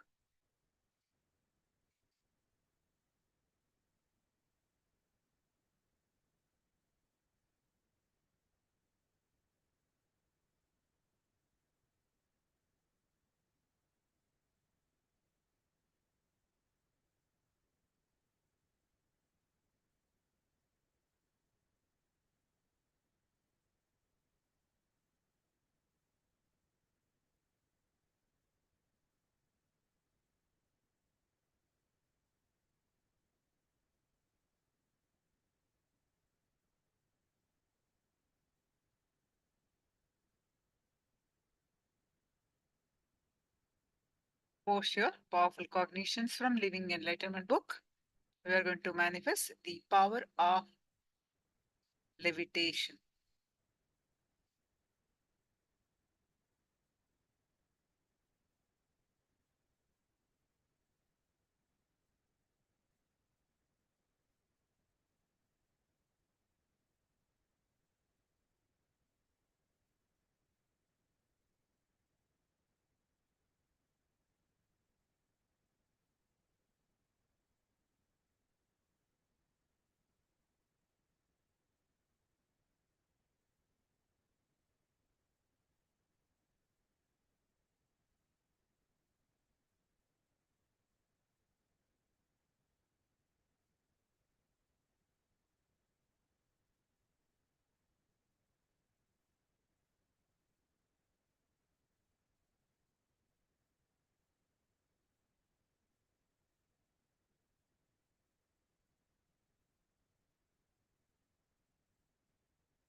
See how we are, okay, Shukra Indrananda postured. Like darkness, pain, whether it is physical, mental, or emotional, has only a negative existence. Darkness exists only in the absence of light. As such, it has no positive existence of its own. In the same way, pain exists only in the absence of awareness. Just as darkness disappears automatically when light is brought into room, pain dissolves automatically when the energy of your awareness is focused on it. Such a beautiful cognition. Yeah. So now how we are going to manifest this power of levitation is by using the third eye, raising the kundalini. If we lock our legs by sitting in lotus posture or at least cross-legged. Lotus posture, sitting in the lotus posture or cross-legged. And hands also locked in samana mudra. And put it in the hand. Then with your head, neck, back, straight line. Head, neck, back, straight line. With this,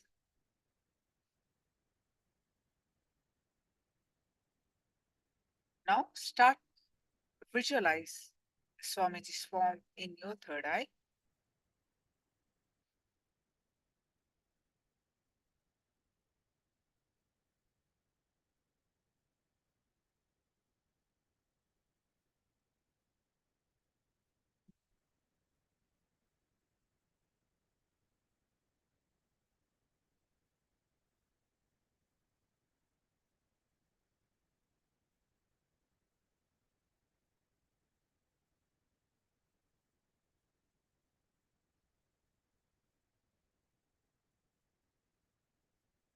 Visualize Swamiji's form in your third eye.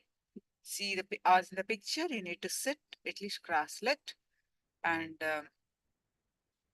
anything around you, just remove it.